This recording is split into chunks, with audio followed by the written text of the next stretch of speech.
FBI Director Kash Patel returned to Capitol Hill to take questions from House members on the Epstein files and the issue of political violence following the assassination of conservative activist Charlie Kirk. Other topics included personnel decisions at the FBI and Mr. Patel's alleged ownership of Chinese stock.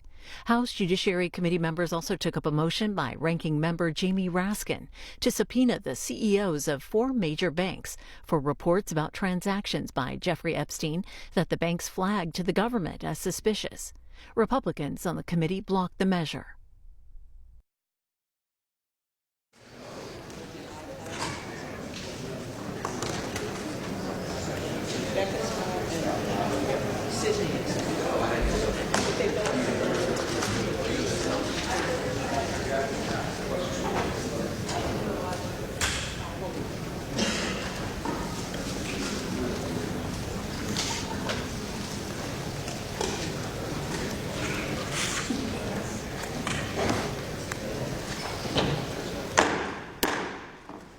The meeting will come to order. Without objection, the chair is authorized to declare a recess at any time. We welcome everyone to today's hearing on oversight of the Federal Bureau of Investigation. This is the first occasion for the committee to get back together since the tragic death of Charlie Kirk. Charlie was a good man, a happy warrior who fought for principles and values I think make our country special, and certainly was a strong proponent of defending the First Amendment, something this committee cares deeply about. I said this over the weekend. I think Charlie lived that scripture verse, 2 Timothy 4:7, fight the good fight, finish the course, keep the faith. Charlie certainly lived that, and he did it with a smile on his face. And so the tragic killing happened a week ago while we were in markup here in the committee. And I know everyone, I know our witness was a friend of Charlie's, and I know many people in the dais were as well. So I know we're all praying for Charlie's family. And I would extend a moment to the ranking member if you wanted to say something.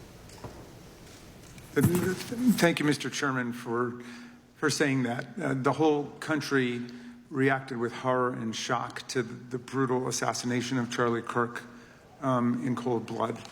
And there is never any warrant for political violence in America.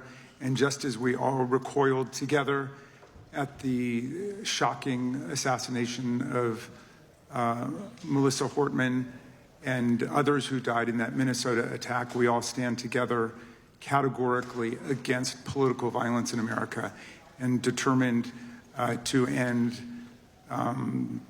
these cycles of political violence that have traumatized the country. Well said. Chair now recognizes the gentleman from Kansas, Mr. Schmidt, to lead us all in the Pledge of Allegiance.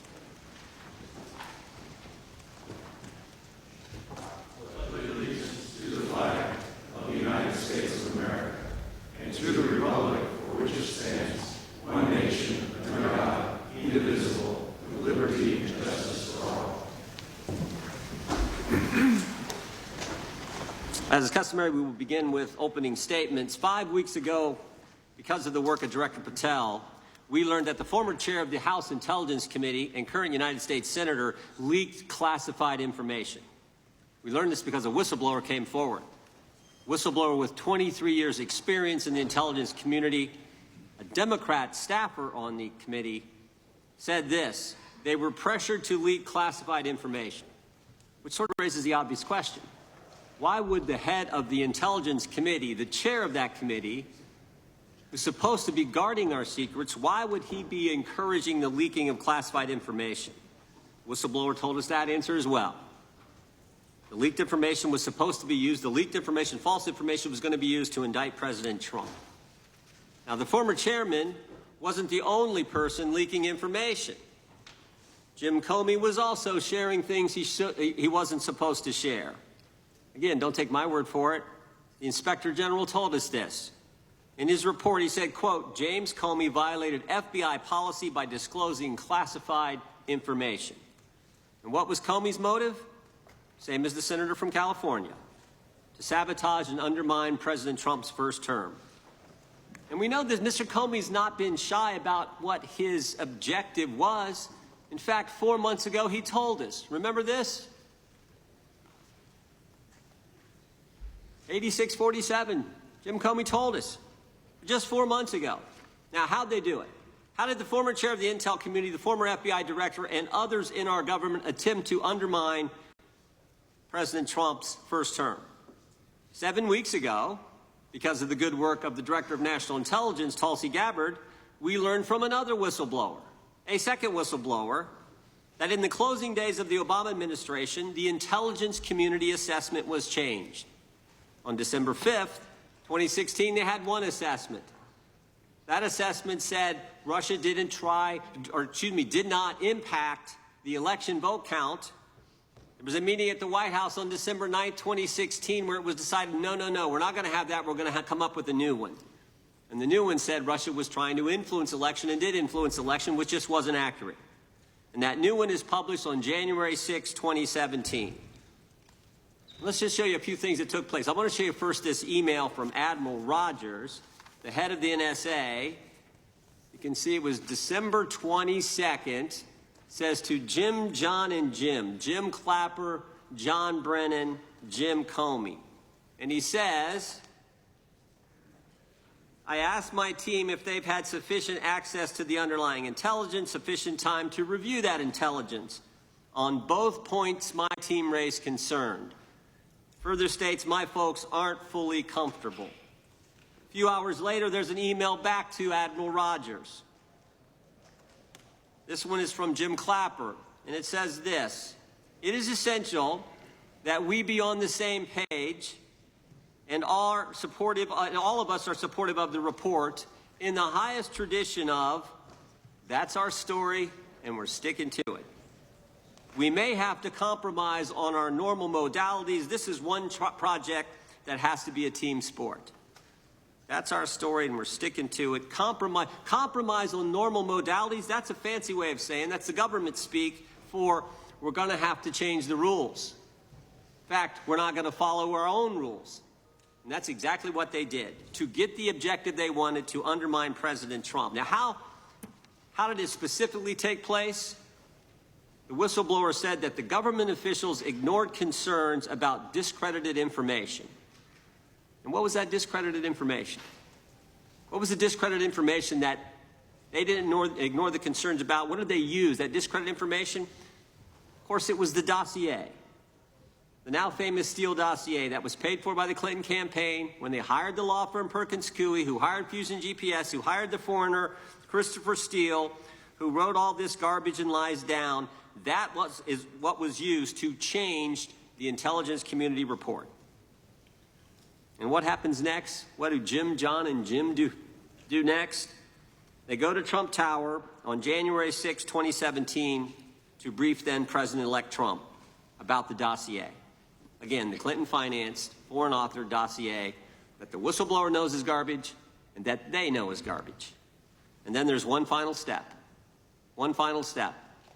Jim Comey leaves that meeting with the president and immediately leaks to the press that they briefed the president on the discredited information. They briefed the president on the dossier and thereby giving it some credibility and creating the basis and the predicate for all they did to the president.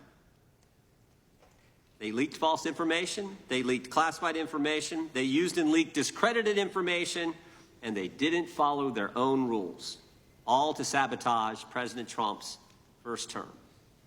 And but for this guy, Kash Patel, but for this guy, we would never have known this information.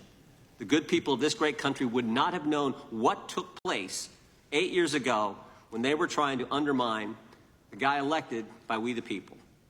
And I want to thank Attorney General Bondi. She set up a special strike force, a special team, to look into this and see if there's any criminal liability that exists in what took place. Now, in addition to getting the truth to the people, Director Patel is getting the bad guys off the street. He's moved agents out of Washington, got the focus off of politics here in D.C., and is instead putting bad guys behind bars. 21,000 violent criminals have been taken off the streets, which is a 125% increase from the comparable period in the previous administration. He's rescued 4,000 kids. He's got 1,300 predators who he's arrested. He's also ended the weaponization of the FBI. No more spying on parents at school board meetings. No more pre-dawn raids on pro-life Catholics. No more retaliation against whistleblowers. And he's given us information that Chris Wray didn't. Maybe said better, he's given us information that Chris Wray wouldn't. Director Wray didn't tell us that there were 26 confidential human sources at the Capitol on January 6, 2021, even though he was repeatedly asked about that by members of this committee.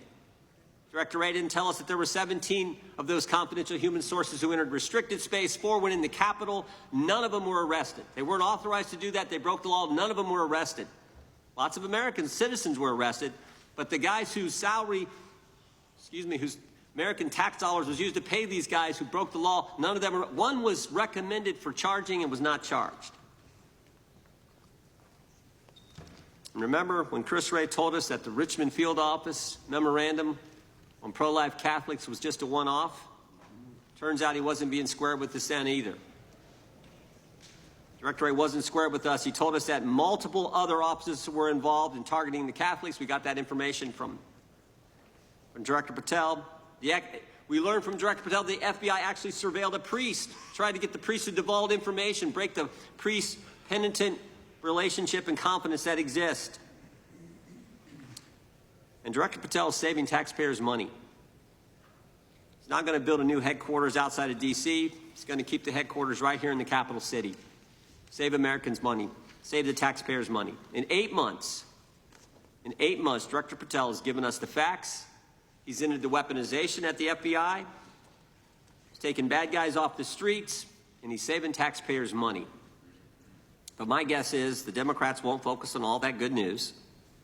They'll focus on politics. They'll stick with Comey and Clapper and Brennan and continue to try to undermine President Trump. That I yield to the ranking member for an opening statement. Thank you very much, Mr. Chairman, and welcome, Director Patel. You and I have not had the opportunity to meet, and alas, you failed to respond to the 8 oversight letters I've sent you over the last 7 months. So we do have a lot of questions piling up for you, but I want to start with a word of praise.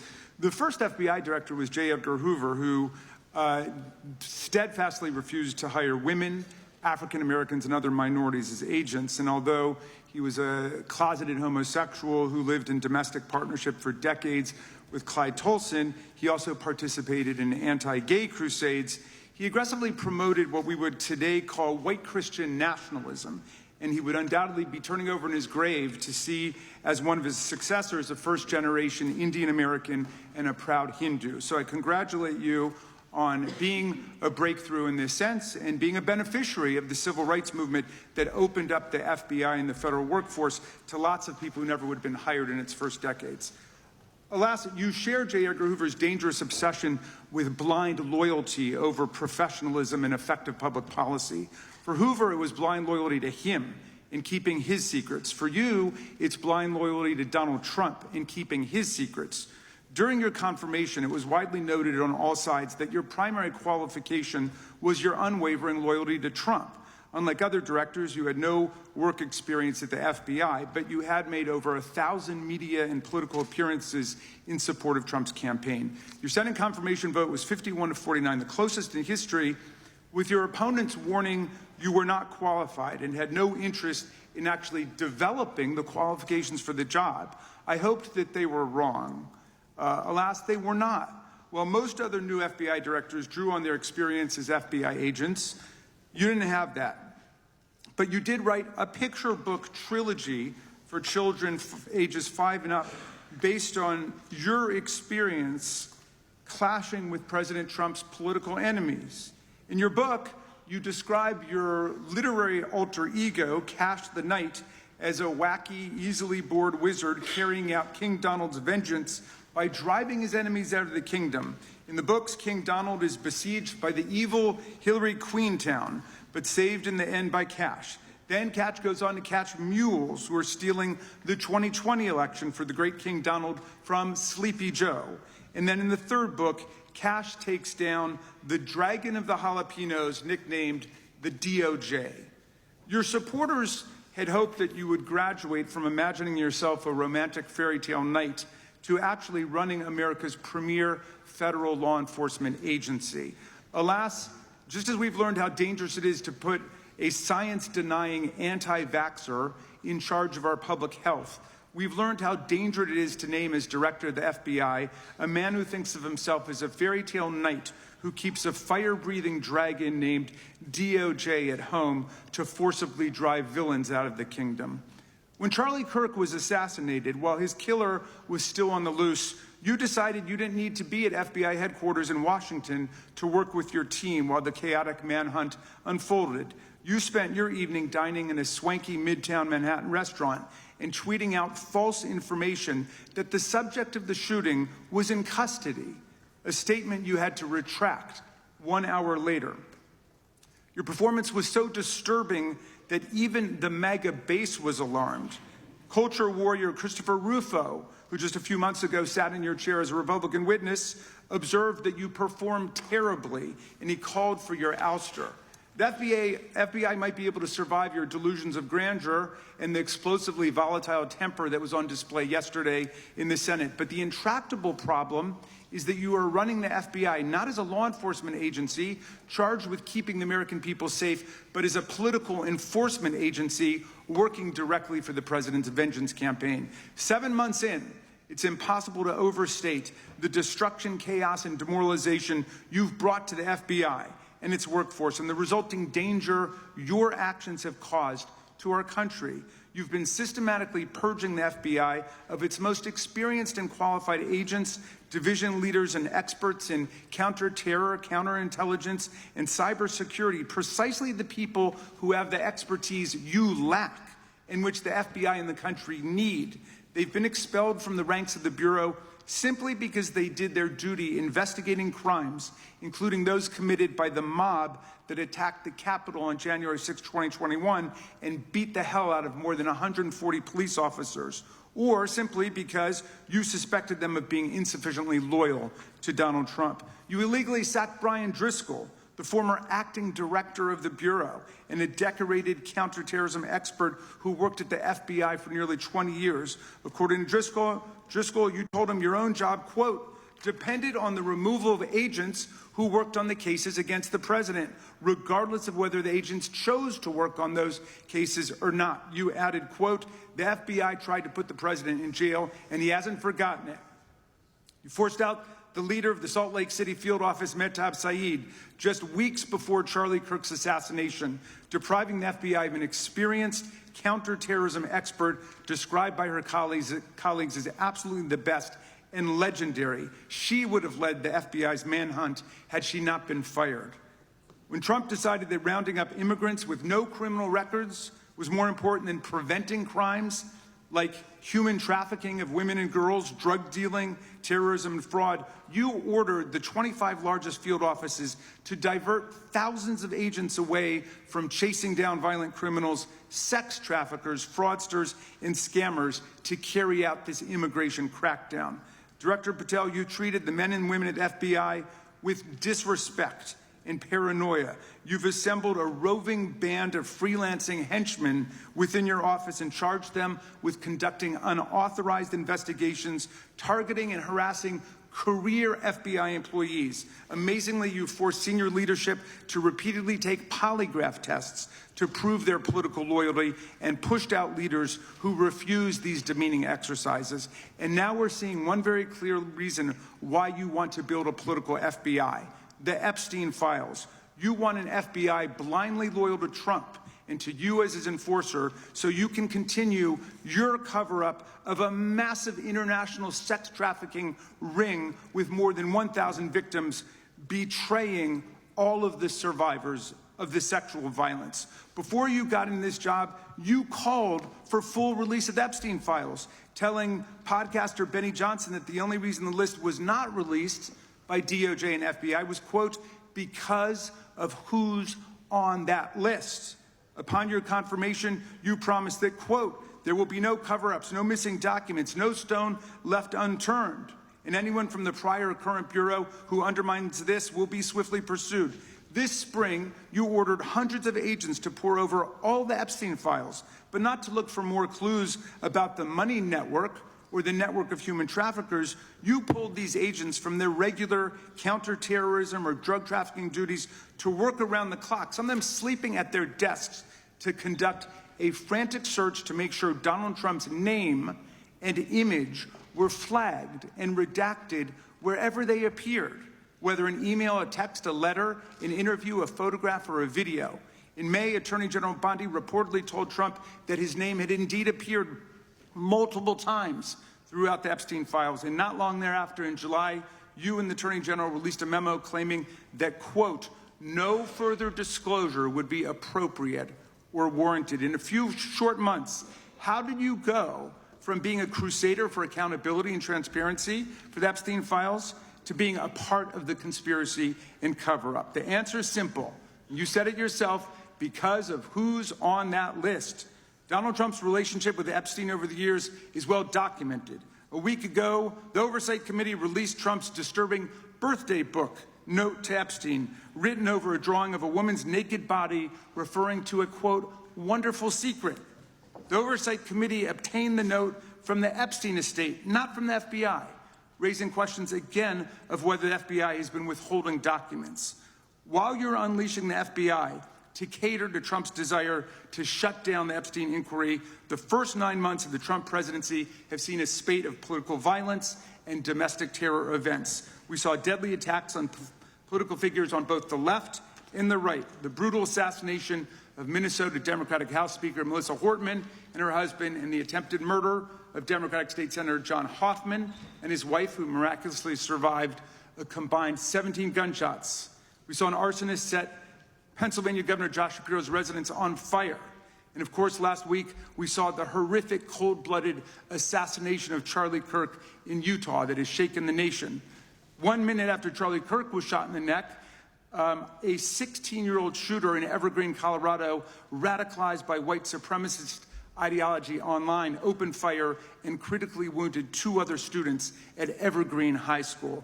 We've seen lethal anti-Semitic violence, including the murder of 2 young Israeli embassy staffers just blocks from the Capitol, and then in the attack on a gathering of Jewish people in support of hostages held in Gaza in Boulder in June. We've seen continued mass shootings at schools, like the domestic terror incident at a Catholic school in Minneapolis last month, which killed 2 children and wounded 18 others. And in August, the man fired more than 500 bullets at the Centers for Disease Control and Prevention, killing a police officer who was a Marine veteran and a father. People like Melissa Hortman and Charlie Kirk should be able to participate in politics as elected officials or active citizens without being shot down in cold blood in the United States of America. People should also be able to go to elementary school, to middle school, to high school, to work, to the mall, and to church without being shot down in explosions of gun violence. The important position at the FBI requires a leader who puts public safety and national security and the rule of law first. I'm afraid, Director Patel, you've given us reason to believe you've used the powers of the FBI to serve Donald Trump and his agenda of partisan retribution. You've broken your promise not to do that. You've betrayed Jeffrey Epstein's victims and survivors. You've turned your back on the career law enforcement officers of the FBI, and as a result, you've left all of us less safe than before. Mr. Chairman, I yield back. Gentleman yields back. That opening statement may have been longer than any book director's ever written or anyone else has written. Without objection, all of the opening statements will be included in the record. We will now introduce today's witness. Mr. Patel has been the director of the FBI since February of 2025. He previously served as chief of staff at the Department of Defense, deputy director of national intelligence with the National Security Council, and also as a congressional staffer, as a federal prosecutor, where he focused on national security cases, and he also worked as a public defender in the state of Florida. We welcome our witness, appreciate his work, and thank him for appearing here today. We will begin by swearing you in. Director, would you please stand, raise your right hand. Do you swear or affirm under penalty of perjury that the testimony you're about to give is true and correct to the best of your knowledge, information, and belief, so help you God? Let the record reflect that the witness has answered in the affirmative. You can be seated as you are. You know, you've been through this yesterday. Did a fine job. Please know that your written testimony will be entered into the record in its entirety. Accordingly, we ask that you summarize your testimony. Director, you may begin. Good morning, Mr. Chairman, Ranking Member Raskin, and members of the committee. I want to begin today by discussing the appalling assassination of Charlie Kirk. It's important for this FBI to be transparent without jeopardizing our investigations, so a little bit of the timeline is important. Charlie Kirk was unfortunately assassinated on September 10th. We immediately, the next day, released images early in the day in local time in Utah to start the public partnership in our manhunt for the assassin and culprits. At approximately 5 p.m. local time, I arrived on the ground and walked the crime scene myself, and we flew multiple FBI assets in and out to process DNA simultaneously while bringing in evidence response technicians, hostage rescue teams, and other experts to assist state and local law enforcement with their investigation. At 8 p.m. local on September 11th, the FBI collected and populated and promulgated at a press conference a video of the suspect on the grounds. We also released enhanced images. Due to that release that I directed and ordered, the suspect involved was apprehended and in custody at 10 p.m. local time. That's less than 2 hours after we did the video release and the photo release. So within 33 hours, that individual suspect was in custody. And his family, who has since been interrogated, specifically stated to FBI interrogators that because of the video that the FBI released at my direction and because of the photographs that they released, they identified their son, they confronted their son when he swung by their home, and that's what led to his apprehension. We are still, the FBI has that investigation ongoing, and it continues to be ongoing, and I want to thank the state of Utah and the state and local authorities there. And I also want to thank the Attorney General and President Trump for directing resources to allow us to conduct that investigation as we have. Under this administration, the FBI has arrested more than 23,000 violent criminals. 23,000 in 7 months. That's twice as many year-to-date last year. We've taken over 6,000 firearms off the streets. 6,000 guns are no longer in the hands of criminals in 7 months. We've identified and found and located 4,700 child victims. That is a 35% increase year-to-date last year. We've arrested 1,500 child predators. That is a 10% increase year-to-date last year in just 7 months. We've assisted our partners with countless counterterrorism operations around the world. We've captured, at the FBI, 4 of the most top 10 wanted fugitives in the world in 7 months. To put that in perspective, that's as many as my predecessor nabbed in the entirety of the Biden administration. We got 4, we got more coming. On top of that, in 2 weeks, thanks to the help of the CIA, we collected and captured one of the individuals responsible for the horrific Abbey Gate bombing that led to the murder of 13 service members. We did that in 2 weeks. They didn't do it in the 4 years of the entire prior administration. Nationwide, we've been executing our Operation Summer Heat, the FBI's national focus on targeting violent crime based on intelligence-driven operations. Ask the citizens of Seattle, Miami, Memphis, Charlotte, Chicago, New Orleans. To specifically highlight New Orleans and Nashville, there has been a 250% increase in violent crime arrests in those cities alone and other mid-major cities that I've just listed. In just a few short months, we have already unleashed 1,000 FBI personnel across this country. Every single state across this country is getting a plus-up. This is a fiction that the FBI is short or that we are compromising the men and women in the field. They do not need to be in Washington, D.C., so we're sending them into the field to each and every one of your states. Because of that, crime is at an all-time low. We had to do it because of the explosion of crime. And maybe the most important stat for Americans to realize, in just 7 months, we are on track to produce the lowest murder rate in modern U.S. history by double digits. Those are results not of mine. Those are results of the men and women of the FBI. If you want to criticize me, bring it on, but do not attack the brave leaders in the field. We are also working 24/7, 365 on the opioid epidemic that is killing more than hundreds of thousands of people a year. We have seized 1,600 kilograms of fentanyl off the streets so far in 7 months. Year-to-date, 25% increase. To put that in perspective, that's enough to kill a third of the American population, 120 million Americans. 100,000 kilograms of cocaine and meth gone off the streets. Earlier this year, I highlighted in Cincinnati, Ohio, how we're getting creative to chase down those that were willing to do harm to our citizens, not just by striking at the heart of the fentanyl producers, but the fentanyl precursor companies in China. And we indicted for the first time multiple companies and individuals, not just in America, but in mainland China, that are producing the ingredients that produce and make fentanyl that kill our children. And we're going to keep going. Counterterrorism work, cyber attacks, and foreign adversaries are something the FBI must never sleep on, and we are not sleeping. In the counterintelligence space alone, this year, year to date, 30% increase in counterintelligence arrests from the DPRK, Russia, Iran, and China. And I want the American people to know, in this setting, there's a lot of work that the brave men and women of the FBI are doing we just can't get into, but they don't stop. Our cyber threats, ransomware attacks, those harming our children online. We have nearly a 20% increase in indictments and arrests in 7 months alone this year. We're going after those that harm our malware, infrastructure systems, telecom systems, and energy structure. Combating SALT and Vault typhoons are just a little bit of the examples we're doing. Maybe most importantly, under the counterterrorism and domestic terrorism umbrella, are nihilist, violent extremists, and those that label themselves 764, who wish to go online and convince children to maim and mutilate themselves and commit suicide. And we are producing record numbers of arrests under that umbrella organization. We even stopped an individual in the 764 network who wanted to conspire to kill an adolescent girl. He is now in custody. Transparency remains one of my main priorities at the FBI. And this is what I've done in my 7 months at the helm. We've produced more than 33,000 pages of documents to Congress to a variety of committees, including, I believe, 7,500 to this committee alone, if memory serves me correct. To put the 33,000 in perspective, my predecessor in 7 years produced 13,000 pages in total to the United States Congress. His predecessor in 4 years produced 3,000 pages in total. I repeat, I have produced 33,000 pages in 7 years to this Congress and will continue to do so. I'm dedicated to restoring the trust and the mission and the integrity of the FBI, and we cannot do so without congressional oversight, and I promise you I will continue to do so. On the Epstein case, the original sin on the Epstein case was how it was handled by Mr. Acosta when he first brought the case in 2006, 7, and 8.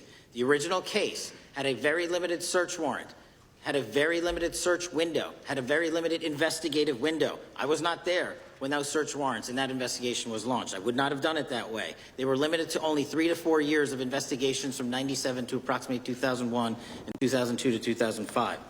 Mr. Acosta allowed Mr. Epstein to enter into a plea agreement where he served weekend jails for trafficking minor women. He also was allowed to relieve jail to go home on the weekends. Plus, he allowed a non-prosecution agreement to be signed as part of that plea deal, prohibiting future investigations from that prosecution and from that evidence, and prohibiting the collection of further material. That is the original sin. We are working with Congress to produce more than any administration ever has material on Epstein. And I welcome the challenge to tell us that we are not being as transparent as the law allows. We even went to court and asked the judges to lift those prosecutorial agreements and to lift those court order seals, and they denied us 3 times. Congress is welcome to do the same and join the fight. And I'd lastly like to focus on operation that the president led in D.C. Because of this, we are taking this fight in D.C. to every single city across the country. 2,100 arrests in the last month alone. D.C. has seen a 60% decrease in gun crimes, 75% decrease in carjackings, and 53% decrease in homicides in our nation's capital. And rightly so. We're bringing that fight to the streets of America. I want to thank you for your support, and I'm proud to be the director that leads this FBI into a new headquarters building that they've needed for decades, saving the taxpayer $3.5 billion, and also providing our workforce a safe environment. If you don't know the calamity that is the Hoover Building, I invite each and every one of you to walk around. I'll give you a tour myself, and you can see where the cement falls on the heads of our employees that is only to be saved by netting. Just to give you an example. Thank you for support to our mission. And I do want to highlight one thing about D.C. It's because the FBI gathered sources and evidence that we were able to, through our source network, identify the horrific murder of the D.C. intern Eric Tarpinian. And I've spoken to his family, and we are working to bring them justice. And Mr. Chairman, in my 16 years, now my 17 years of government service, if anyone has any questions about my service, bring it on. Yeah. Thank you, Director. We will now proceed under the 5-minute rule. The chair recognizes the gentleman from California, Mr. Ison. Director, delighted to have you here. You are a breath of fresh air. As you outlined, and I won't repeat it, the accomplishments, you did so with the same resources as your predecessor, roughly. Is that correct? I believe so, yes.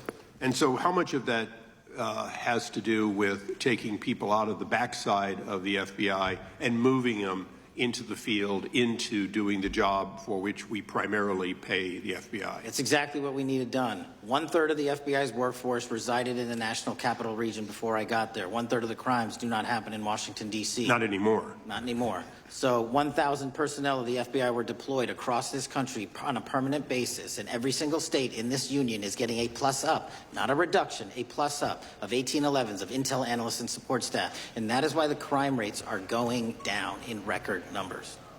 Thank you for doing that, and you know, it's perhaps the hardest thing for a bureaucrat to do is to lower the head count around them that support them, and I appreciate your willingness to do it different than your predecessor.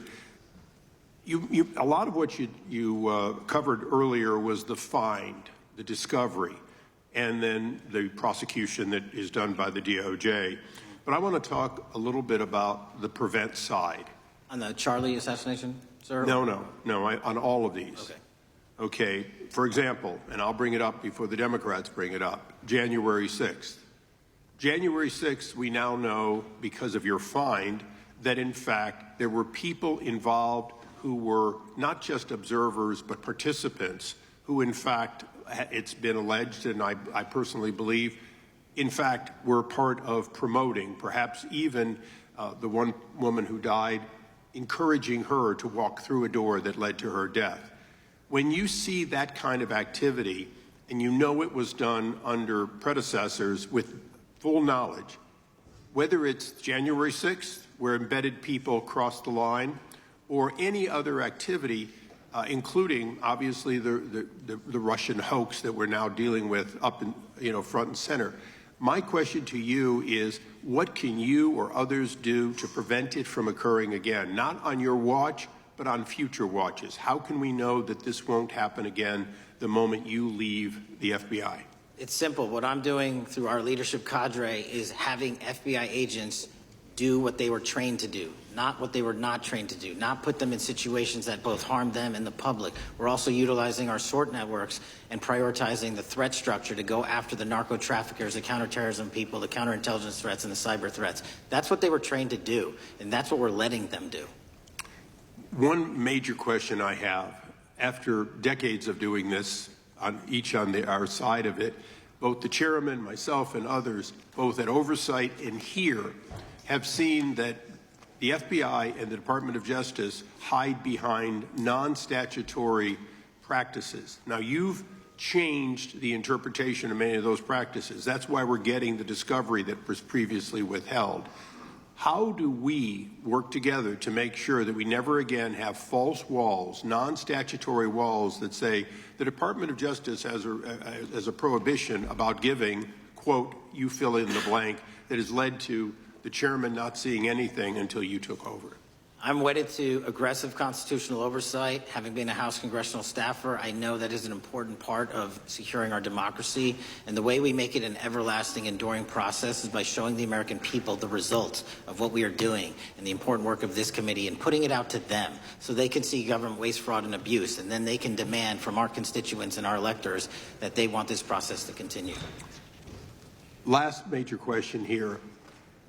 Some things are so sensitive that we both would agree they cannot be made public.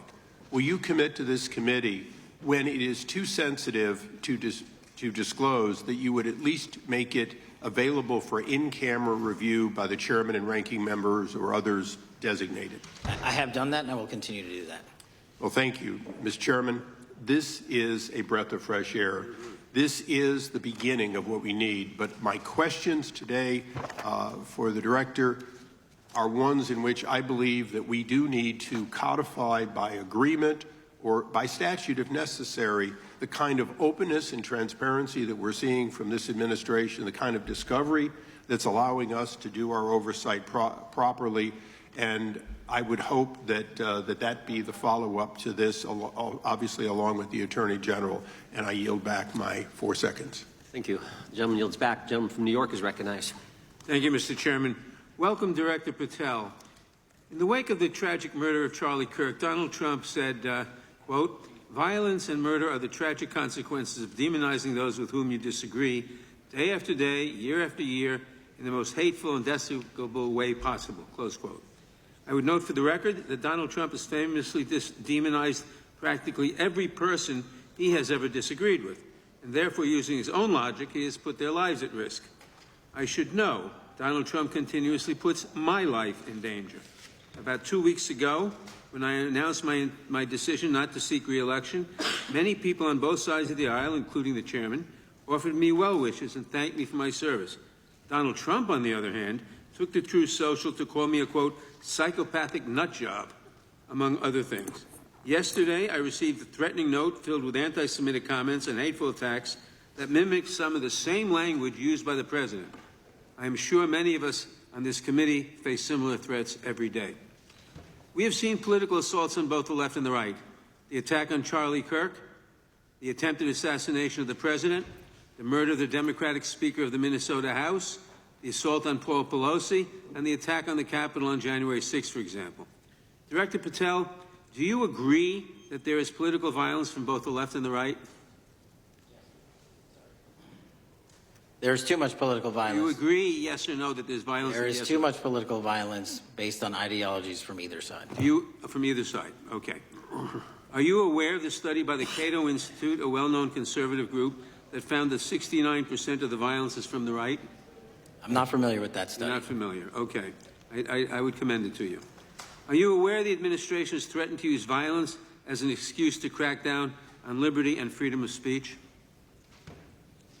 Say that again, I'm sorry? Are you aware the administration has threatened to use violence as an excuse to crack down on liberty and freedom of speech? Nobody at the FBI is doing that. I didn't ask you about the FBI, I said the administration. I speak for the FBI. I would like to enter the record an article from today's New York Times titled, Trump Invokes Kirk's Killing and Justifying Measures to Silence Opponents. In the wake of Charlie Kirk's killing, President Trump and his allies have laid out a broad plan to target liberal groups, monitor speech, revoke visas, and designate certain groups as domestic terrorists. I ask unanimous consent to insert this into the record. Thank you. Politicizing the murder of Charlie King to go after free speech is not a legacy I believe Charlie King would have wanted. Moving on, I want to address another topic. The FBI has traditionally played a key role in prosecuting public officials for corruption. But I fear that at a time when the president is accepting planes from Qatar for his post-presidential personal use, issuing pardons to major donors, and personally profiting from the office of the presidency, the FBI may be abandoning its commitment to investigating public corruption. Since its creation in the wake of the Watergate scandal, the Public Integrity Section has been one of the crown jewels of the Department of Justice, investigating and prosecuting corruption among the nation's public officials and acting as a key safeguard against politicized prosecutions. This section's work has been supported by an elite squad in the FBI devoted specifically to rooting out corruption. But according to reports, the Public Integrity Section has now been decimated, and the FBI's Public Corruption Squad has been disbanded. I would like to submit for the record a New York Times article entitled, FBI Dismantles Elite Public Corruption Squad. I ask unanimous consent.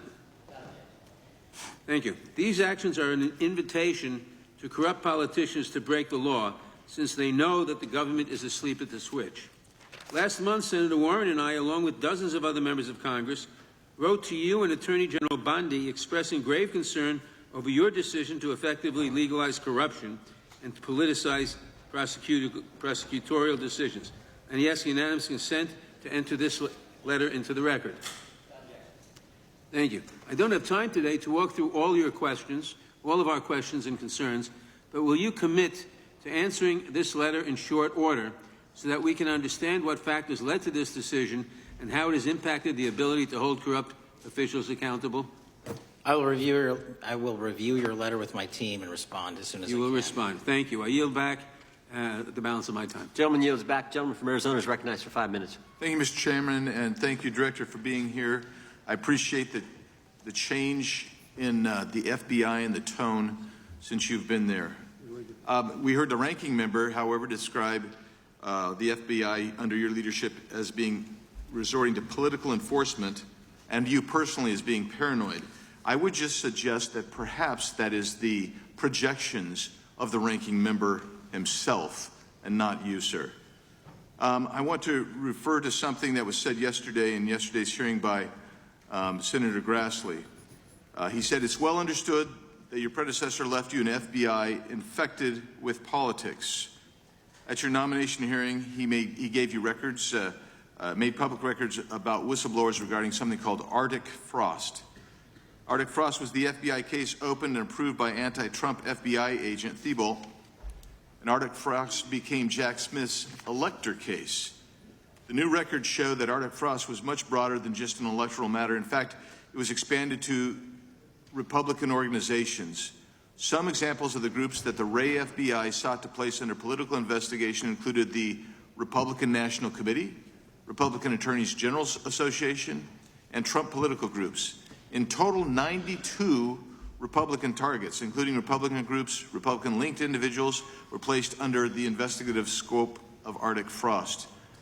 On that political list for investigation was one of Charlie Kirk's groups, Turning Point USA.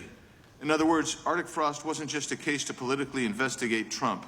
It was the vehicle by which partisan FBI agents and DOJ prosecutors could achieve their partisan ends and improperly investigate the entire Republican political apparatus. I'd ask that, Mr. Chairman, that document be administered. Without objection. So, I know that this may be under current investigation, but I wish to ask specific questions about this for just a moment. What search tools were used in Arctic Frost to view private communications of targets? I believe the traditional search tools, search warrants, lawful service of process, and the tools that the FBI has in our infrastructure systems, cybersecurity systems, and counterintelligence systems. But generally speaking, if I may, I want to use this to highlight the fact that I'm continuing my promise to work with Congress to produce documents simultaneously and also conduct ongoing investigations. I'm giving you as much as I can, and I'll give you more when I can. Thank you. Another question regarding that is, were there any directives from the Biden White House concerning the Arctic Frost investigation? Were there any directives or communications from the Biden White House itself concerning the Arctic Frost investigation? I'll just rely on what was turned over to date, sir. Okay. So I want to add here, the search warrants that were used included the seizing of a U.S. member of Congress, his phone. I think we all know who that was and how that was taken away and used for political purposes, Mr. Chairman, Mr. Director. So we'll leave that for a second, and let's go over to the Charlie Kirk case for just a second. Let's emphasize this. How many hours did it take from the assassination to the arrest of the assassin, Mr. Director? 33. That seems pretty swift, and it was because of the actual release of videos and photographs that you directed to be released, sir. That's correct, and to put it in perspective, the Boston bomber took 5 days and Luigi Mangione took 5 days. Was the platform Discord forthright from the start with law enforcement about the shooter's communications on its platform? Discord, the platform ownership, has been working with our lawful process, and we are obtaining materials from them on a rolling basis. Thank you. And I want to get back here to Arctic Frost for just a second, Mr. Chairman. I'd like the unclassified document from the FBI released to be admitted to the record. Without objection. And a document from the Economic Times also to be admitted to the record. Without objection. So I'm going to give you the last 30 seconds. We could go on about the Epstein case. I've got a bunch about that, but I'm just going to let you, if you wish to respond to either of the two vitriolic questioning or statement from the Democrats. The work of the FBI speaks for itself. It's on showcase here today. Anyone that wants to attack the FBI can attack me, but leave our leadership structure alone. When you have 23,000 violent felons arrested, twice as many as this time last year, the work speaks for itself. Thank you, Mr. Chairman, and thank you. Appreciate your good work, Director Patel. Yield back. Gentleman yields back. Gentleman from Maryland is recognized. Thank you kindly, Mr. Chairman. Director Patel, before you joined the FBI, you railed against it for covering up Jeffrey Epstein's human trafficking ring. Let me refresh your memory with this clip. Has Epstein's list, they're sitting on it. That doesn't seem like something you should do. You're protecting the world's foremost predator. That seems like an evil thing to do, regardless of who may be embarrassed in the release of that list. Why is the FBI protecting the greatest pederast, the largest scale pederast in human history? Simple, because of who's on that list. So you finished that December 2023 interview with a challenge to the FBI and harsh words for Republicans in Congress for not getting the Epstein files out to the public. You can see this clip. Boy pants and let us know who the pedophiles are. Put on your big boy pants and let us know who the pedophiles are, you said.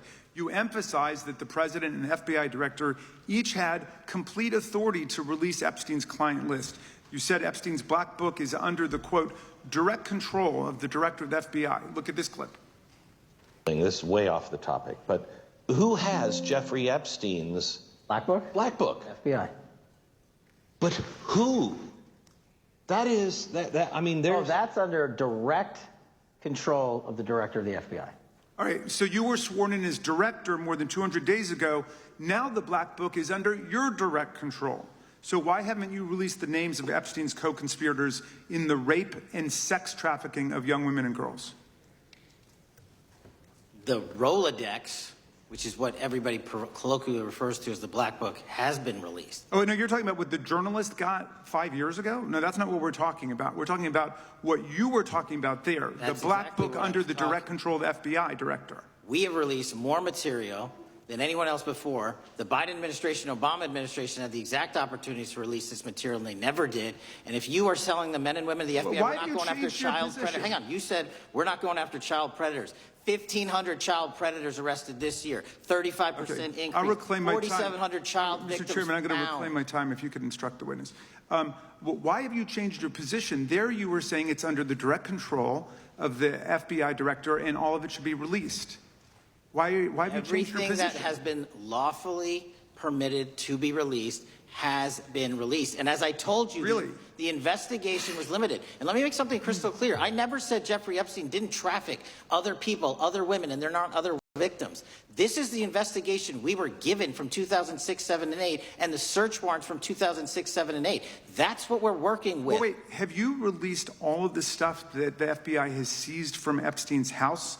The computers, the emails, the file cabinets, the documents? What about the financial records? Have you released all of that? Everything the court has allowed us to Which release. court are you talking about? 3 separate federal courts have come in and said... We're talking about the evidence you've got. It's got nothing to do with what those courts have. Do you have any idea how the law works? Wait. Do you want me to break the law in a federal judge's order? No, I want you to satisfy follow your own curiosity? word, Director Patel. You said up there it was under the direct control of the FBI director. He had the black book. Everything I have direct control over, we have gone to court. You haven't. Complete your We went sentence. to court. Everything you have direct control over, you said. Have gone to court, and everything we have direct control Patel, over. complete your and sentence. Can You said lawfully everything- release. We're releasing. He'd like to complete his answer.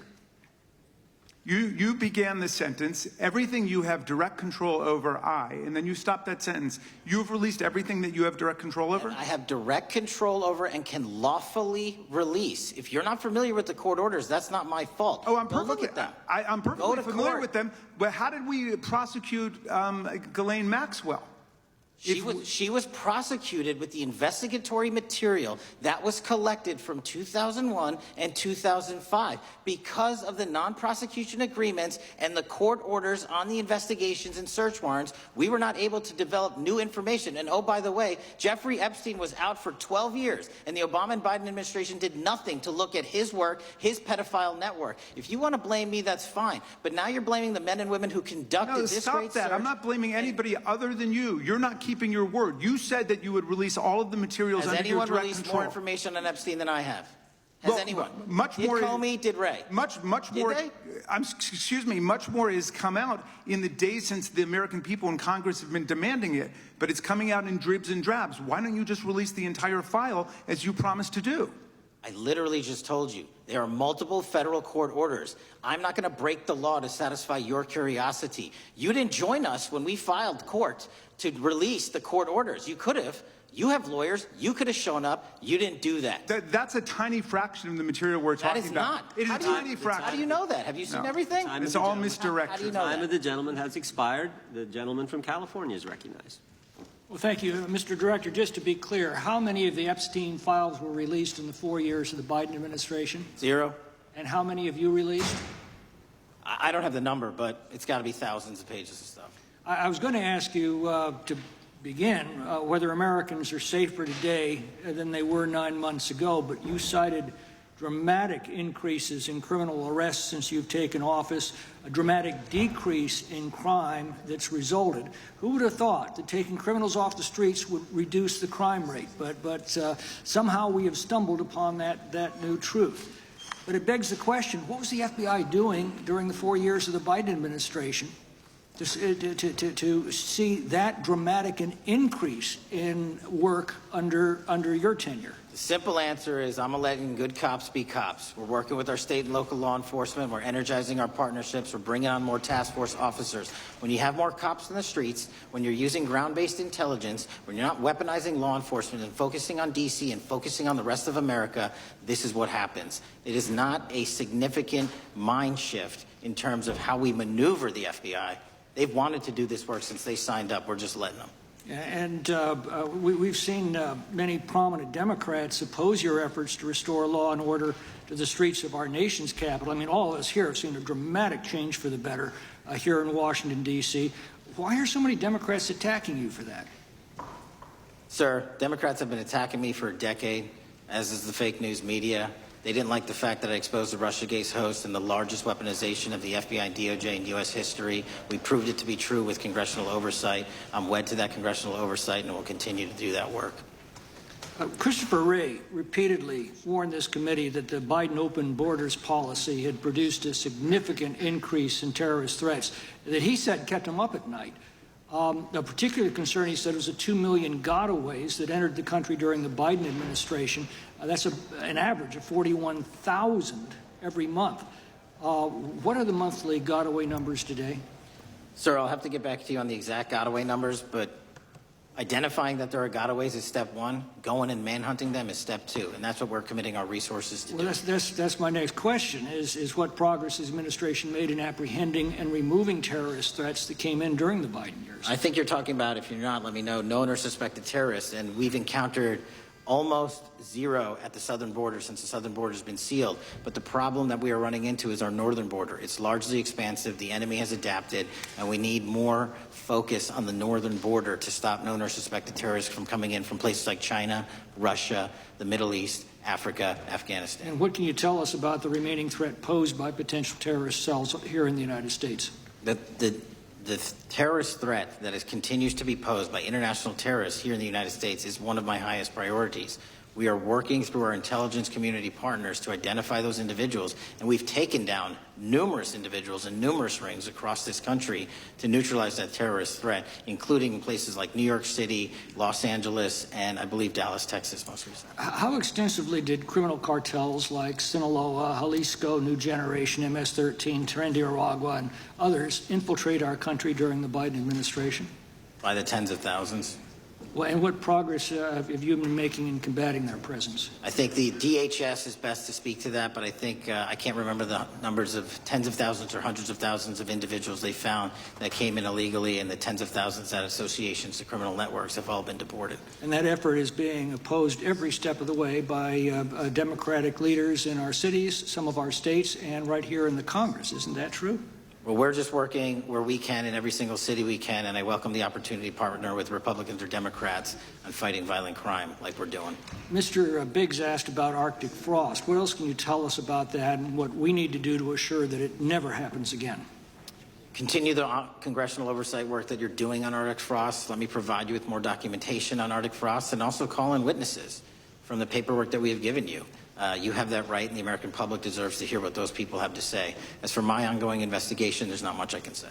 What role did the FBI play in suppressing the Hunter Biden laptop story during the 2024 election? Off the top of my memory, sir, I believe the FBI was in possession of verified information from that laptop, and it was improperly publicized that they did not have information and masked it as Russian disinformation. We now know that was categorically false. I don't know why the FBI did that, when they did that, but we've released all the materials related to that. Thank you. Gentleman yields back. The gentleman from New York is recognized. Mr. Goldman. Mr. Patel, does Donald Trump appear anywhere in the Epstein files? I'm sorry, could you say that again? It's not a complicated question. Does Donald Trump appear anywhere in the Epstein files? I didn't say it was a complicated question. I just didn't hear you, so my apologies. We have released where President Trump's name's in the Epstein files and everybody else, and all credible information that we are legally allowed to release has been released. All right, so let's go through that. You're referring to court orders that prohibit you from releasing grand jury testimony under Rule 6E. Is that what you're referring to when you say as the law allows? That's a piece of it. Really? What other evidence do those 3 court orders you cited prohibit from being released? Information that was collected pursuant to those search warrants that were limited in fashion. Wrong. That's not what the court order says, and that's not under 6E. And you're talking, and I said that's 6E, and I said there was others, and I'm answering that. There are sealed court order documents. There are protective orders. They are unsealed as part of discovery given to Ghislaine Maxwell. They are no longer sealed. That's just not true. We can argue about it all you want. Okay, well, you agree that there are, so your testimony here is that the reason why you are not releasing all of the videos that you have acknowledged, there are so many, and that the FBI spent thousands of hours of reviewing, the photographs, and the photographs that you have. You're saying that you're not releasing those because there's a court order requiring them to be sealed? Is that your testimony? Never said that about the videos. On the totality of the videos, of the thousands of images that were seized pursuant to the search warrants executed at the time, the overwhelming majority of that video is pornographic material that was downloaded from the internet and child sexual abuse material. We will never release that. Well, as you should not release the victims. But if there are videos that relate to others who Epstein trafficked to, such as maybe Prince Andrew, or photographs, that you have total control to release. Yes, and if it exists... And so why haven't you released it? Why are you supposing that that is a fact when in fact it is false? Are you saying that... You're saying that none of the videos relate to anything relevant to the Jeffrey Epstein trafficking ring? Every single video that we have collected pursuant to the prior search warrants has been examined for the last 10 years. And every single video has been utilized for whatever prosecutions were able to be legally brought. I'm not asking about prosecutions. I'm asking about why you aren't releasing the full Epstein files, including the names of people who were involved in the sex ring that you promised to do before you became FBI director. I just told you, I'm not going to release downloaded porn of children on the internet. I'm not asking about that. Fine. I'm asking about all the other files. What other videos? Tell me. Tell me. That's what I'm asking. Tell me. You're saying there are no videos that would be relevant to anyone else involved in the Jeffrey Epstein sex ring. Pursuant to Mr. Acosta's collection of information based on the search warrants. That's all we have in our possession. And I'm asking you, that stuff. That's all we got. I'm not asking all you got. I'm asking you, in that stuff, there's nothing that's related to any other sex traffic, any other people engaged with Epstein in underage sex. That's correct. To my knowledge, no. Okay. Let's talk about the witness interviews. 302s of witness interviews. Those are not subject to the court order. Those are not subject to any fictional sealed order for a search warrant. Why aren't you releasing those with the redacted names of the victims? We are releasing as much as legally allowed. That's why we went back to the court. How is that not legally allowed? Sir, do you know how court orders work? Do you know how protective orders work? Actually, Mr. Patel, I was a real prosecutor for 10 years. I know exactly how. So I was a fake one? And I want to understand what the court order prevents you from releasing witness statements that the FBI took. You should know that as a real prosecutor, when the court hand downs a protective order and a motion to seal, the material is sealed unless that judge your testimony here is that all of those witness statements are under a court order, a protective order. We are providing everything we can legally provide. No, that's not my question. My question is, why are those witness statements that are not grand jury testimony, that if they were under a protective order are no longer under a protective order, why are they not being released? How are they not under a protective order? Why are you not going to the court like you did for the grand jury testimony to unseal those records? The DOJ did go to the court. No, not on those records. Why aren't you going? You just went on grand jury. Time of the gentleman has expired. The You are hiding the Epstein files, Mr. Time of the Patel. gentleman has expired. You are part of the cover-up.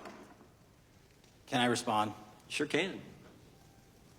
Any allegations that I'm a part of a cover-up to protect child sexual trafficking and victims of human trafficking and sexual crimes is patently and categorically false in the work of my So I hope you will talk to them when they have time is requested expired. to speak with you. Because the Gentlemen, time is victims have expired. Gentleman requested yields and you back. are not responding to them. Director, yes or no, is the FBI still spying on parents at school board meetings? No, sir. Is the FBI still targeting Catholics? No, sir. Is the FBI still spying on President Trump? I don't believe so. Is the FBI still censoring Americans? No, sir. Is the FBI still targeting Americans for shopping at Cabela's or purchasing Bibles? Nobody is targeted for their faith. Is the FBI still targeting Americans who are pro-life? Nobody is targeting anyone for their beliefs. Is the FBI still cooking the books on crime data? The crime data is real. Is the FBI still purging agents for conservative viewpoints?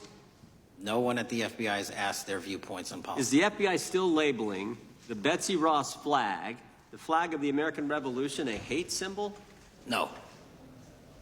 Well, maybe that's why you've been able to, what was the number, 23,000 bad guys you've arrested, a huge increase from the same time period in the previous administration. I think you said 1,400 predators, 4,000 children rescued.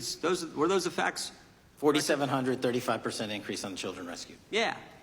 And you got the guy that, Abbey Gate? We got the Abbey Gate guy. We had a guy from the 4th District of Ohio who lost his life there, serving our country. We appreciate that. Maybe when you're not focused on politics, you can actually do what the FBI is supposed to do. Go get the bad guys, right? That's what the men and women of the FBI do. Director, did John Brennan lie to Congress? Let me just read a couple things, actually, before you answer that. 2 years ago, we had Mr. Brennan in for an interview, and I asked him, how'd you learn about the dossier in December of 2016? Mr. Brennan replied, I received a copy of it from the FBI, and the CIA was very much opposed to having any reference or inclusion of the Steele dossier in the intelligence community assessment. That's what John Brennan told the United States Congress. 7 weeks ago, the Director of National Intelligence told us this. John Brennan lied and denied using the dossier in the intelligence community assessment because he knew it was discredited. CIA officer told the House Intelligence Committee Brennan refused to remove it, and when confronted with the dossier's main flaws, he responded, yes, but doesn't it ring true? John Brennan lied to us? Mr. Chairman, I won't stylize the evidence. What I will say is that the intelligence community assessment, those that created it and any individual involved with it, is an ongoing investigation. There's an investigation into what took place in December and January of December 2016, January 2017, when this whole thing started, this grand conspiracy. That is being investigated. Is that right? That has been publicly announced by the department. That's been announced by the department. Did Chris Wray hide documents from this committee? You would know better than me, sir. Well, I think you told us like 700 pieces of information you've given this committee since you've been director relative to just one incident, the Catholic memorandum from the Richmond field office. I can give you the comparison, sir. Yeah. The Catholic memo, I believe we turned over 750 documents. In Mr. Ray's tenure, I believe they turned over 19 pages. 19 pages. You've given us 700. Why would Chris Wray hide information from this committee? You want to hazard a guess? I'm sorry? Hazard a guess why he would do that? I don't know, sir. I think maybe it was because FBI was spying on a priest, trying to get him to break the priest-penitent confidence that exists. You think maybe that was the reason? You'd have to ask him, sir. Yeah, we'd love to do that. I want to read a few names here. Arctic Haze, Tropic Vortex, Riding Hood, Foggy Falls, Echoes Fate, Sirens Lure, Genetic Christmas. What are these code names about, Director? You know? Not off the top of my head. Well, Arctic Haze, Tropic Vortex. My understanding these are code names for leak investigations of classified information from the year 2017. Does that ring a bell? In terms of leak investigations, many of those are classified and many of those are ongoing, Mr. Chairman.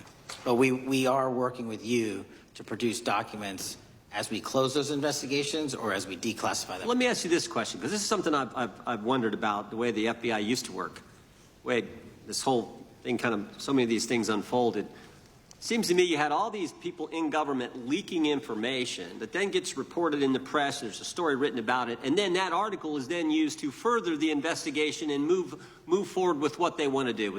Did that take place back in 16 and 17? That's the exact scenario that took place in the FISA application for Carter Page and the rest of the Trump campaign. And that is frightening, because that's what the CIA is supposed to do in foreign countries. It's not supposed to happen to Americans. But it did, didn't it, Director? Yes. And not just any Americans, it happened with the President of the United States. Is that accurate? Yes, sir. Yeah, and you were the key guy in helping expose that. And I think our country will be forever grateful for what you did to let the country know that was going on involving Americans, which is not supposed to happen, and not just, again, any American, but the President of the United States. Chair now recognizes the gentlelady from California. Thank you, Mr. Chairman. I'm concerned by reports that FBI agents have been diverted from their important work on crime and anti-terrorism to work on matters that are not critical to our safety.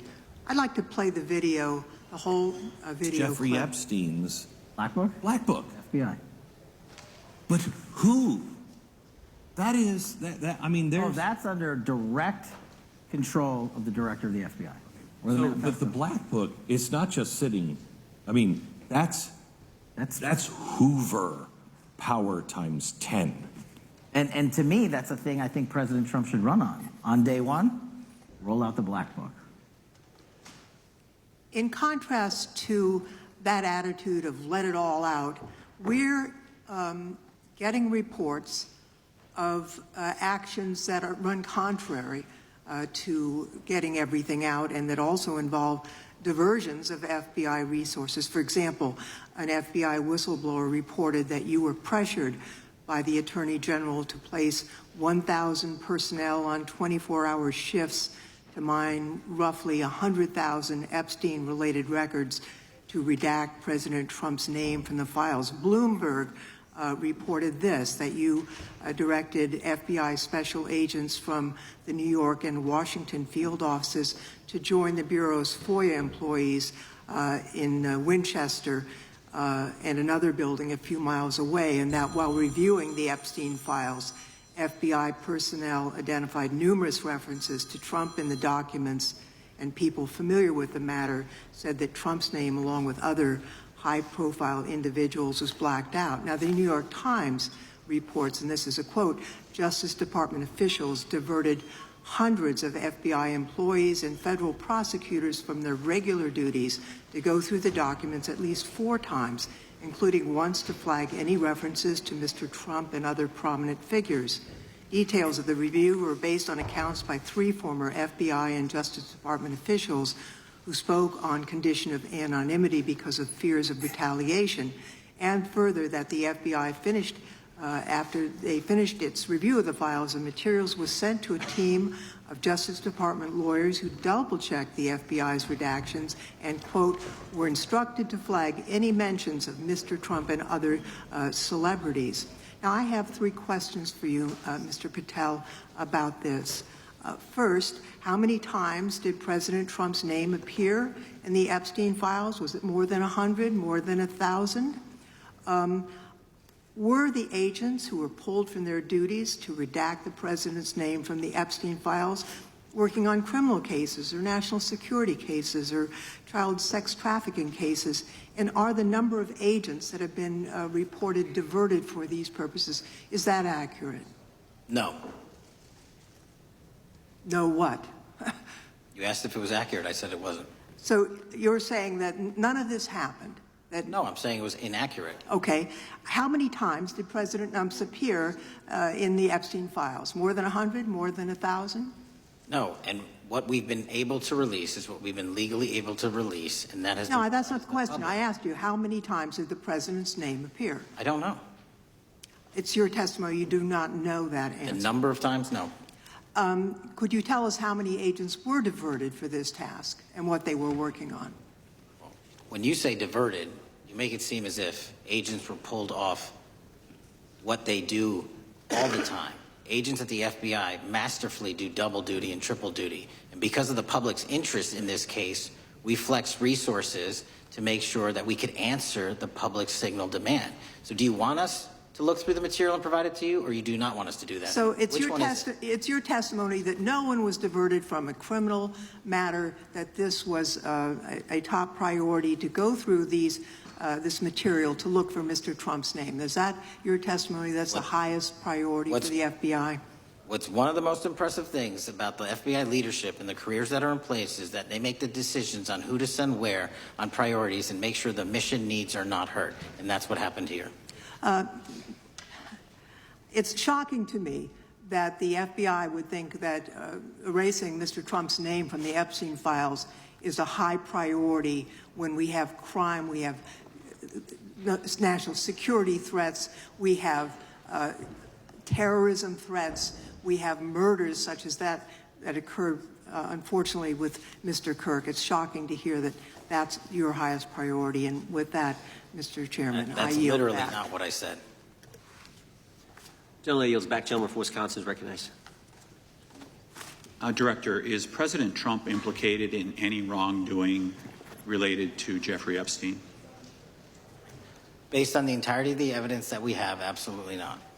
The president is not implicated. Correct. Thank you.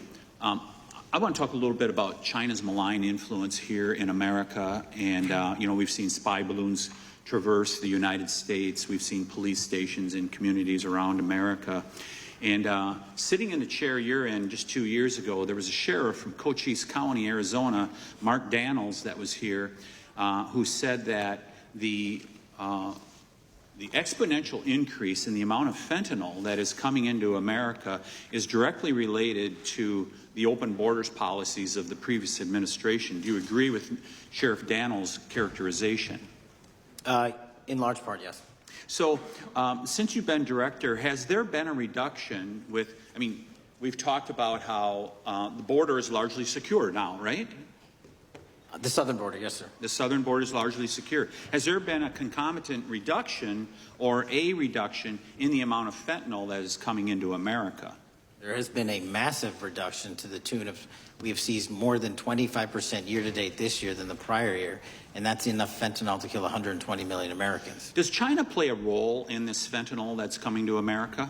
As I stated in my opening, sir, what they do and the companies in China, mainland China, do is produce the precursors and the cutting agents that they ship overseas through various countries into the Mexican drug cartels who produce it. So they basically are the cooks in terms of the ingredients. Tell us, what is the FBI doing to stop China from delivering death to America? So for the first time in a decade, I actually reached out to my counterpart at the Ministry of Public Security. No one at the FBI had done so.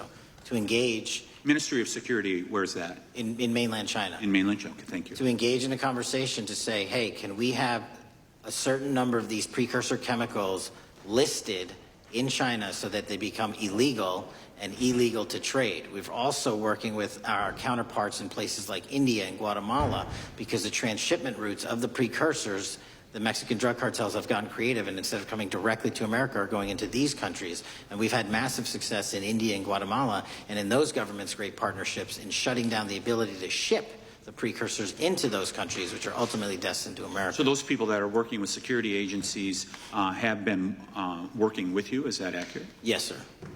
So I want to turn to a couple cases that are at the University of Michigan, where Chinese nationals, on behalf of the Chinese government, smuggled in illicit biological materials,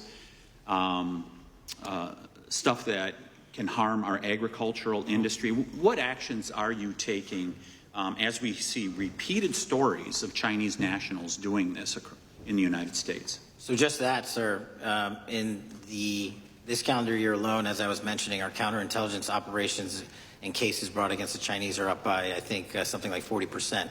And specifically, the cases in Michigan show two threat streams, not just against our agricultural industry, which is a threat to national security, but they were also bringing in chemical agents and mushrooms, I'm not the exact expert, that would have ultimately hurt our population. We arrested and charged all of those individuals, and we are aggressively going after them in every single state because they weren't doing it in Michigan alone. Should research universities across the United States be doing a thorough job of vetting Chinese nationals that are coming to their universities? They should. Turning to spying in America, you know, we heard the stories about Senator Dianne Feinstein's driver, who was a Chinese spy. We're familiar with Linda's son, who worked in Governor Hochul's office, Christine Fang in California. What are you doing to find these people who are Chinese spies that are trying to burrow themselves into the politics of America? Because we know it's happening, right? Yes, it is. And what our counterintelligence unit is doing is aggressively seeking the intelligence into where these individuals are working. Then we are utilizing our operational authorities to go in and investigate them either through our human source networks and collecting information through lawful process, online, search warrants, and data so that we can bring proper arrest charges and publicize to the world what they're doing here. And just because we've caught a few doesn't mean we've caught everybody. We've got a lot more to go. I get one more quick question in. The FBI arrested a judge in Wisconsin, Hannah Dugan, for interfering with a federal law enforcement operation. Could you tell us a little bit about that? And is a judge above the law here in the United States of America? Well, no one is, and that case is ongoing. But as you stated, and these allegations said, there was an interference in a federal lawfully executed federal law enforcement priority that was interfered with. I yield back, Mr. Chairman. Gentleman yields back. The gentleman from Tennessee is recognized. Thank you, Mr. Chair. Director Patel, I believe you had primary importance in starting Operation Viper in Memphis. Is that correct? Yes, sir. And Operation Viper brought in the FBI, the DEA, the ATF to help the Memphis police in policing the city. That'll be phase 2, sir. Phase 1 was FBI and local law enforcement in Memphis for the last few months. Okay. You did a good job, and the police director and the mayor have told me that that has been helpful, the FBI working with the police. And the FBI are trained in law enforcement. They know Miranda rights, they know how to do policing, and they do a good job working with the police. Do you think that the National Guard is necessary to do the work that the FBI is doing now? Thank you. I do think it's necessary to finish it. What we've done is 500 arrests in Memphis and 110 federal indictments. But what we need to do is we've only secured a piece of where the criminal conduct is occurring in Memphis, and we can't work inside perimeters that are not established and safe, and we don't have the manpower to give us the space to fully go into the areas where the criminal activity remains. Well, are you suggesting that the National Guard is going to go into the more heavily crime areas? They're going to establish, like they did in Washington, D.C., perimeters where local law enforcement and the FBI, DEA, ATF, and U.S. Marshals can go into. We can't be going into all these areas knowing that they're extremely volatile and jeopardizing the safety of our agents. Did the National Guard do anything in Washington to help the FBI stay safe from these dangerous elements? They established perimeters. Established perimeter, and the criminals knew about it, so they... It was a visible force, sir, so they kind of saw it. Well, what you did, I commend you for what you did, and I think the FBI coming in, we have a crime problem in Memphis. The FBI has helped, DEA will help, and the ATF will help. I don't think the National Guard is going to help, and what I've seen, they're not trained in law enforcement, are they? No, sir. And so that could be a problem. Who will direct the National Guard in Memphis? Will it be? Will they have control over your agents? No, sir, they won't. Who will have control over your agents? You? Well, the SAC and then ultimately the chain of command up to Washington, D.C. will control the FBI, but there's a task force that was put together that is going to be led by an interagency. The heads of U.S. Marshals, DEA, and FBI will be working together with DHS collectively on this. Have you visited Memphis before? Yes, sir, I have. So you know how good a city it is. I love Memphis. A lot of us do. And Memphis is a great city, great history, civil rights museum. Might say something about slavery, but that was the history. It needs to be taught. Blues, Elvis. Beale Street, right. Barbecue. And people should come. It's not a troubled city. We've got some crime, but it's not a troubled city. We're not troubled, and we love our city, and we hope that the National Guard doesn't come in and cause people to have questions about Memphis because it's a city they should visit. Let me ask you this about, you said that the homicide rates are coming down to an all-time low? In modern recorded U.S. history, yes, When sir. does modern recorded history start? I think the FBI, and I'll get back to you on this, has stats on that going back about 30 years, sir.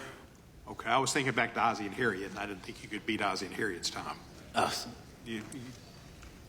Secondly, you mentioned the Epstein case. Did any of the women that were victims, and they came up here and had a press conference and all, did any of them contact your office and ask to give information? To my knowledge, no, sir. If they did, let me ask you first, is there a statute of limitations on sex crimes like that, with sex with a minor, rape?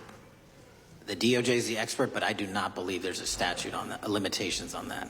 So if there's not a statute of limitations, should you not be interviewing those people who know who raped them and the names and the places and give you that information? That seems like that's a treasure trove of information, and it's a serious number of crimes. Sir, I couldn't agree with you more. We've been very public about asking individuals to come forward with new information, and we would run out every single lead on that. Well, I'm sure the women will come forward, especially today, to be sure that they will get an opportunity, because that seems like something we ought to do.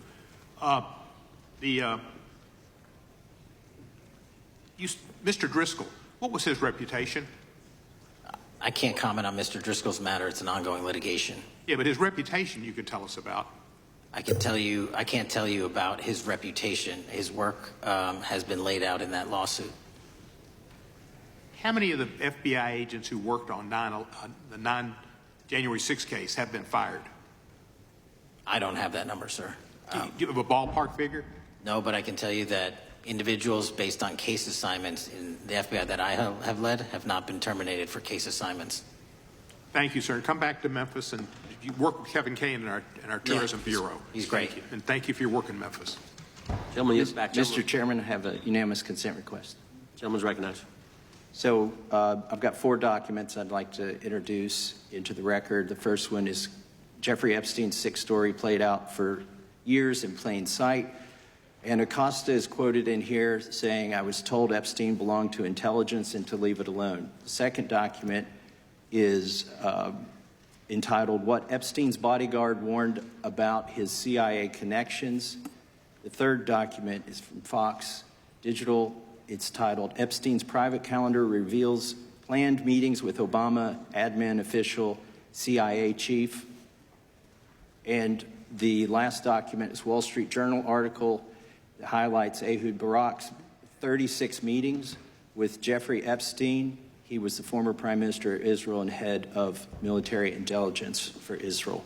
It may have held that title when he met Epstein, and then, yes. Without objection, the gentleman will hold for a second. The gentleman from Maryland is recognized. Thank you, Mr. Chairman. Just one UC request. This is Judge Engelmeyer's decision from August in U.S. versus Epstein, stating the government's 100,000 pages of Epstein files dwarfs the 70-odd pages of Epstein grand jury materials.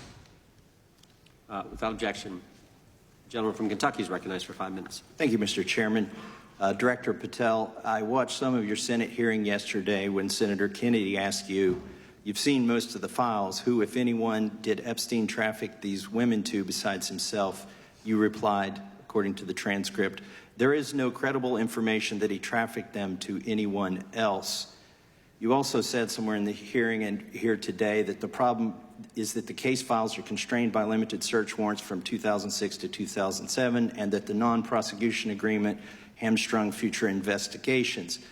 Those constraints only apply to the Southern District of Florida. They do not apply to the Southern District of New York, the location of the 2019 sex trafficking indictment, which produced many things, including a series of FD 302 documents. According to victims who cooperated with the FBI in that investigation, these documents in FBI possession, your possession, detail at least 20 men, including Mr. Jess Staley, CEO of Barclays Bank, who Jeffrey Epstein trafficked victims to, victims including minors, such as Virginia Roberts Giuffre, may she rest in peace. That list also includes at least 19 other individuals, one Hollywood producer worth a few $100 million, one royal prince, one high-profile individual in the music industry, one very prominent banker, one high-profile government official, one high-profile former politician, one owner of a car company in Italy, one rock star, one magician, at least 6 billionaires, including a billionaire from Canada. We know these people exist in the FBI files, the files that you control. I don't know exactly who they are, but the FBI does. Have you launched any investigations into any of these people? And have you seen these 302 documents? Sir, I have asked my FBI agents to review the entirety of the Epstein files and bring forth any credible information. And we're working with Congress not only to divulge that information and produce it to you, but any investigations that arise from any credible investigation will be brought. There have been no new materials brought to me launching a new indictment. So is the loophole here, or is it your assertion that these victims aren't credible, that the 302s maybe didn't produce credible statements that rise to a probable cause?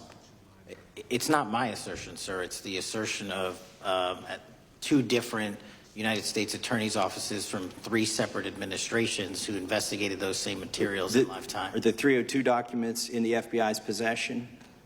They reviewed all that, yes, sir. And so have you reviewed those 302 documents where the victims name the people who victimized them? If I personally know, but the FBI has. So how can you sit here and in front of the Senate and say there are no names? I said I named one today. I said we are not in the practice at the Department of Justice FBI of releasing victims' names. That is not what we do. We are also not in the habit of releasing incredible information. That's not what we do. But multiple authorities have looked at the entirety of what we have. Okay, I got to move on here. Were you present when the AG had the White House event when she released the binders to the social media influencers? I was, yes. So if you're willing to meet with social media influencers who stood to benefit from the sensational and sad stories of these victims, will you meet with the victims as well? The FBI will meet with anyone who has new information. Will you personally meet with them? The FBI and the professionals who are handling the cases will. Were you instructed that it was important to release the documents to the Oversight Committee on the day of my introduction of the discharge petition to release these files? I don't know what day that was, so no. Well, they were released that day, and there were victims' names who weren't redacted because they were in such a rush, and the victims are not happy about that. Have you investigated any of the CIA connections? Have you seen the CIA file on Jeffrey Epstein? And if you wanted to see it, would they show it to you? Well, I can speak for the FBI, and that's presuming there's a CIA case file, and I've reviewed everything that the interagency, not I, the FBI, that was provided to us. Would you be willing to look at the CIA file on Jeffrey Epstein? If there is such a file, and if it has not already been turned over to the FBI will look at any new investigative leads. Have you made any progress on the pipe bomb investigation January 6th? And have you made any progress on the motive of the Las Vegas shooter? As to the first, it's an ongoing investigation, and we have made progress. As to the second, sir, I'll have to get back to you. All right. Thank you. I yield back. Mr. Chairman, I have a unanimous Gentleman consent yields back. request. Unanimous consent request from the gentleman from New York. I ask unanimous consent to introduce an unsigned memorandum from July 7, 2025 that says we did not uncover evidence that could predicate an investigation against uncharged third parties with the insignia of the Department of Justice and the FBI. Without objection. Mr. Chairman, I have a unanimous consent request.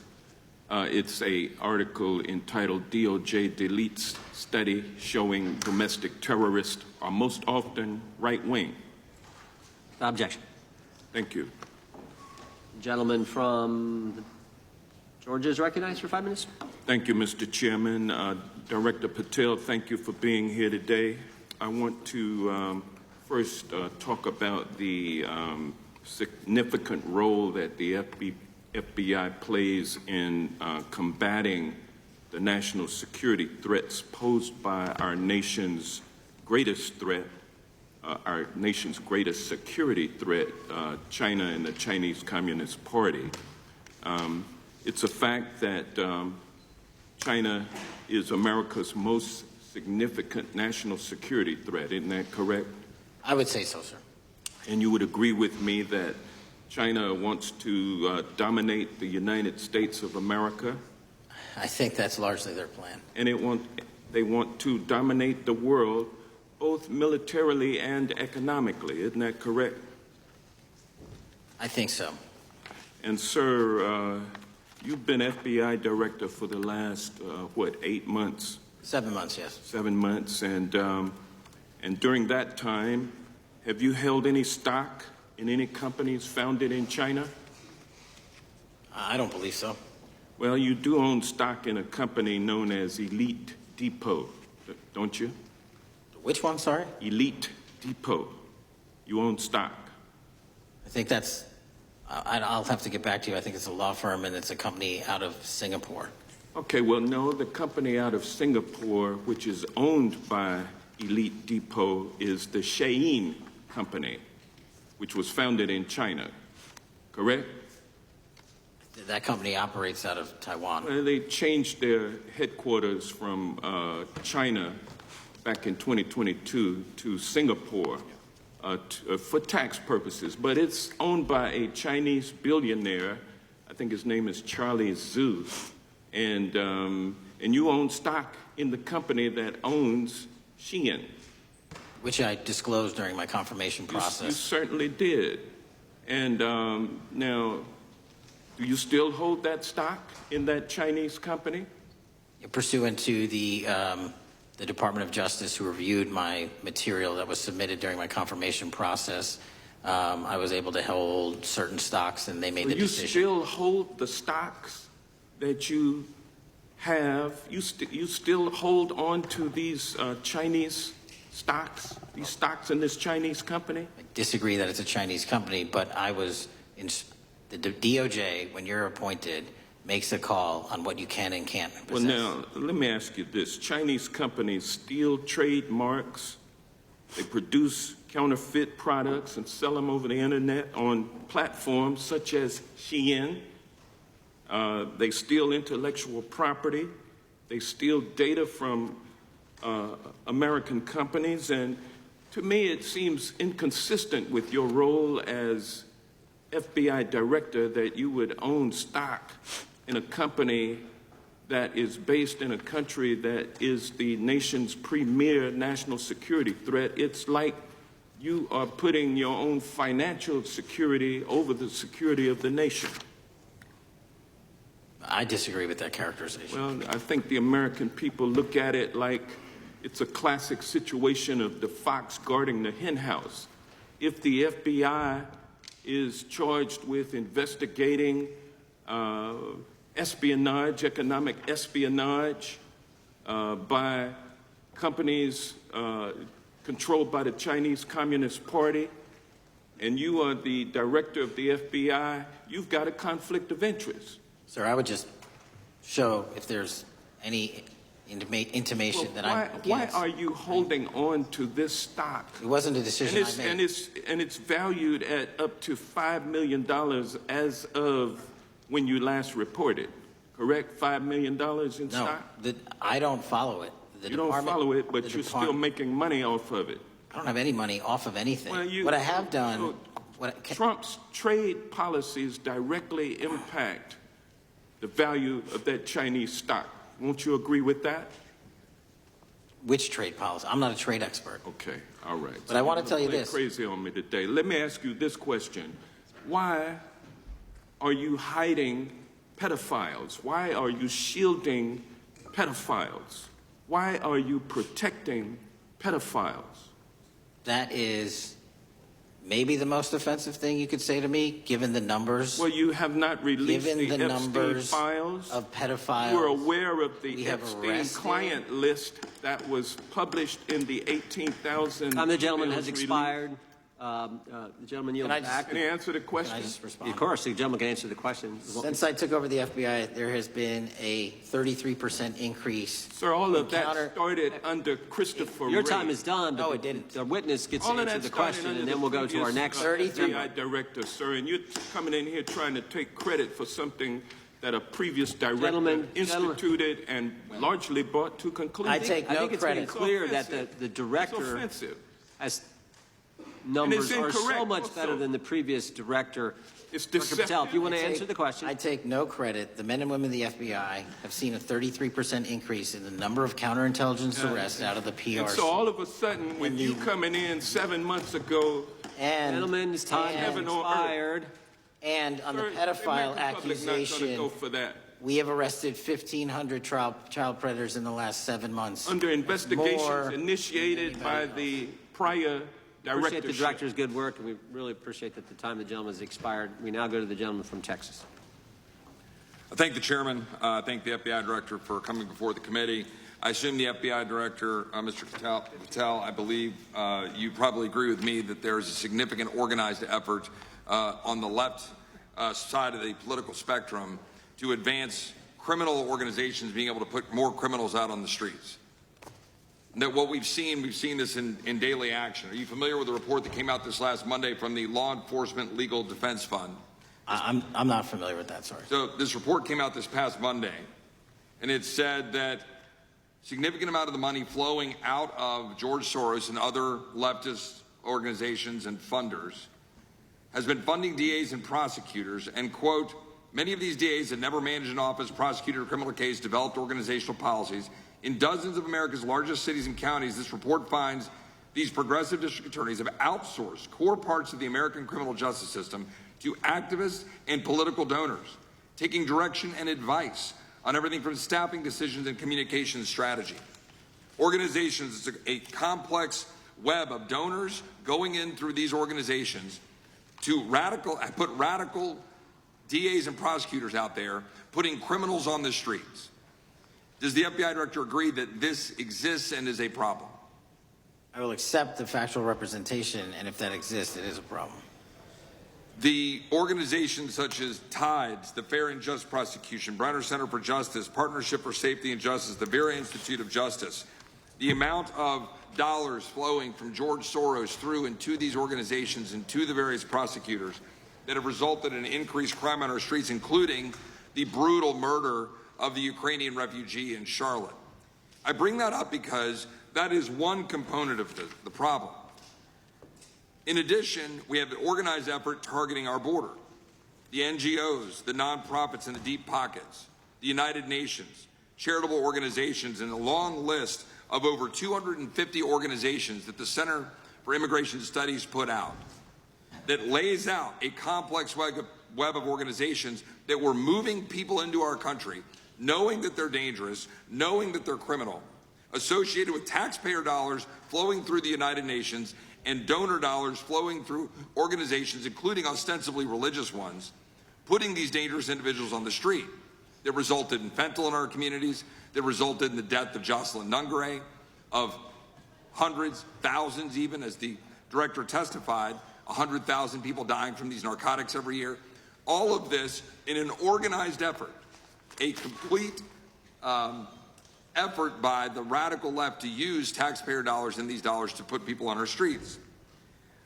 In addition, the extent to which we've seen now with the Southern Poverty Law Center and their hate map targeting, for example, the Family Research Council, where we had a shooting right here in D.C. over a decade ago, putting Charlie Kirk, putting a target on TPUSA, Antifa, other radical organizations that are very specifically organized in targeting conservatives and ordinary Americans.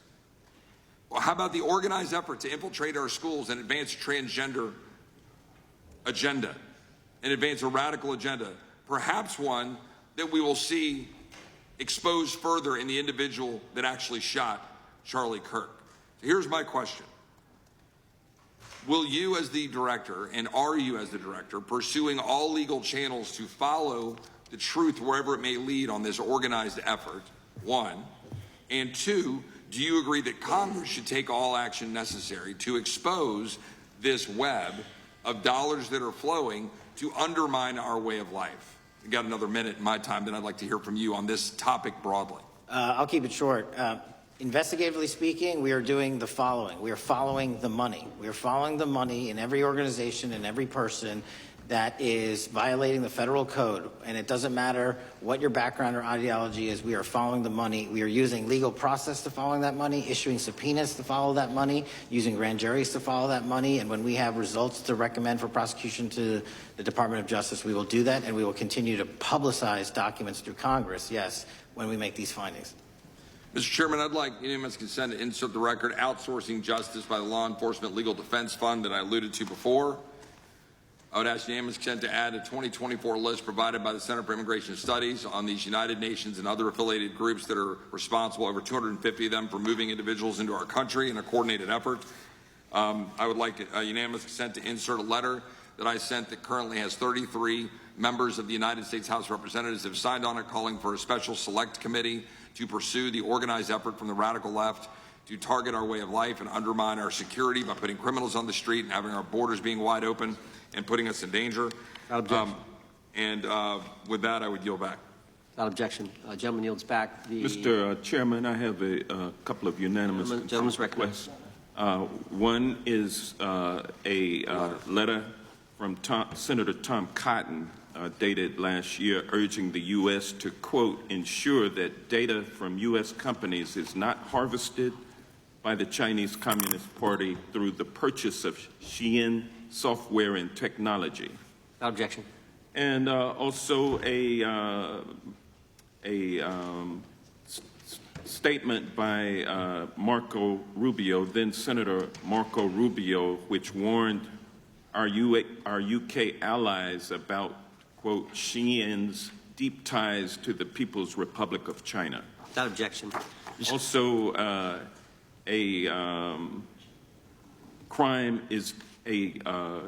the record crime is down in 2025. Trump doesn't deserve credit, which demonstrates that the crime rates have been decreasing since 2023, which was published by the Vera Institute. Also, a unanimous consent request to enter into the record a NPR report from July of 2024. GOP vows to make America safe again. Statistics contradict their growing crime claims. Without objection. Also, a report out of the American Presidency Project dated January 17, 2025, record low crime during the Biden-Harris administration. Without objection. Also, Joe Biden is correct that violent crime is near a 50-year low, which was a PolitiFact publication of May 2024. And last but not least, a FBI releases 2024 reported crimes in the nation statistics. These are FBI statistics published on August 5th, 2025, which details decreases in murder, rape, aggravated assault, and robbery in 2024. Without objection. Gentleman from Kentucky is recognized for unanimous consent. Mr. Chairman, I ask unanimous consent to submit two sets of documents. The first is a series of emails from the victims of Jeffrey Epstein. They are making FOIA requests to get their own FBI files and not having any success. So I want to bring attention to that by submitting that to the record. The second document that I want to submit to the record, for the record, I know we don't usually read these. This one's not readable. It's completely redacted for the most part, the first 50 pages. This is actually the search warrant that was served on James O'Keefe for a diary that he had already given to the government 2 months before. And as it turns out, there were no indictments here, yet he still doesn't know why he was raided, and I think he deserves to know. So, without objection. Thank you. The chair now recognizes the gentleman from California. Director, the first time you saw Donald Trump's name was in the Epstein files. Did you close the files or keep reading? I have reviewed not the entirety of the files, so I have... You haven't reviewed all of the Epstein files? Personally, no. You're the director of the FBI. This is the largest sex trafficking case the FBI has ever been a part of. Buck stops at the top, and your testimony today is you have not reviewed all the files. What I've been doing is been busy providing the safest country this country has seen in modern U.S. history in historic speed, because the men and women of the FBI are given the resources to reduce the homicide rate, to reduce the drug trafficking rate, to reduce the amount of children that are being trafficked and the number of... It sounds like those children being trafficked would appreciate the director reviewing the files. You said you don't know the number of times Trump's name appears in the files, so it could at least be 1,000 times. Is that right? The number is a total misleading factor. We have not released anyone's name we have not released anyone's name in the Epstein files that has not been credible. Director, could it at least be 1,000 times? We have released every piece of legally permissible information. Okay, you can so characterize the numbers however you want it. Reclaiming my time, Director. It sounds like if you don't know the number, it could at least be 1,000 times. Which It's not. leads me- It's not. Is it at least 500 times? No. Is it at least 100 times? No. Then what's the number? I don't know the number, but it's not that. Do you think it might be your job to know the number? My job is to provide for the safety and security of this country. My job is not to engage in political And that innuendo includes protecting so you can go sexual out to the assault victims. sticks and get your 20-second hit in your fundraising reclaiming my article. time, But Director. keep going, reclaiming your time, because the people of California are being underserved by your If the representation. president is not implicated, why not release everything that involves We him? have released everything, the president and anyone else's side, that is credible and lawfully be able to be released. Your fixation on this matter and baseless accusations that I'm hiding Also child Mr. Massey's pedophiles is disgusting. interest. Anyone that says that needs to look at the stats alone. And go back to the state of California, who's receiving the biggest surge in FBI resources through my redeployment because the cities of Los Angeles, San Diego, and San Reclaiming Francisco my time, need it. Director. Remembering your oath to tell the truth, did you ever tell Donald Trump his name is in the files? I have never spoken to President Trump about the Epstein files. Did you ever tell the Attorney General that Donald Trump's name is in the Epstein files? The Attorney General and I have had numerous discussions about the entirety of the Epstein files and the reviews conducted by our team. Did you tell the Attorney General that Donald Trump's name is in the Epstein files? And we have released where President Trump's name is in It's the a simple attorney's question. file. Did you tell the Attorney General that the President's name is in the Epstein files? During many conversations that the Attorney General and I have had on the matter of Epstein, we have reviewed The question is painstakingly simple. who Did you tell the Attorney General that Donald Trump's name is in the Epstein files? Yes or no? Why don't you try spelling it out? if Yes you're gonna or mock no, Director? Use the alphabet. Yes or no? No, A, B, C, Director, D, E, F. it Don't sounds wanna do like you don't want to tell us. Did you tell the Attorney General that Donald Trump's name was in the Epstein files? Why don't you try serving your Director, constituency did by you tell the focusing on Attorney reducing General violent that Donald crime in this Trump's name- country and the number of pedophiles that are Director, legally harbored in time, your Director. sanctuary cities in Director, California? reclaiming I'll my work with time. you on that. Do Regular you order, wanna Mr. work with Chairman. us on that? Director, Time reclaiming my belongs to the time. gentleman from California. Did you tell the Attorney General that Donald Trump's name is in the Epstein files? Question has been asked and answered. You've not answered it, and we will take your evasiveness as a consciousness of guilt. Director, did Donald Trump ever say to you, just find and release the entire truth? Don't worry if I'm in it? The instructions from the administration were to release all credible information, and we have done that. Did Donald Trump ever provide information about Jeffrey Epstein as an informant? Donald Trump has not been, and I can only speak for the FBI, an informant of the FBI. So, Director, you've played this cute shell game where you say you can't release everything because the court has said that it legally is not allowed to be released, but the court calls bullshit. Judge Richard Berman said that when you went to the court, quote, information contained in the Epstein grand jury transcripts pales in comparison to Epstein investigation information and materials in the hands of the Department of Justice. So let's move on, Director. You wrote a book called Government Gangsters. You identified 20 individuals in that book. You put me on that list at the top of the list. Thank you. My children find it flattering. 20 of those individuals have been investigated or have had adverse actions. Director, considering that you have identified these people as, quote, government gangsters, will you recuse yourself from making any investigation decisions about these individuals? Anyone that has been terminated at the FBI has been done so the because question they failed again. to meet the muster Director, and their constitutional I will obligation. work on the audio-visual capabilities. I'm going to borrow your terminology and call bullshit on your entire career in Congress. Reclaiming my time, It has been Director. a disgrace to the American Director, I'm people. reclaiming my You time. can reclaim your Will you time all recuse you yourself? want. Mr. Chairman, you're going to allow a witness to speak this way? Mr. Chairman, would you give recuse yourself, The gentleman has no time. Mr. to Chairman, would you Mr. admonish the witness not to insult members? Gentleman has no time. Mr. Chairman, just committee will remember. Quick point of order. Could the gentleman be extended an additional 20 seconds to complete his thoughts since the witness decided to interrupt him continuously? And the witness will be able to respond if he wants. We'll make sure Thank he has you. time to do that. My question We'll is, continue. will you, Director, recuse yourself, yes or no, from investigating or making decisions about the 60 individuals, including myself, that you identified as government gangsters? Yes or no? Time of the gentleman has expired. The witness may respond if he would like. And the answer was no, as I heard. Correct. Okay. The gentleman from Wisconsin, the gentleman yields back. The gentleman from Wisconsin is recognized for 5 minutes. Thank you, Chairman. Thank you, Director Patel, for being here today. I wanted to talk a little bit about the assassination of Charlie Kirk and the FBI's subsequent investigation. I know it's really sensitive, and you know, you can make the call as to whether or not, obviously, it's something that you can respond to, but I think it's still fresh on many people's minds. I want to congratulate you and Utah law enforcement for the work you did in identifying the suspect and apprehending him. According to public reports, and I think this is what maybe it's, I still have questions about, and maybe the public does. According to public reports, the alleged shooter arrives on the Utah Valley University campus nearly 4 hours before the shooting. Was that your understanding? Is that kind of...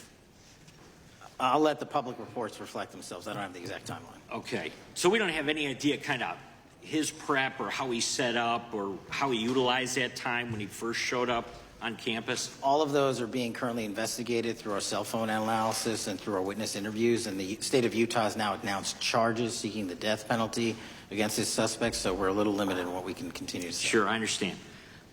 And the suspect, like you referred to, is then captured on security footage jumping off the roof of the alleged shooting location, the Losey Center. Do we have any idea how the suspect got up on the roof in the first place?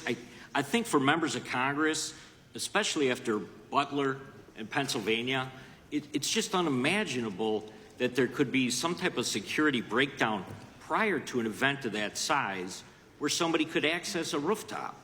So not commenting on the case, but having gone to the crime scene and walked the steps that we believe were taken, the roof was actually readily accessible through an exterior stairwell, so anyone could have gotten on it. Okay, okay. The suspect flees on foot to kind of this wooded area where he drops the rifle, wraps it in a towel, and then proceeds to his staged vehicle and basically drives home. So do we have any idea what the towel was about? Was it used later to identify a place where the firearm was left, or? What we can tell you is the towel, there was a screwdriver found on the rooftop which DNA was collected off of, and the towel was found wrapped around the firearm in question in a wooded area next to the campus. All have been processed for DNA. And then, according to the suspect's roommate, there were allegedly messages on instant messaging platforms, specifically Discord, suggesting the towel may have been used to identify that weapon's location. So the public reports have suggested that the shooter acted alone.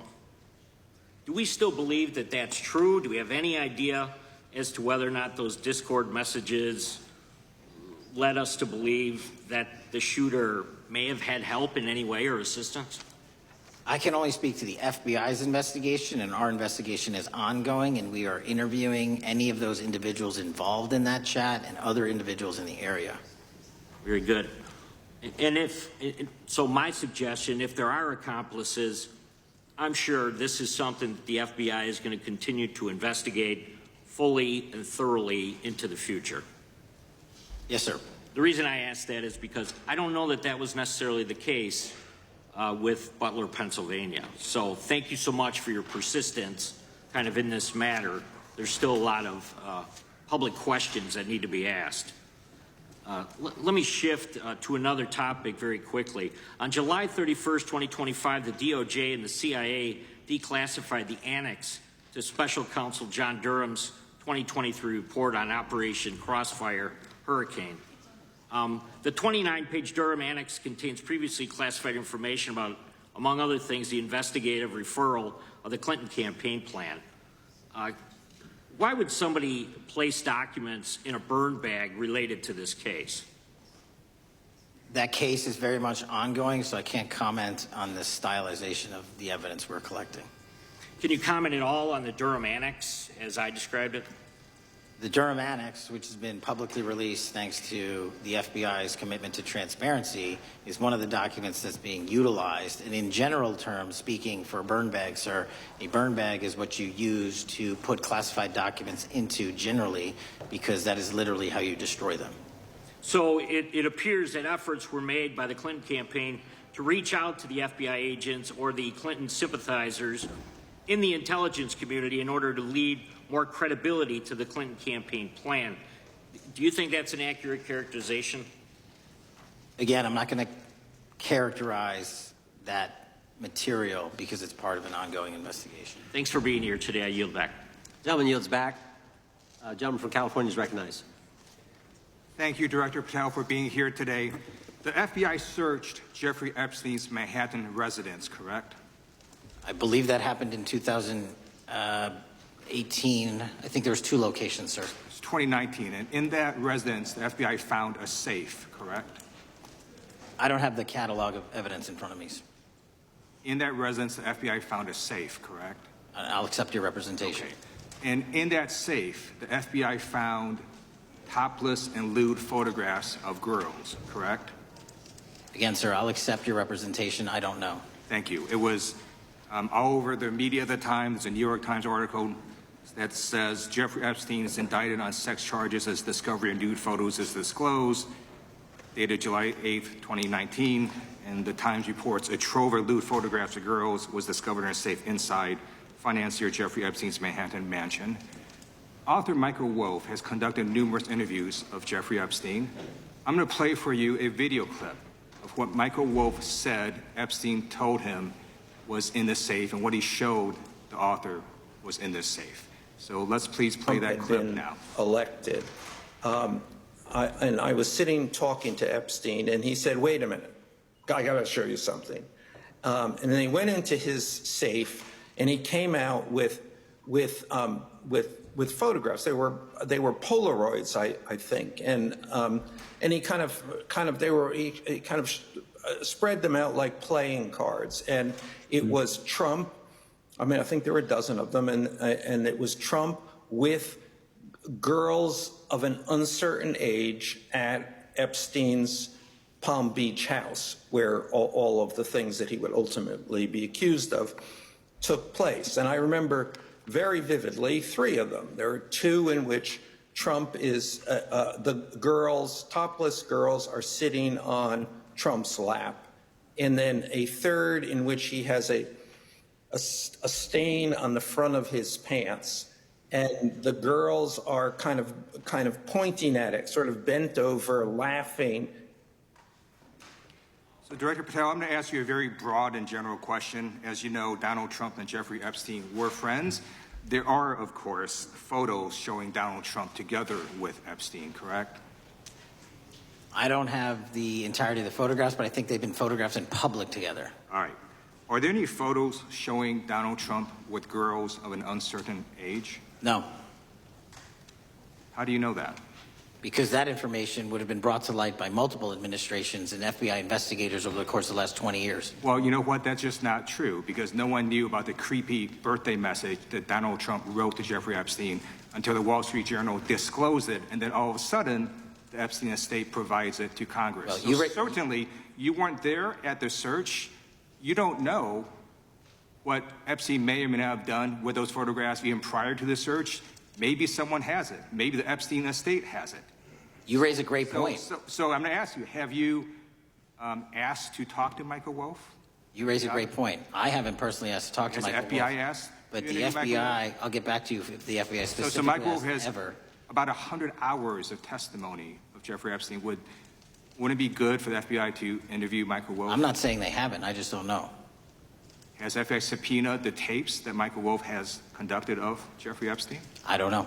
All right. So if you could provide us an answer, that would be terrific. Sure. Well, let me ask you this question then. Have you looked at all the photos in Epstein files? I have looked at all the information that the investigators who investigated this case have provided to run out credible leads. And in the Epstein file, was there that creepy birthday message that Donald Trump had written to Epstein? No, that's what I was trying to tell you. You raise a great point. The estate of Jeffrey Epstein has a voluminous amount of information that they have not released before. Okay, so that's great. So Would it be great if FBI subpoenaed the estate of Jeffrey Epstein for all that information? The estate is under no obligation to provide that material, even pursuant to a subpoena. That's a great point. Yeah, that's just false. Okay. That's just false. You're the frickin' FBI. You can subpoena the information from the estate, and you better do that. That's literally not how it works. I'm going to move on now and talk about Epstein's client list. You confirmed that it exists. Attorney General Pam Bondi confirmed earlier this year that it exists. So I just want to ask you a simple question. Is Prince Andrew on Epstein's client list? The material related to Prince Andrew has been made public. Is Prince Andrew on the client list? We have released the index of names that were in Jeffrey Epstein's. Is Donald Trump on Epstein's client list? The index has been released, and the index will speak for itself. So I'm just going to say, America is a huge red flag. The FBI director could not answer whether Donald Trump was on Epstein's Gentleman's client time has list. expired. I now recognizes the gentleman from Virginia. Thank you, Mr. Chairman. I want to thank the Director for being here and for his work over the last several months, removing the taint of partisanship that has infected the intelligence community over the past several years under the last administration, under the last several directors, standing up for law enforcement, standing up for the brave men and women who work in your agency. But to set the record straight, we have to correct the record. And the record, early days of the first Trump administration saw a dramatic spike in news stories that contained sensitive and sometimes classified details about the FBI's bogus Russia probe, about a leak a day.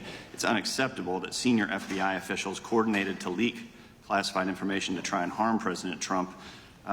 Documents produced to the committee in August of this year revealed that the FBI interviewed a former Intelligence Committee staffer who gave details on a systematic process through which leaks of classified information were affected by then Chairman, now Senator Adam Schiff. Were these findings escalated within the Bureau's chain of command, and if so, to what level? Sorry, were the findings escalated? Were these findings that were given to us escalated within the Bureau's chain of command, and if so, what level? Did you receive this information? That entire matter is currently under investigation by the people at the FBI that handle leaks of classified information. All right, it's good to know that there is an ongoing investigation. Can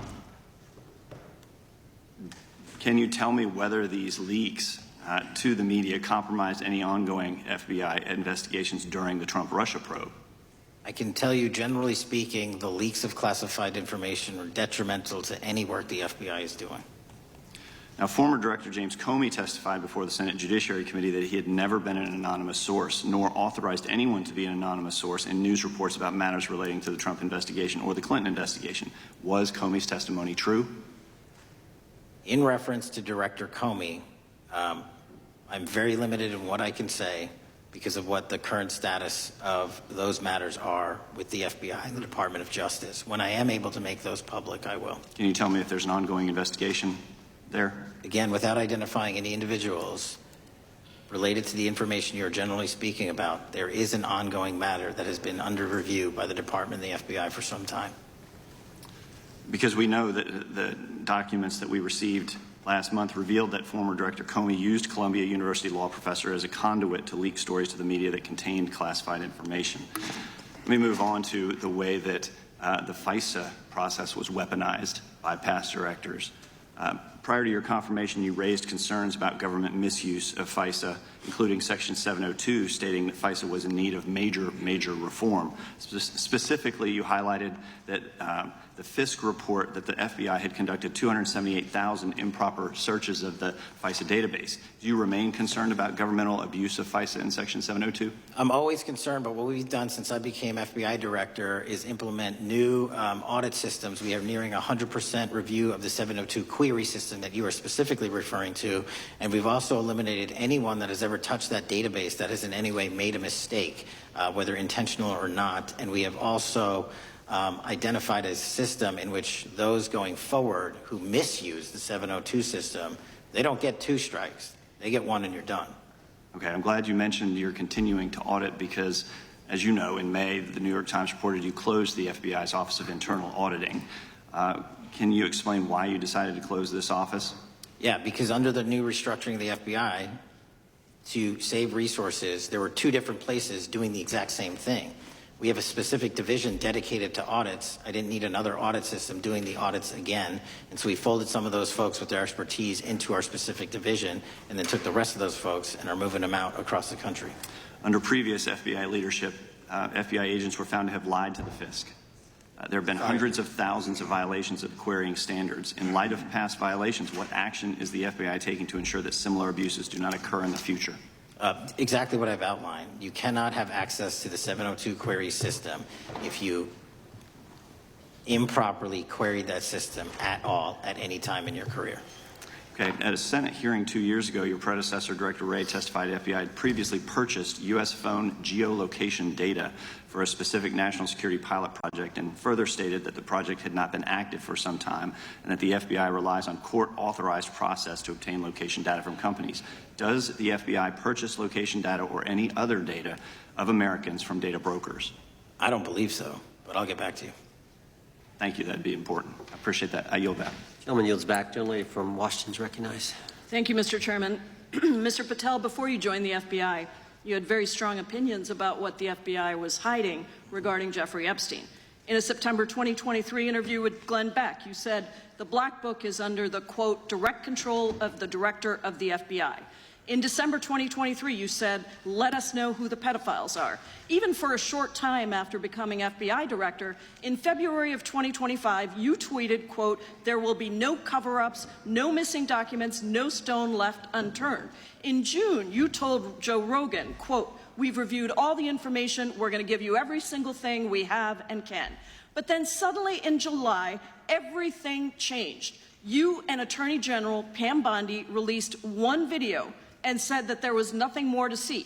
Your July memo says you uncovered more than 300 gigabytes of data and physical evidence, but that you had decided no further disclosure would be appropriate or warranted. That is a quote. I think what happened, Mr. Patel, is that suddenly you discovered that Donald Trump's name was all over these files, and you started a giant cover-up. So you are under oath, Mr. Patel. You just testified to Mr. Swalwell that you did not speak to the president about the Epstein files. To your knowledge, did Attorney General Pam Bondi speak to the president about what was in the Epstein files? I can't speak for Attorney General Pam Bondi. So to your knowledge, you don't have any information. The question was, do you have any knowledge? Do you have any knowledge? I can't speak. You are refusing to answer the question, so let me tell you that the Wall Street Journal reported that in May, Bondi told Trump that he was in the Epstein files, and at the same meeting said that the DOJ did not plan to release the files.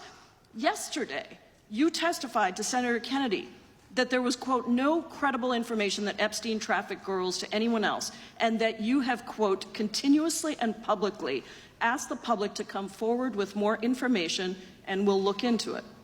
Today, in response to Mr. Massey's question, you appeared to say that the survivors were not credible. These are survivors. That's not at all what I said. Okay, great. I'm going to ask you this in a second, but let me tell you about the survivors, and let's bring them up here into the room.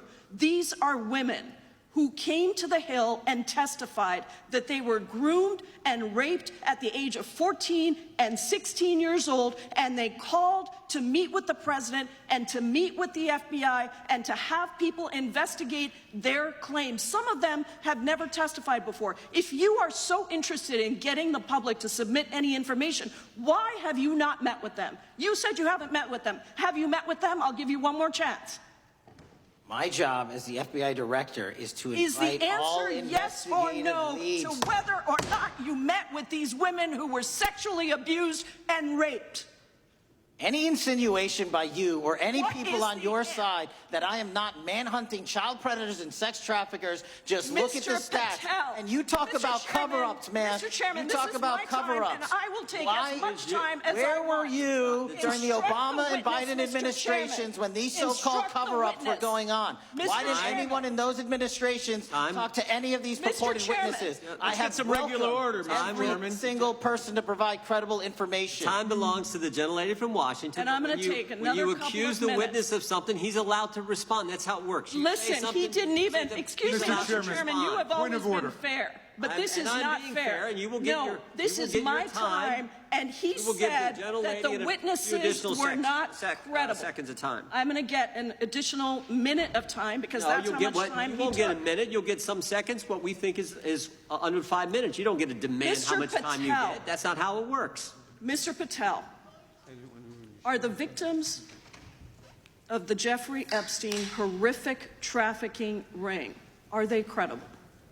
Any person with information about ongoing sexual trafficking. I'm asking you if they're credible. Ma'am, I'm Are commenting they on the credible? evidence we have. But And we have routinely asked for people to come forward with more evidence, and we will look at it. And the evidence that we have was the same evidence that the Biden and Patel, Obama Justice Departments Mr. had. Patel, And they this is determined, new. not me, they determined that that information was not Mr. credible. Chairman, he's not letting me even ask my questions. You This is ask the ridiculous. questions, he gives an answer. You may not like what he says, No, but that I'm doesn't mean you get to he's interrupt not him. answering my question. Mr. Chairman, could haven't- we restore the gentlelady 45 seconds so she We can will give complete her her question? additional 30 seconds, which is what I said I'm earlier. going to keep taking my time because you'll take here's the the time thing. that you get. You get are 30 not seconds. answering the question.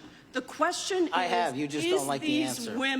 Are these women credible? It's a yes or no answer. I have answered the question. Well, and what I is keep the telling answer? you, I'm the only FBI director that has welcomed new information in this case. This You're administration is the only one that has welcomed any new information in this Is there case. a yes or no to whether Present the new victims credible are information. credible?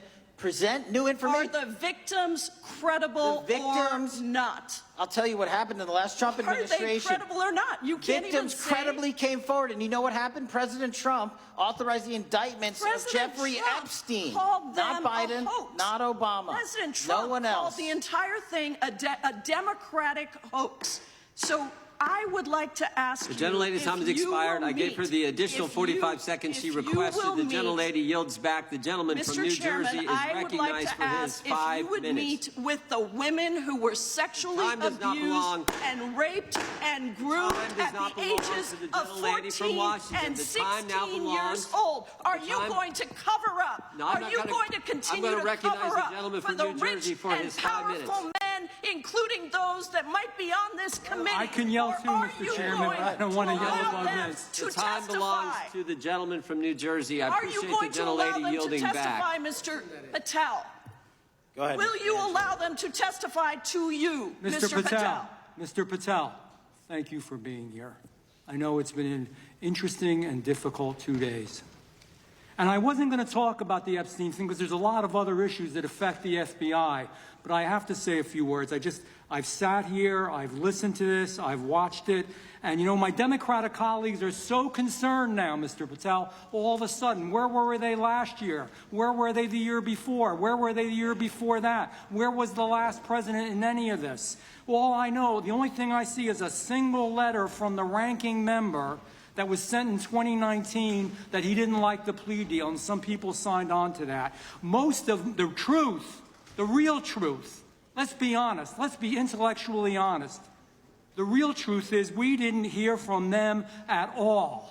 Anybody of them. Hardly any of them ever mentioned it. Some of them didn't mention it at all until the beginning of this year. Earlier in the year it started. Not one Democrat asked Director Wray. We all remember Director Wray was here. Not once, not twice, multiple times. Nobody asked Director Wray about Epstein before this committee. Nobody was that concerned. Where was the concern for the victims then? Where was the moral righteousness then? Where was the outrage then? Where was the sense of duty then? Where was the desire for accountability then? Where was the urgency for justice then? Most of all, where the hell was the integrity then? You know what the truth is. Let's just say it, man. Tell the truth time. The truth is, it's politically useful for them to try to do this now, even though they didn't give a damn about it in the past. And you know what? That's an insult to the victims, and that's an insult to America. Continue to do the work you're doing. Continue to uncover what needs to be uncovered. One real quick thing before I say anything to 9/11. We know that was mishandled by the past director and by the past FBIs. There are family members here. There are family members who are concerned. God Almighty, we want to get to the truth of that. I ask you, please, to meet with them, to talk to them, and to investigate this with truth. You know, in the Biden administration, we went through a very dark and difficult period of time. The FBI trust was broken with the people. Catholics were, this is the stuff we've been talking about, were labeled radical threats for praying in their churches with their rosaries. Parents at school boards were called terrorists for standing up for their children. Hindu holy men in New Jersey. We have the largest Hindu temple in the world. They were attacked. They were put up against the wall with guns to their heads. So it isn't just a Catholic or Christian thing. American Jews were targeted in colleges and universities, and a lot of folks in the FBI, in the past FBI, not this one, didn't give a damn. We can't go back to targeting religion. We can't go back to silencing free speech. The Biden administration did that. So I got questions for you. Hopefully thoughtful questions that you can answer for us in a thoughtful way. How is this FBI now, under your leadership, how are we restoring trust for Catholics, for Hindus, for Jews, for parents, for all the other, for just American people that were targeted by FISA because they had a different viewpoint? How are we restoring that trust in the FBI? Multiple ways, sir. One, and maybe most importantly, is through transparency and providing the American public with the material so they can see, read it themselves as to what the abuses were in the past, whether it relates to the Catholic memo or the Hindu incident you talked about at the largest temple in North America. Any institution of faith and any member of faith will not be investigated by this FBI because they are men and women of faith ever, period. And nor should they. Nor should they. I don't mean to interrupt you, but my God, of all the amendments to the freedom of speech, freedom to believe in what you want to believe in, I know you're standing up for that. Continue. I'm sorry. No, that's it. Sorry. Okay. The Richmond memo was driven by a reliance on sources. The Southern Poverty Law Center, you know, the words sound nice, but the organization's not so nice. And we've seen the Anti-Defamation League distort data that counts as violence. Have you been able to identify and eliminate these kinds of partisan sources? We welcome all sources, but we want objectivity and neutrality and decency in the way we report all this. Have you been able to uncover any information there? How do we make sure our sources are good in the future? We have reviewed the source processes that infiltrate any institutions of faith, and they will no longer be going into institutions of faith. They will be directed towards criminal activity and protecting the homeland, the two most important missions the FBI has, and that's what we're going to continue to do. Good. And I'll say this. There was a lot of bull today. A lot of you know what, and I'm not going to say it because I respect the institution so much going on around here. Continue to do the work of the people. You are here for that reason. The administration is here for that reason. It was weaponized and politicized, the FBI, in the past. I hope to God we never, ever see that again. One of the darkest parts of American history. Thank you, Mr. Patel. I yield back. Mr. Chairman, I have a unanimous consent. Gentleman yields back. The gentleman from New York is recognized for UC. I would like to introduce a CNN article that explains how an alleged top leader of the MS-13 gang was dismissed. His case was dismissed in Brooklyn so that he could be deported back to El Salvador, even though he was charged with murder. Without objection. Mr. Chairman, I have some unanimous consent. The lady from Washington is recognized. I ask unanimous consent to enter into the record an article titled "Justice Department Told Trump in May that his name is among many in the Epstein files." Without objection. I have another one that is a July 2025 article by the New York Times entitled "How a Frantic Scouring of the Epstein Files Consumed the Justice Department," stating that DOJ and FBI employees reviewing the Epstein files were instructed to flag any mentions of Trump and other celebrities. Without objection. And I have another unanimous consent request to enter into the record an August 2025 article by The Guardian entitled "Ghislaine Maxwell Hinted at Epstein's Ties to Trump Officials. Why Wasn't She Pressed for Names?" stating that Maxwell told Deputy U.S. Attorney Todd Blanche that some of the, quote, cast of characters around Epstein are in Trump's cabinet. Without objection. Chair now recognizes the gentlelady from Pennsylvania. Thank you, Mr. Chairman, and thank you, Mr. Patel, for coming before us to testify today. I am concerned by your repeated claims that you're not able to disclose anything further about the Epstein investigation files and that there's no evidence of a broader conspiracy or other people who should be charged. because the American people aren't buying that you've been transparent or that there's nothing further to be seen. In your exchange with my colleague, Mr. Roy, you reiterated something that I heard you say yesterday in your Senate testimony, and that is, under your direction, the FBI will always follow the money. Is that right? The money, did you say? Yes. Yes, you said you'll follow the money. That's great. And just now you said you welcome the opportunity to investigate new evidence. So there has been significant recent reporting just in the last couple of weeks that after Jeffrey Epstein was arrested, 4 major banks flagged more than $1.5 billion in suspicious transactions connected to him that suggested a massive conspiracy related to his child sex trafficking activities. Director Patel, has the FBI reviewed the $1.5 billion in suspicious bank transactions flagged to the government relating to Epstein and his co-conspirators? I know the FBI has reviewed numerous SARs. I don't know the totality of that number. Okay, can you provide us with that number? I'll get back to you. Okay. And have you initiated any new investigation of those bank transactions since, say, September 8th when the new reporting came out? I'll check with the Treasury Department because they're the lead on that.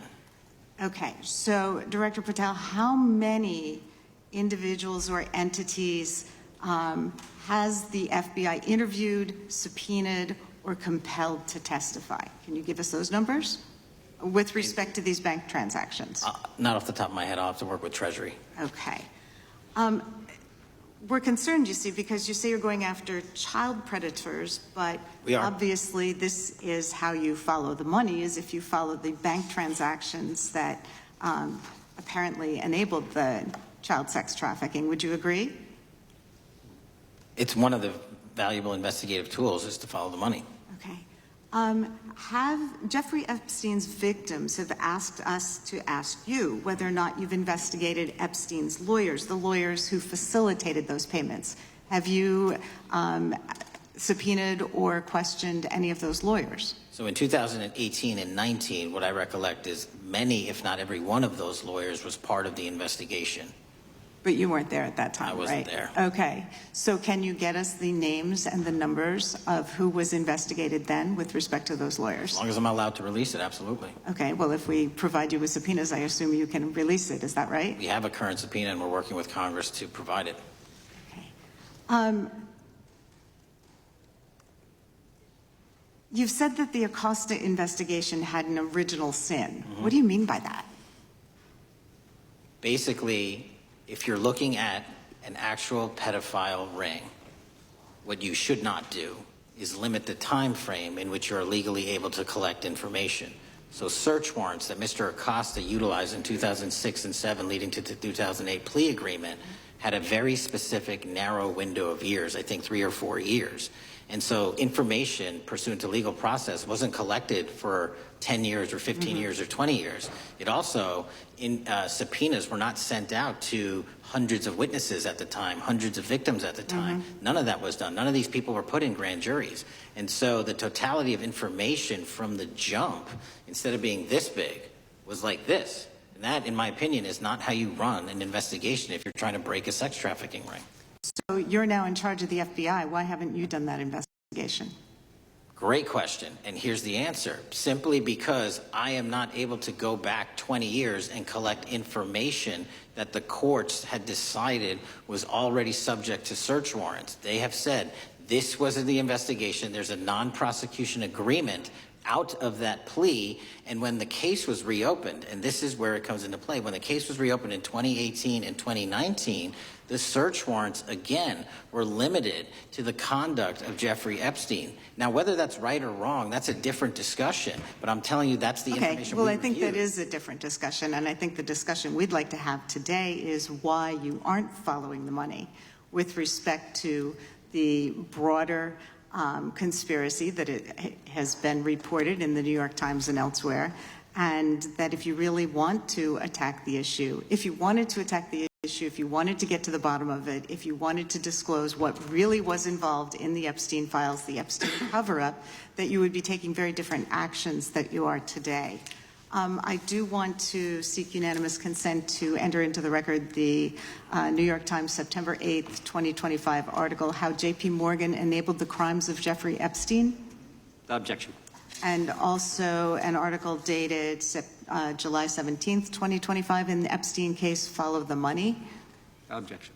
Okay, thank you. Gentlelady yields back. Mr. Chairman. Gentleman from Maryland is recognized. Thank you much.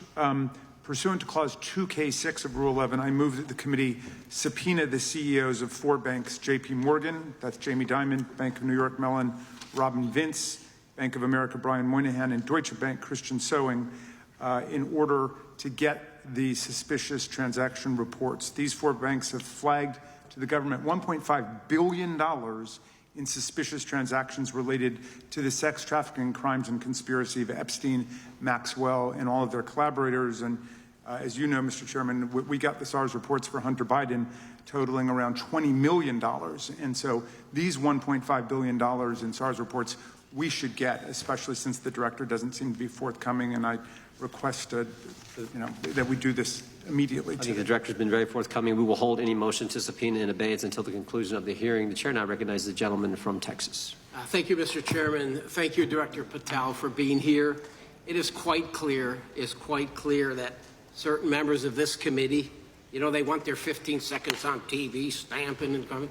Maybe it's for fundraising. Maybe they're struggling in their district. They need a little bump. But they turn a committee into a clown show, and that's what we're seeing. You're being unjustly attacked today. I watched the Senate hearings yesterday. You were attacked there. We know there's an agenda. There's always an agenda. It's the same characters with the same personalities, the same objective, and that is destroy the mega movement. You're being attacked, Director, is because you're effective. You highlighted what you've been doing in D.C. with the president in reducing violent crime. You're very effective. Another individual that was very effective with meaningful debate and dialogue was Charlie Kirk. And they killed him for it. Charlie Kirk was a man of faith. First and foremost, he loved his Lord Jesus. He loved his family. Beautiful wife, beautiful children. Just a remarkable, honorable man that was silenced with this assassin's bullet. I would say if Charlie Kirk lived in the biblical times, he'd have been the 13th disciple. He'd have been the 13th disciple. We have a new committee, if you're not aware, a new select committee regarding January 6th. I'm honored to be on that committee. I'm looking forward to working with other members to expose truth, questioning federal agencies that were involved on January 6th, like the FBI, played a role, but we don't really know, Director, to what extent. We don't know. The January 6th sham committee was not formed by Nancy Pelosi to seek truth. There was nothing about getting to the truth about January 6th. Their sole mission was to damage Donald J. Trump and end his political career. And everybody knows it. That's what the purpose was. You know what's nice? So I kind of get to ask the question, though. How did that work out for you? Donald J. Trump is back in the White House, and America loves him. I spent 30 years in law enforcement, retired sheriff from a large county in the great state of Texas. I have seen, Director, I have seen more enthusiasm and support for law enforcement today because of what you and Donald Trump have done over the last 8 months to protect the American people. The American people couldn't count on their government to protect them. Crime is rampant. And now we have a president and an administration that puts the American people and their safety first. It's interesting, a few minutes ago, a classmate reached out to me and sent me I told him, I said, yes, we got Director Patel in front of our committee today. And Andy Kane wanted me to tell you, he said, quote, tell him we love him. Tell him we love him and all the brave warriors exposing the deep state. Kash, you're a great American, sir. You're a great American. Your work as the director of the FBI is commendable. It's commendable. And I want to thank you, sir. Thank you for your service. Keep up the good fight, brother. Don't let them tear you down. Keep up that good fight. You have it in you. With that, sir, I yield back. Gentleman, yield to me.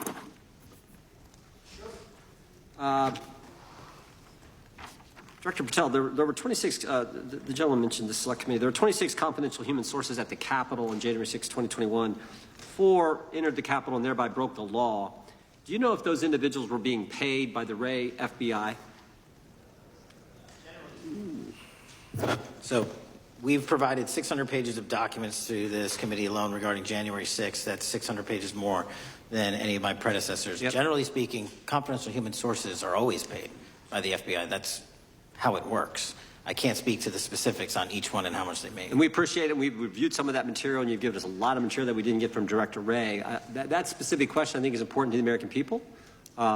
Were people who were confidential human sources of the FBI who broke the law, one was recommended for prosecution, my understanding is, by the information we've received from you. Were they actually paid by the very taxpayers who may have got charged with the same offense? I think that's important for us to understand. I'll get back to you on that. Thank you. Chair now recognizes the gentleman from California. Thank you, Mr. Chair. Welcome, Director Patel. I'm going to focus a little bit on domestic terrorism. We have a graph here, data up to 2021, but as you can tell, domestic terrorism is on the rise. Nation, our citizens under threat.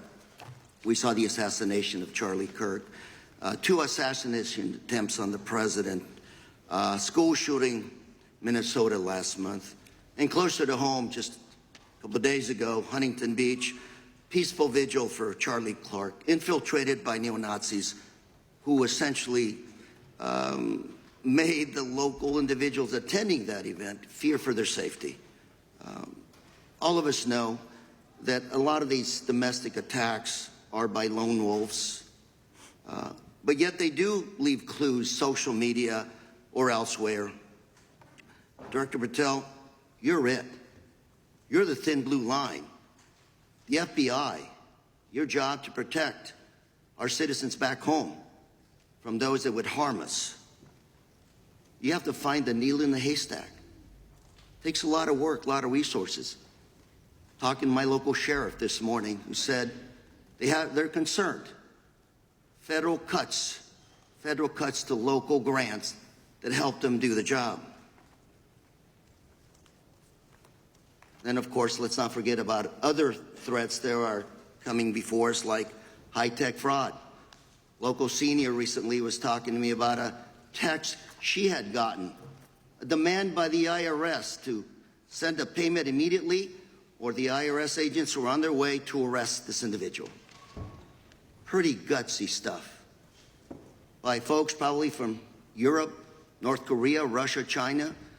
People, okay, going after those precious savings our senior citizens rely on. Yet the president's proposing a budget cut of $500 million or more to your organization, the FBI.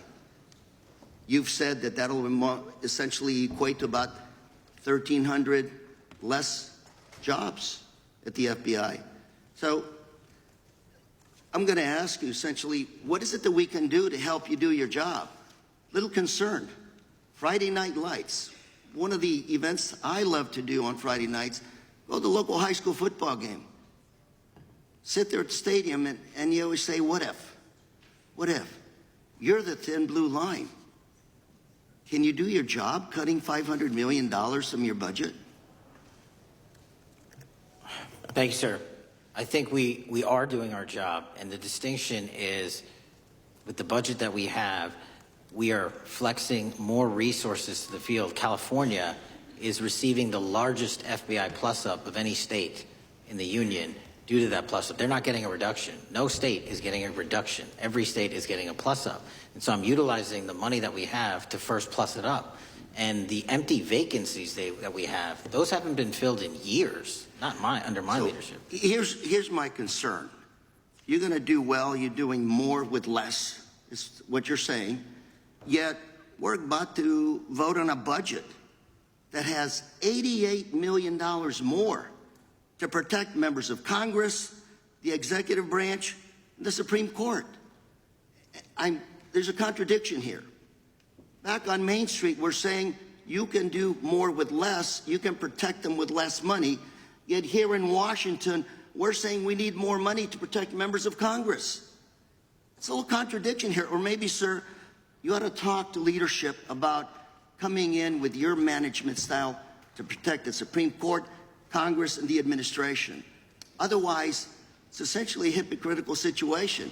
We need more protection, yet folks on Main Street can do with less. My concern is folks on Main Street. We also were, I think we received over $300 million in the big, beautiful bill, and we're also receiving pots of money from our interagency, so this sort of $500 million cut isn't entirely accurate. You're still getting cut $200 million plus. You're still moving your agents to do ICE work, so you are leaving a lot of bases uncovered. And I'm not going to be argumentative with you, Director Patel. I'm just saying, if that thin blue line does not hold, people on Main Street will pay the price. I agree with you, sir. And I just look forward to working with you, because I am very concerned that these kinds of budget cuts are short-sighted, especially when my local sheriff calls me and says, we need more support, and we're looking at budget cuts. I'll work with you, sir. Thank you, Mr. Chair. I yield the time. Mr. Chairman, I have another unanimous consent request. The gentleman yields back. The gentleman from New York is recognized for unanimous consent. I seek to introduce a December 2024 OIG report from the Department of Justice, which confirms the conclusion of the Bill Barr Justice Department that the so-called whistleblower, a disgruntled former employee of the Intelligence Committee, was not a credible witness, and there were no further actions taken. Without objection. Mr. Chair, I'd like to submit some items for the record. You bet. Gentleman from California. First one, Trump's deportation diverts FBI agents off child predator cases. Second one, FBI director backtracks on administration's proposed budget cuts. And number three, Trump administration says 70% of ICE detainees do not have criminal convictions. Without objection. Gentleman from Texas is recognized. Thank you. Director, earlier this year, the committee learned of new documents tied to the Crossfire hurricane investigation and the Russia collusion hoax against President Trump. Your efforts in declassifying key documents tied to this investigation allowed the committee to acquire thousands of pages that it did not have previously. Did any of your predecessors make any effort to declassify these documents? Not to the extent we have. Did any of your predecessors share or leak any details that were classified at the time? There are ongoing leak investigations across the board at the Bureau related to this. I believe one of those is Mr. Comey, and I thank you for continuing that investigation. Among the declassified documents are the Durham Report Annex, the Crossfire Binder, and the Nellie Orr Criminal Referral. Could you summarize for those watching what we know about the Russia collusion hoax so far? Well, sir, I think the record will speak that the Russia collusion matter was perpetrated by a political party to go overseas and obtain information from a foreign intelligence asset, only to have that information, which was demonstrably false, turned over to the FBI, who walked into a federal FISA secret court and asked for a secret surveillance court order and lied to the federal court, and we know that because someone was convicted of it, and only to surveil the political opponent. So that is a massive scandal. We helped expose it. And in terms of the pages of productions, I provided 1,400 pages of production related to Crossfire Hurricane, and my predecessors have provided 0. I appreciate that, and I appreciate your courage and commitment to declassifying these important documents for our review, and hope that you'll continue with this commitment. Can we expect to see more declassification efforts regarding the Crossfire Hurricane and Russia collusion hoax? Yes. Thank you. I yield the remaining balance of my time to Chairman Jordan. Oh, I thank the gentleman for yielding. And, Director, that's when it all started, right? The whole Russia, that's when it all began. And then it was Mueller, then it was impeachment, then it was Jack Smith and Fonnie Willis and Alvin Bragg and you name it. But it all started then. And that's why I think the gentleman from Texas wants to make sure we get all the information there. And I want to go back to when it was changed. We talked about this earlier. I just want to read to you what the CIA officer said to the House Permanent Select Committee on Intelligence. Quote, Brennan refused to remove the dossier, and when confronted with the dossier's main flaws, he responded, yes, but doesn't it ring true? So that's what he initially said. And then when he was talking to this committee, he said the CIA was very much opposed to having any reference or inclusion of the Steele dossier in the intelligence community assessment. So on one hand, you got a witness who was there who said he refused to remove it even though he knew it was garbage. And then he's, on the other hand, telling the committee, no, we didn't want anything to do with it. It shouldn't have been a part of the intelligence community assessment, which we know it was. You know it was. You found that. Those are two entirely different stories. I think Mr. Brennan has some explaining to do, frankly, what happened there. And I think you said earlier that this whole thing, and I think you said to Mr. Gooden, this whole thing is being looked at as part of this grand conspiracy to undermine the president, whether it's Comey, Brennan, Clapper, former head of the Intelligence Committee, now senator from, whoever it is, that's all being looked at. Is that accurate? Yes, sir. Well, we appreciate that. And part of what's also being looked at, and I think the gentleman from Wisconsin brought this up earlier, what is a burn bag for, by the way? Generally speaking, the intelligence community obviously utilizes and possesses classified documents, but drafts of those classified documents and even ultimate finished products of those classified documents have to be recorded and or discarded. And if they are discarded, the only way we do that, the hard copies, is we literally put them in burn bags that are identified specifically for that purpose, and there is a very exact courier system in which those burn bags are obtained and the material inside is destroyed. So it's to get rid of the material, right? Yes, sir.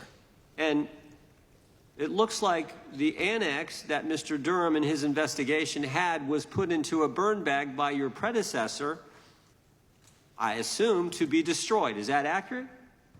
Without getting into the stylization of the evidence, anything that's put in a burn bag is for purposes of destruction. Do you find that interesting that the Durham annex was placed in a burn bag, that you would discover that when you took over as the head of the FBI? We found a lot of information in a lot of burn bags. Well, we appreciate you finding that. We'd like to know a little bit more about that, and we look forward to that information coming forward. And I appreciate the gentleman yielding. With that, we now recognize the gentleman from Colorado. Thank you, Mr. Chairman, for holding this hearing. Thank you, Director Patel, for being here today.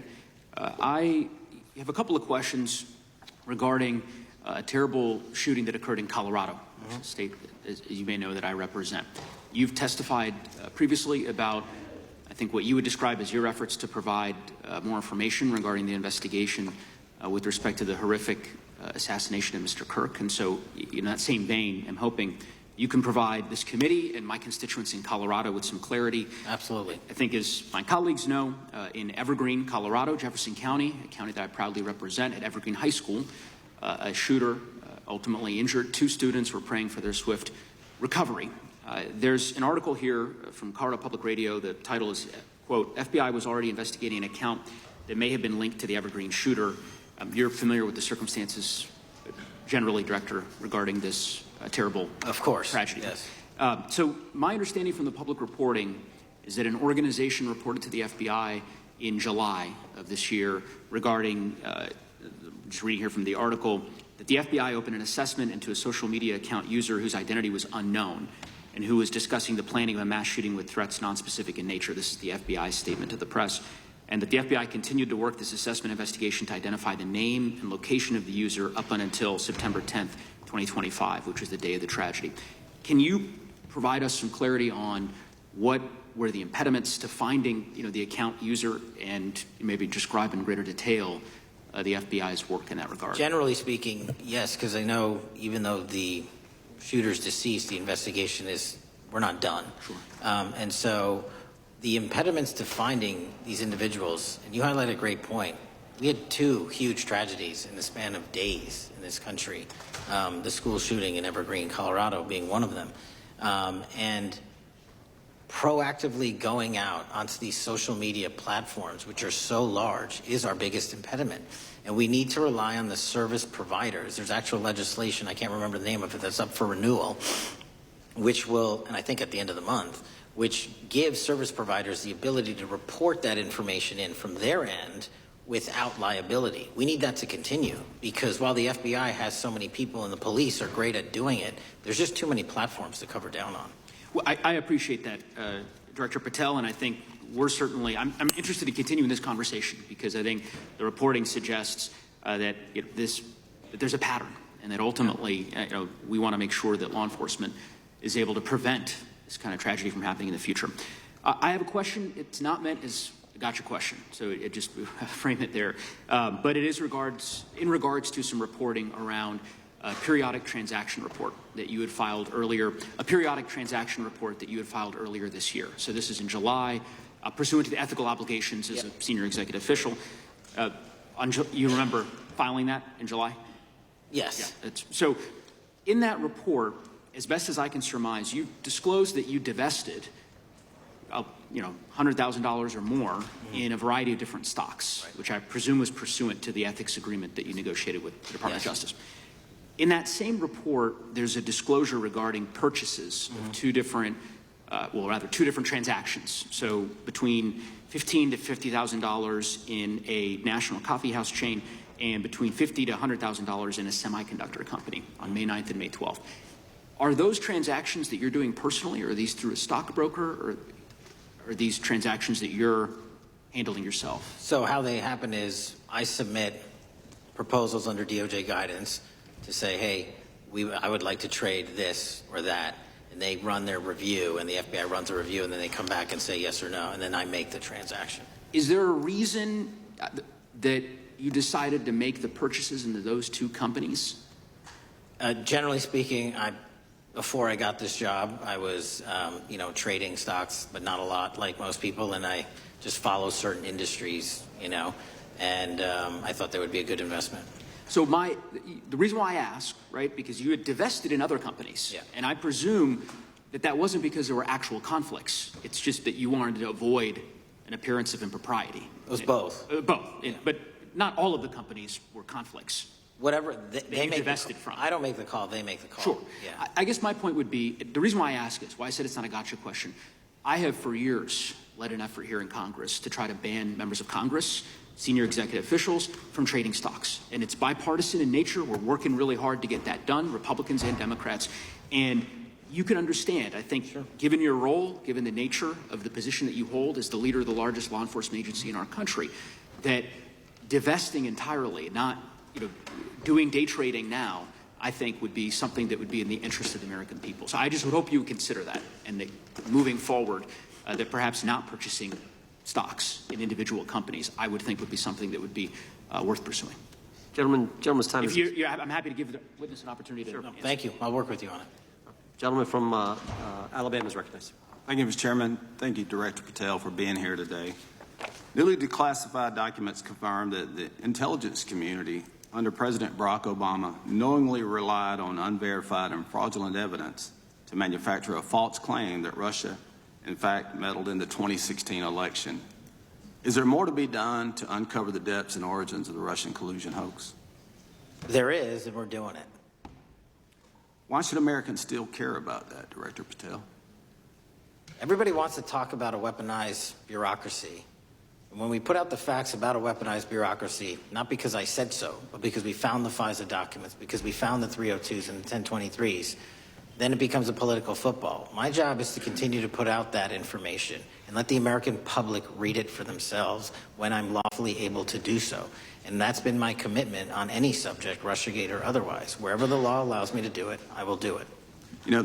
When I first came in 2020, the number one concern as I was doing town halls was the weaponization of the government against the American citizen. And so are there things that you're doing, structural reforms that implementing so that the FBI cannot be weaponized again, whether it's against President Trump or future elected presidents? Well, it shouldn't be weaponized against anyone. And the structural reform is simple. If you're going to go after a political individual or someone seeking political office, there has to be a grounded basis in law and fact to open up a criminal investigation. And if there's not, the investigation isn't even opened. And I've also gone back and reviewed other cases that were opened in prior administrations related to public officials, and we've closed a number of them because we felt that some of these actions were weaponized on either side of the aisle. I felt it wholly inappropriate for the FBI to be playing umpire and referee amongst these decision makers when there was no factual or legal basis to continue those investigations, so I shut them down. And I think that's so desperately needed because we need to restore trust in law enforcement and certainly in the DOJ and the FBI so that the American people don't fear the very government that is supposed to protect them. And so thank you for doing that. On August 11th, you released to the committee documents concerning leak investigations that began in 2017. You believe these leaks were accidental or were they intentional in order to influence public opinion against President Trump? When I can publicly make a final decision on that, either through a recommendation of charging that the DOJ makes or findings that I have, I'm able to do so, but they're still not complete. Why did the FBI under Director Comey want to undermine the Trump administration? I don't know. You'll have to ask him. Think it might have been political? How will Director Comey be held accountable for his leaks and classified information concerning the Russian collusion hoax? Well, anyone. Doesn't matter what you did before or what seat you were in. If you leak classified information, that's illegal. And we will investigate it fully. And if we can bring enough evidence to recommend charges to the Department of Justice, we will. But as you know, in these leak investigations, it's very difficult to produce the information necessary. We know leaks happen. They literally happen every week. It's one of the most destructive things to this country. Media receives classified information beneficial to one side or the other. I'm a fan of none of it, and I want to shut all of it down. And we need to bring some real cases to deter individuals from doing that, and that's my focus. What was Comey's role in creating the ICA? You know, speaking from my memory, as the head of the FBI, he was charged under then Director Brennan, and Director Clapper and the other IC elements to come in with the NSA, CIA, FBI, and ODNI and put together a collection of information on how the information sort of surrounding Russiagate came together. So he represented the FBI in that. As former director of CIA, John Brennan, he's denied that the Steele dossier was used in creating the ICA. Is that true? Well, it's without commenting on him, the FISA has been released. And the dossier was in the FISA. It was in 4 FISAs. So I'll let the public decide. Well, former Director Brennan actually denied repeatedly that he pushed for the Steele dossier to be included in the ICA. Is that true? Denied. I'll let his testimony speak for itself, but then Deputy Director Andy McCabe also testified to the House Intelligence Committee, which has now been declassified, that were there no Steele dossier, there would have been no FISA. Well, my time's getting close, but let me tell you this, sir, and well, my colleague from Texas said, thank you for the job you're doing. You're making the American people safe. You're restoring trust in these agencies that so many of us had lost trust in. So thank you for the work you're doing. That thin blue line, you're doing a fine job, and we want to let you know we appreciate it. Thank you. God bless you. Lady from California is recognized. Thank you, Mr. Chair, and thank you, Director, for coming here today. And actually, thank you for your response to my colleague from New York who asked you earlier about violent extremism. And you said that there is violent extreme ideology on both sides. And I think you actually alluded to that same statement yesterday in the Senate. So I too have some questions I'd like to ask you. These are not gotcha questions, and just deny, please, what you deem to be false. So Dylan Roof, who followed white supremacist propaganda, murdered 9 black parishioners in Charleston in 2015. Do you deny this? I'm sorry. Dylan Ruth? Roof, can you give me some more information? You're head of the FBI, you probably know this. If you don't know, that's fine. You can give me a reminder. I've got a lot in front of me. It was national news. Robert Bowers murdered 11 Jewish worshipers in Pittsburgh in 2018. I do remember that. And it was the deadliest anti-Semitic attack. So do you admit that that happened? I'm not saying the other thing didn't happen. I'm just asking for a little information. Patrick Cruces, who posted a manifesto about a Hispanic invasion, walked into a Walmart in El Paso, Texas in 2019 and began firing. He murdered 23 people that day, and the youngest was 15. Do you admit or deny that that happened? I'll take your presentation as accurate. All right, well, I have to say all of these cases have been adjudicated. As I said, they are not gotcha questions. These incidents were national news. And as director of the FBI, you have access to all of this information. So in 2022, Peyton Grendon walked into a supermarket in a black neighborhood in Buffalo, New York, and started shooting. He murdered 10 people that day. And on September 10th, your friend Charlie Kirk was assassinated. Tyler Robinson has been taken into custody and charged, but also on that day, Desmond Holley, a 16-year-old white male, shot and injured 2 students at a high school in Colorado before killing himself. And according to the Anti-Defamation League, he had a fascination with mass shootings and white supremacy. So do you admit to, deny these facts? Those happened. Okay.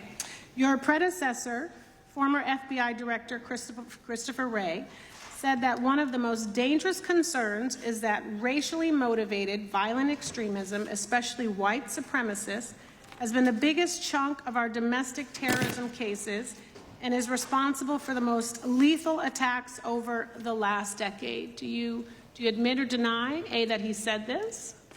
I'll let the record reflect that. Whatever he said was what he said. All right. And do you agree? That there is racially motivated crimes being committed in America? Yes. Yes, especially white supremacists, which is the biggest chunk of our domestic terrorism. I'm glad that you said this. So last week, President Trump was asked if there were extremists on both the left and the right.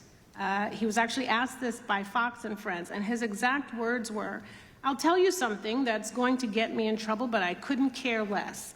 The radicals on the right oftentimes are radical because they don't want to see crime. The radicals on the left are the problem, and they're vicious, and they're horrible, and they're politically savvy." Do you agree with the president? I don't speak for the president. The president speaks for himself. Do you agree with the president? I don't. On what matter?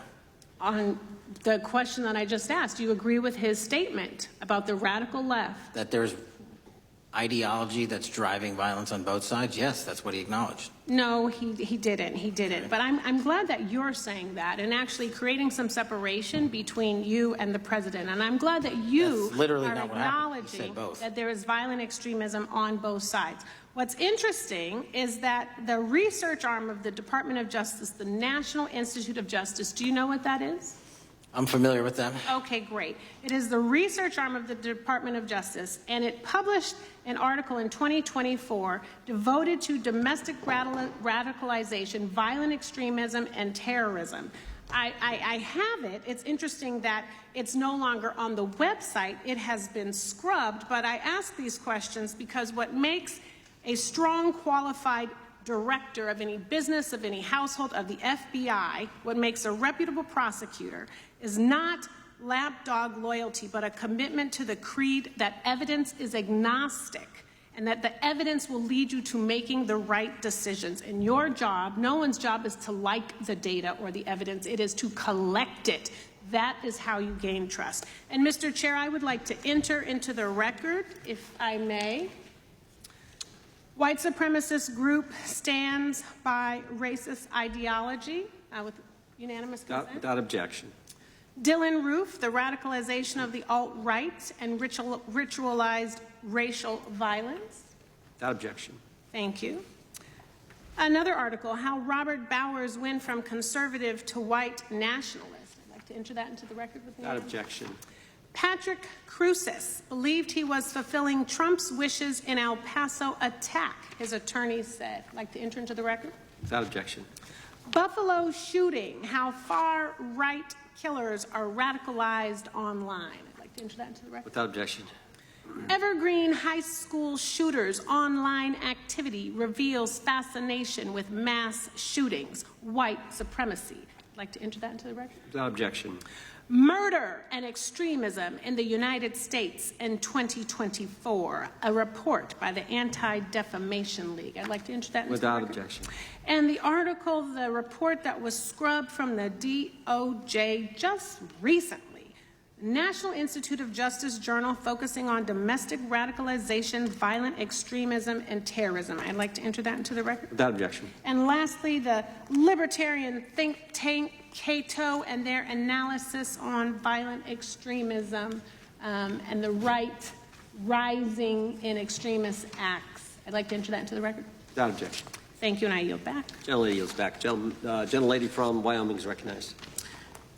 Just very quickly, Director Patel, thank you for being here, for your service to this country, and for the transparency that you have brought to the FBI and for the American people. Transparency that was absolutely non-existent in the Biden administration and FBI. I believe that you might have been asked earlier about whether you had had an opportunity to visit with any of Epstein's legal counsel. Were you asked that question earlier? I think so. Okay. One of the legal counsels or legal fixers for Mr. Epstein was Stacey Plaskett, the Democrat delegate to Congress from the Virgin Islands. So perhaps for those on the other side who are interested in talking to Jeffrey Epstein's attorneys, they could sure visit with one of their own colleagues. I want to focus on something that I think is very important that has not been addressed enough today, and that is related to the consequences of the Biden open border. One consequence of the Biden border crisis is the impact that it continues to have on our tribal communities, with the cartels taking advantage of our open borders, the Mexican drug cartels, by infiltrating our reservations and bringing violence, drugs, murder, trafficking, and more. Last year, when I questioned the Attorney General Garland about what the DOJ was doing to protect these communities, he simply deflected responsibility and said that Congress had not appropriated sufficient resources for them to be able to protect our tribal communities. Mr. Patel, what is the Trump FBI doing to counter the drug cartel infiltration and other violent crime targeting our Native American communities? Thank you. It only took more than half of this proceeding to talk about one of the priorities that the FBI has, which is crimes on tribal lands. Every single crime that we have been talking about, whether it's child predators, human trafficking, narco traffickers, murder, they all happen on tribal lands as well. And I've said since the beginning, it is a priority, which is why we launched Operation Not Forgotten on tribal lands. And I'm the first FBI director to meet with the staff and tribal leaders here in Washington, D.C. and elsewhere, and invited them into my office and headquarters to see them, because I need engagement with tribal leadership, and I need our police and FBI agents to be engaging with tribal leadership. Otherwise, we're not going to break through. We have 1,900 Indian country cases open right now. We've got 600 indictments this year alone. We cannot forget tribal lands. Every single one of those people lives in the United States of America, and it is an absolute priority to protect them and their children just as it is anyone else. So I think it's fair to say that what Mary Garland testified to, that that the FBI and DOJ did not have the resources to address that. I think that was an absolutely false statement. Would you agree with me? It's a decision by him not to do so. That's not my decision. At the end of August, the U.S. Attorney and FBI announced that nearly 100 personnel representing members of the Safe Trails Task Force operated near Wyoming's Wind River Reservation to assist with reducing drug trafficking and illegal guns. Director Patel, you have routinely stated that it is your mission to partner with and strengthen local and state law enforcement partners. How does the task force and other FBI efforts bring tribal law enforcement into this process?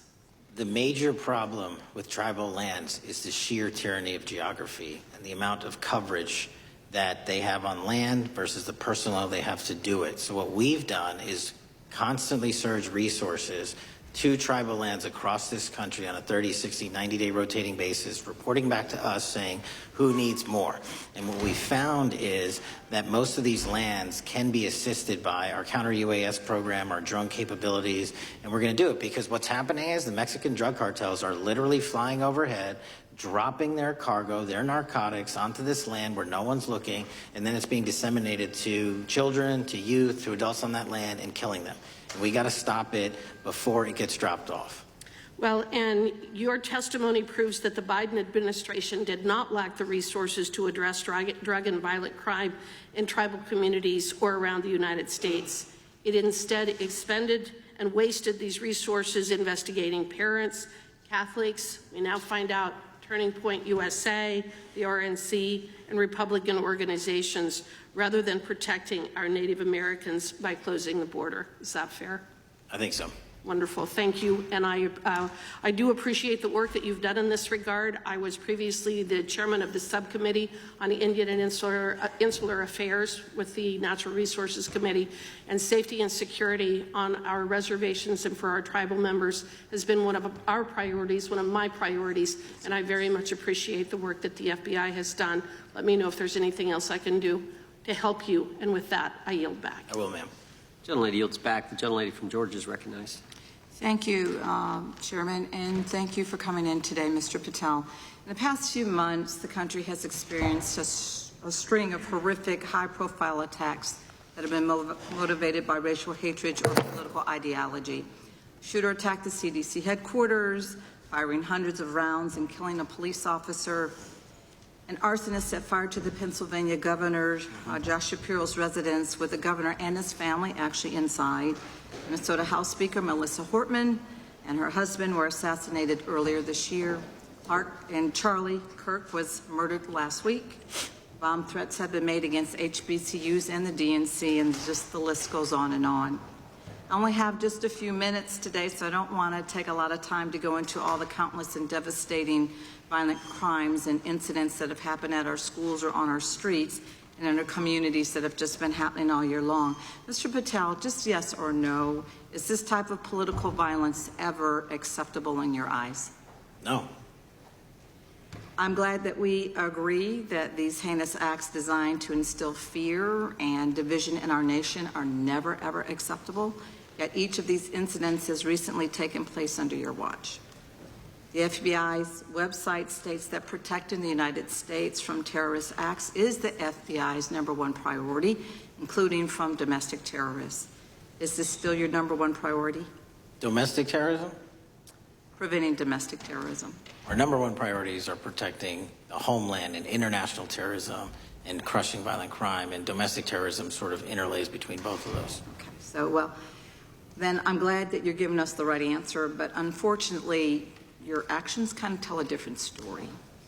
Earlier this year, you granted the ranks of the FBI's Domestic Terrorism Operations Section.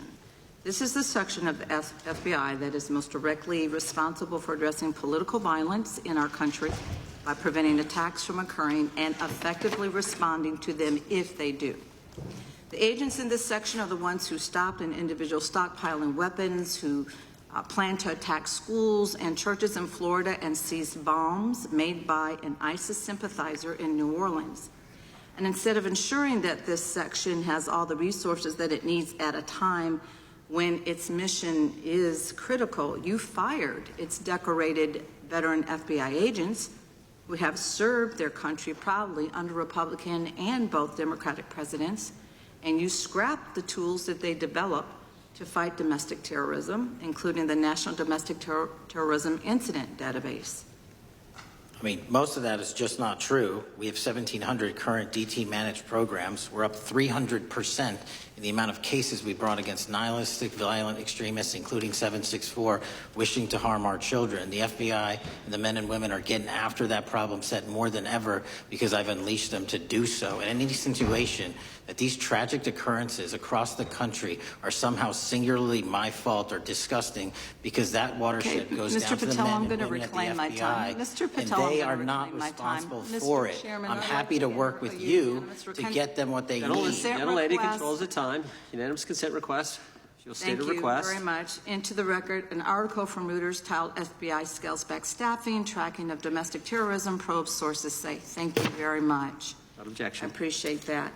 So, Mr. Patel, and it isn't just the domestic terrorism operations section. Under your watch, agents are fully diverting their attention to these anti-immigrant and city takeover operations, leaving our children vulnerable to dangerous networks of online predators, both domestic and international. You pulled more than 120 FBI agents from their normal duties to operate sobriety checks and conduct traffic stops, exposing the FBI's fleet of unmarked cars and thereby making it harder for the FBI to combat violent criminal gangs, foreign intelligence services, and drug traffickers in the process. That's simply not true. If we were not able to do two things at one time, how would we be seizing record amounts of fentanyl? 23,000 violent felons have been arrested. Time belongs to the gentlelady. More than twice as many as last year. Belongs to the gentlelady from Georgia. Thank you very much. And this request basically is, it is an article from Reuters, which quotes law enforcement officers familiar with agents who once covered child exploitation cases, but now focus on immigration child exclusive. Thousands of agents diverted to Trump immigration track down. Mr. Patel, in the short time I have left, your tenure as director of FBI has been somewhat problematic. Americans are left safe, definitely less safe under your watch. You have gutted the FBI's ability to keep safe from domestic terrorism. You have sent FBI agents to conduct traffic stops and round up hardworking immigrants who pose no danger to public safety. People even President Trump referred to as good, long-time workers. Your job is to protect and serve the American public. I'm the gentlelady. You have spent your time protecting heinous individuals and using the FBI to serve as a political circus. You at times have appeared unequipped. I'm This the country gentlelady deserves has better, and expired. I yield. Gentlelady yields back. May I respond? Sure can. Simply put, what is it? Are we failing? If we're failing, how are we arresting 23,000 violent felons? Twice as many as this time last year. Are we failing? Because if we're failing, how are we seizing 1,500 kilograms of meth, 25% increase from last year? Are we failing? Because we captured 4 top 10 FBI most wanted from around the world in 7 months. That's more than the entirety of the last administration. Are we failing? Because we put 1,500 child predators in prison. Are we failing? Because we dismantled 300 human trafficking networks. Which is it? You don't like me? That's fine. But don't you dare disparage the men and women of the FBI that are producing record results in historic fashion to protect this country. They are kicking ass for America, and they're going to continue to do so. We appreciate your leadership. The gentlelady from Florida is recognized.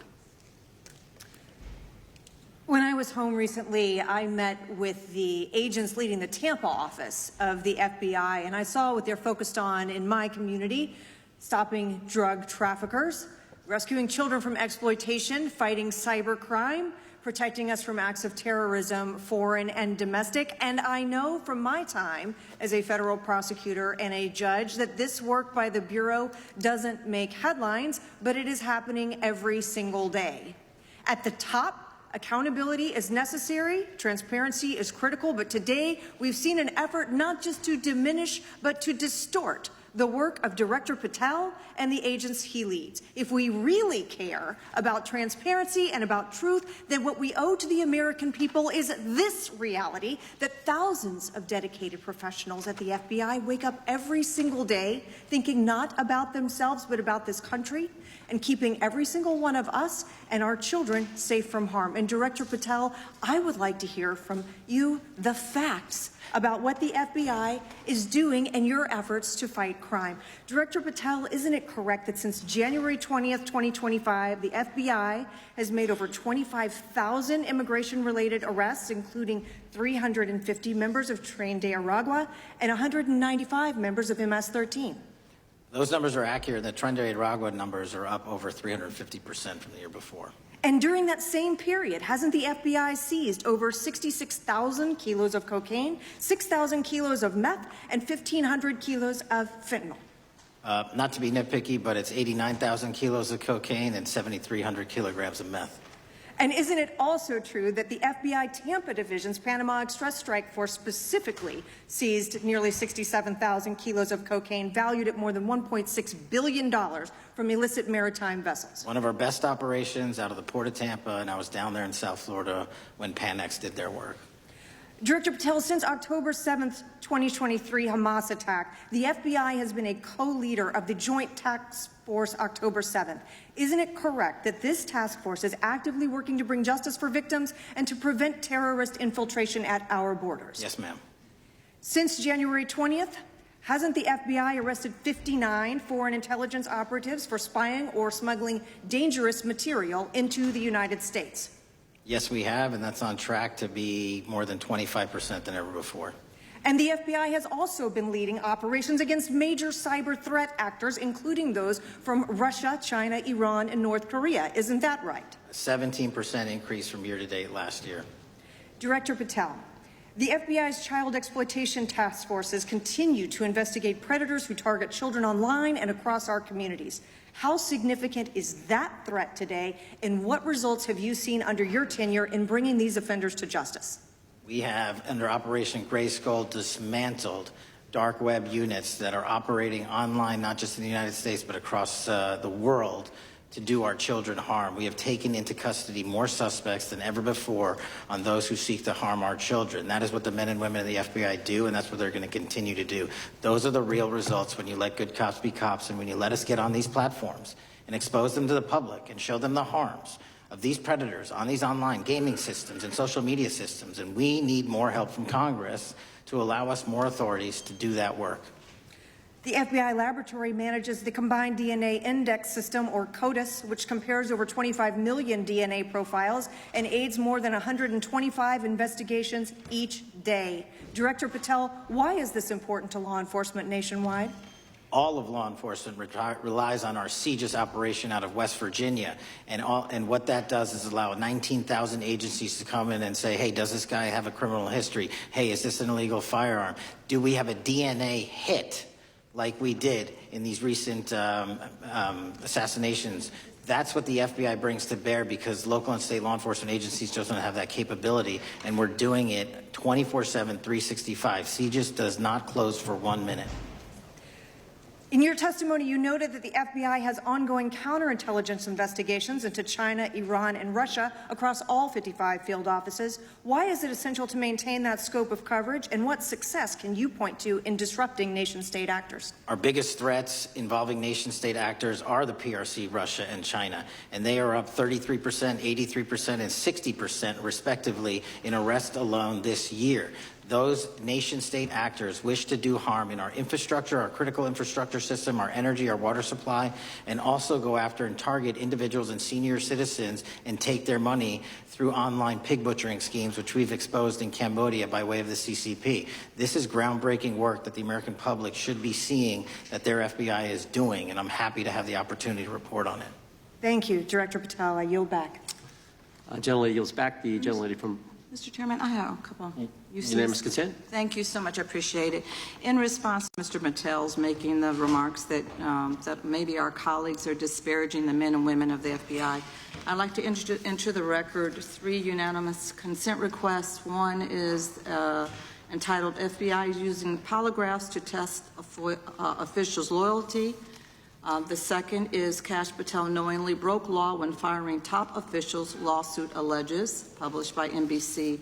And the third is FBI forces out more leaders, including ex-director who fought Trump, demand for January 6 agents' names. Without objection. Thank you. Gentlelady from Vermont's recognized. Thank you, Mr. Chair. Director Patel, thank you for being with us today. Appreciate your time. Let me say at the top, political violence should have no place in this country, and I strongly, unequivocally condemn the killing of Charlie Kirk last week. And this is exactly the kind of case that warrants a swift and thorough investigation by the FBI.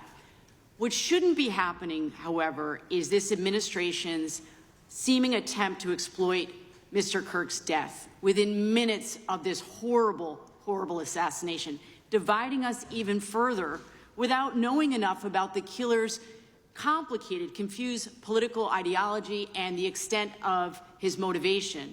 And this week, Vice President Vance claimed that this is, quote, an extremely destructive movement of left-wing extremism, and said that, quote, it's part of the reason why Charlie was killed. He pledged to go after organizations on the left. But Director Patel, it was just 3 months ago that Melissa Hortman, the Minnesota House Speaker, and her husband, Mark, were shot to death in their home in the middle of the night by a self-identified right-wing extremist and Trump supporter. When that assassination happened, the FBI released a written statement denouncing the killings and pledging to hold the killer accountable. And I thank the Bureau for that. It was clear, concise, to the point. But when you compare that statement to the over 50 mentions of the Charlie Kirk killing and just 4 for the Hortmans on accounts affiliated with the FBI and your personal account, it appears to many Americans that you're valuing some lives more than others, and that's painful. And this is what I'm hearing from my constituents, so I just want to convey that to you. And the vice president didn't even call on right-wing organizations to tone down their rhetoric after that horrific killing in Minnesota. And he never once spoke about dismantling conservative institutions. This week, when the president was asked by a reporter about Speaker Hortman, he claimed he didn't even know who she was.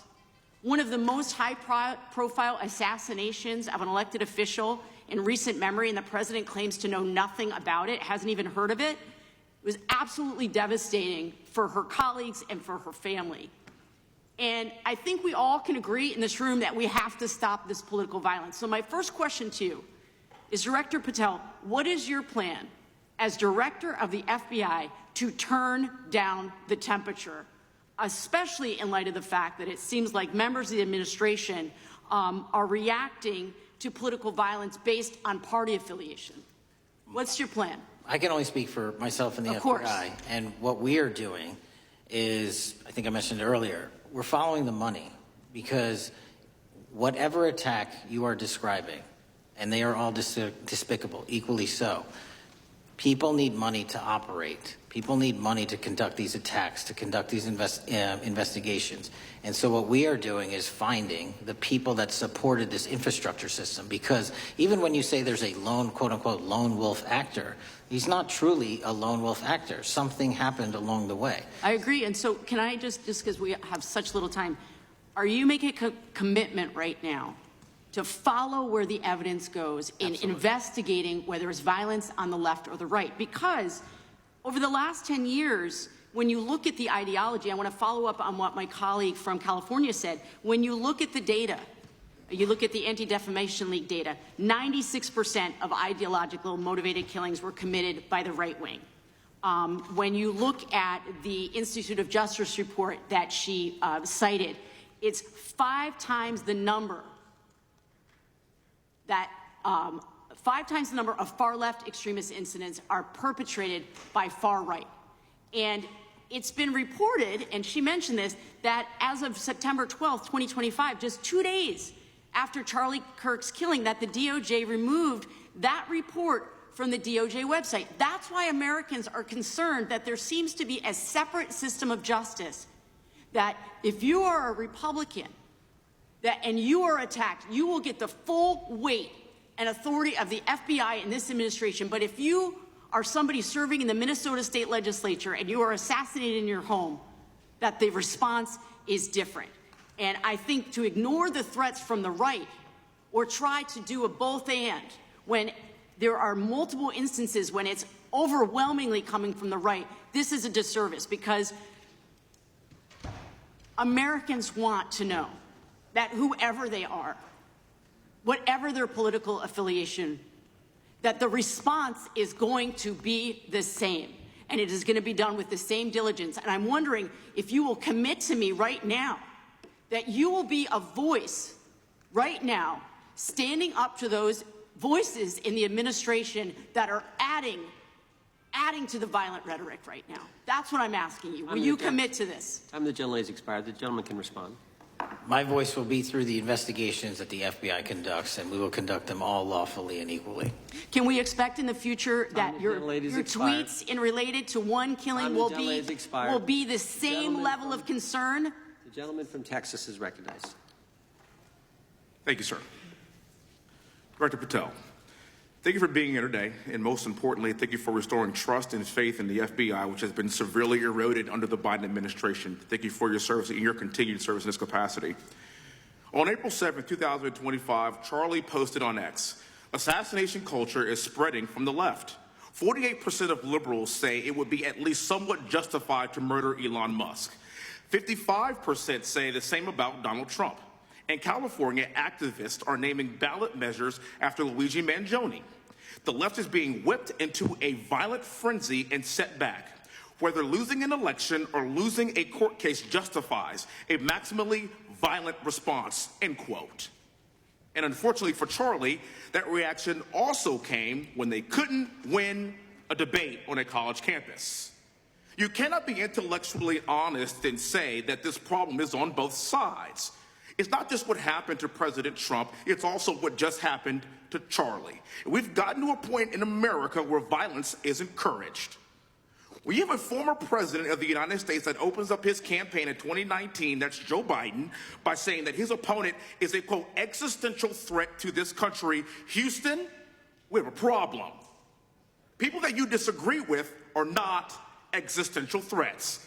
They are not Nazis. They are not fascists. They are not racist. They are not deplorable. They are not irredeemable.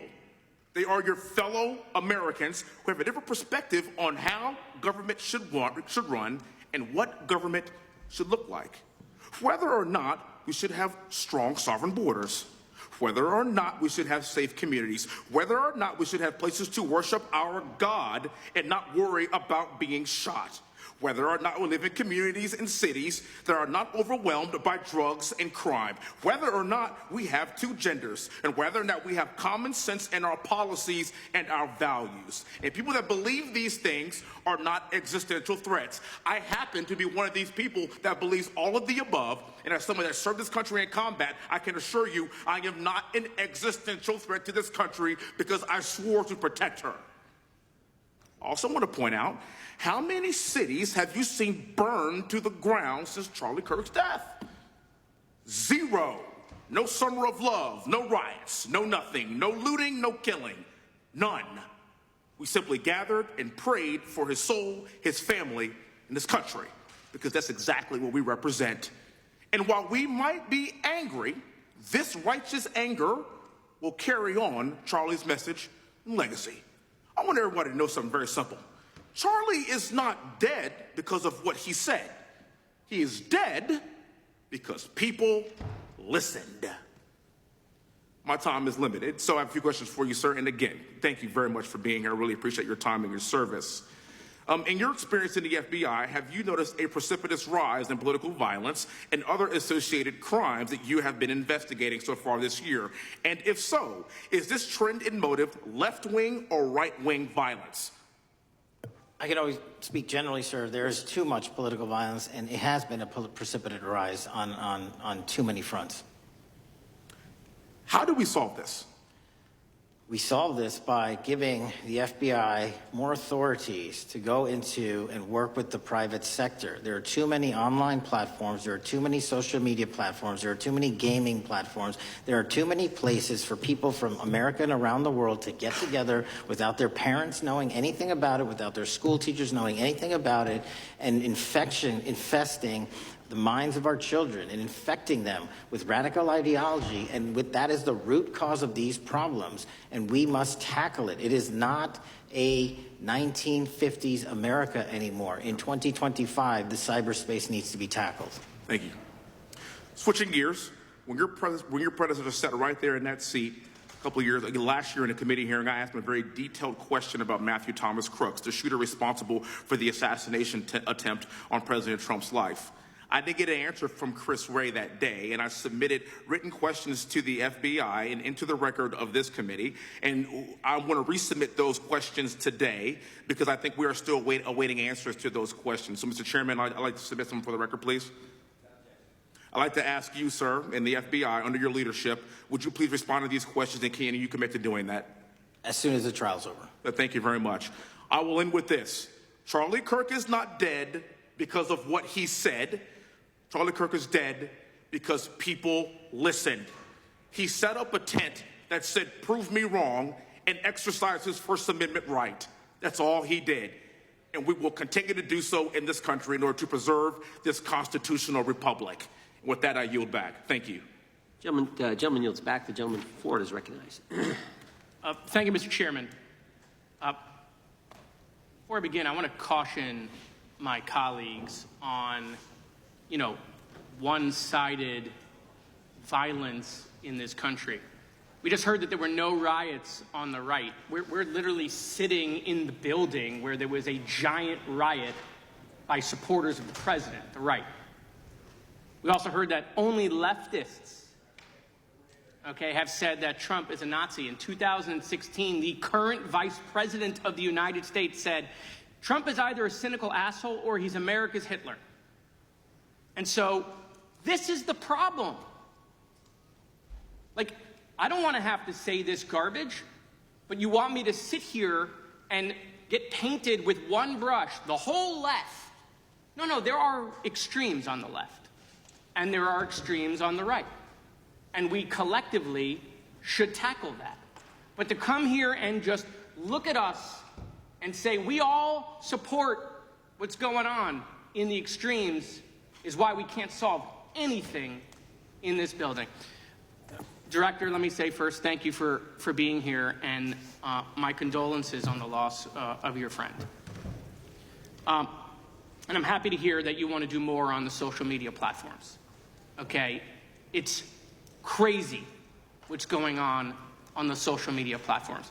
There are so many conspiracy theories on what's going on with Charlie Kirk. Israel assassinated him, right? There are conspiracy theories about your personal social life all day.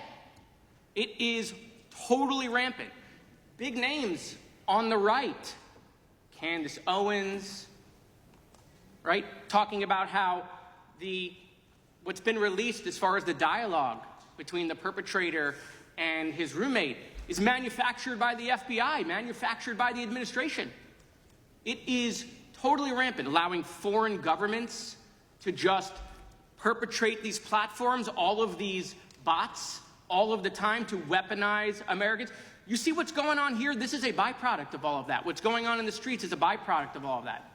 What's happening is you see people celebrate Luigi Mangione is a byproduct of all of that. And so if we want to do something, then we should talk about Section 230. We should talk about how we're going to make sure that we don't let foreign governments poison our children's mind. And so I will work with you on that, Director. I'll work with you on 230 any day. No problem. So now, that was the good part. I want to take your attention back a second, okay? Breaking news. Kash Patel is nominated to be the FBI director. Dan Bongino is nominated to be the number 2 at the FBI. MAGA celebrates, rejoices, bells are ringing out. The team, Patel, Bongino, that sought out every podcast microphone to talk about the Epstein list. The names are finally going to get released. It begins. They produce white binders. Phase 1 with the podcasters. This is not actually one of them, of course. I made this. Your name's on it, right? And the names are going to come out. Pam Bondi says the list is on her desk. Then a memo comes out all of a sudden and says, there's no list. Oh, no. No Phase 2. Phase 2 binders never happened. You said the conspiracy theories around Epstein just aren't true. They never have been.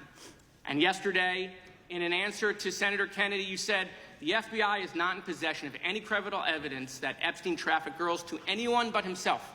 So according to your testimony yesterday and in this committee, according to the evidence the FBI has, the number of names on the list are 0. No, zero. The index has been released, and the number of people involved in that trafficking operation were charged in 2008. Other than Epstein and Ghislaine Maxwell, your testimony in the Senate and here is that according to the evidence you have, the number of other names is 0. That were charged based on credible evidence. Well, who are the other names? Give me the other names that weren't charged. We are not releasing the names of anyone because the Department of Justice never does that of anyone that didn't have any credible information to attack them. Let me move forward. The president has, you've seen the picture of the woman's body with the writing and the president's signature. The president says that's not his. Okay? The president says it's not his. The Republican colleagues say it's not his. The administration say it's not his. Will you be opening up an investigation into the Epstein estate for putting out a fake document with the president's signature linking him to the world's largest pedophile ring? Will you be opening that investigation into that? On what basis? On what basis? They literally put out a fake document, according to the president, with a fake signature. It's a forgery of the president of the United States signature. That's the basis. Sure, I'll do it. Okay, I look forward to that investigation. Am I over? Thank you, Mr. Chairman. I appreciate your diligence. Gentleman's time has expired. Chair now recognizes the gentleman from California. Director Patel, as you know, my state, California, is home to the worst public infrastructure failure in U.S. history, known as California High-Speed Rail, although the name is probably a misnomer. Earlier this year, I joined your counterpart at the Department of Transportation, Sean Duffy, doing a compliance review of the federal money the state has received, and the outcome was that the state has not complied with the terms of its billions of dollars in funding because it hasn't actually built anything. And so that federal funding has now been cut off, but a lot of us in California still have questions as to where all the money went. We're 17 years in to this project, and absolutely nothing has been built. Not a single bit of track has been laid. There are no stations. There are no passengers. And the plan initially was to have the whole thing, LA to San Francisco, done by 2020 at a cost of $33 billion.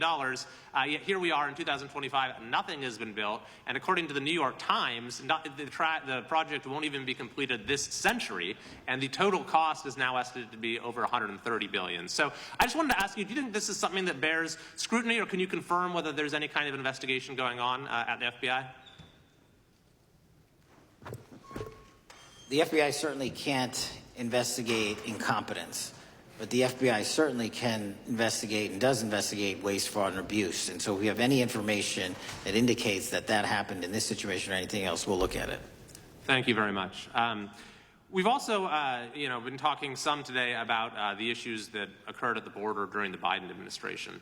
You might not agree with your predecessor on everything, but you probably would agree with some of the statements he made in testimony before this and other committees, raising alarms about the risk of terrorism from illegal border crossings. Since becoming director, have you gotten some insight into how well calibrated those warnings were, and what is the status of that risk now? Since becoming director, there's been a sharp decrease of border crossings for known or suspected terrorists from the southern border. But unfortunately, there has been a sharp increase of known or suspected terrorists entering through our northern border. And so what I'm trying to do is work with our northern border states and our interagency to tackle that problem. But it is an absolutely massive border that can't physically be sealed. So we're going to have to get creative and put more resources into that. And in a similar vein, there were over 500,000 unaccompanied children that crossed the southern border during the Biden administration. As we know, many were trafficked either through forced labor or sex trafficking. Do you have any insight as to what the scale of that problem was and how have things changed over the last several months?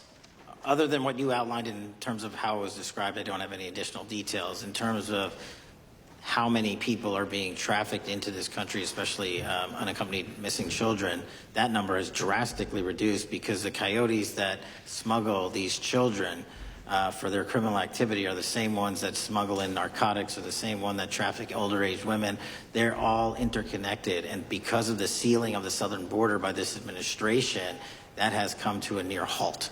That is a very important point, that we have seen far fewer victims of human trafficking because we've finally prioritized border security. And by the way, you have children who are getting rescued because of the immigration enforcement activities that unfortunately some politicians in my state are trying to stop, thereby stopping those kids from getting rescued.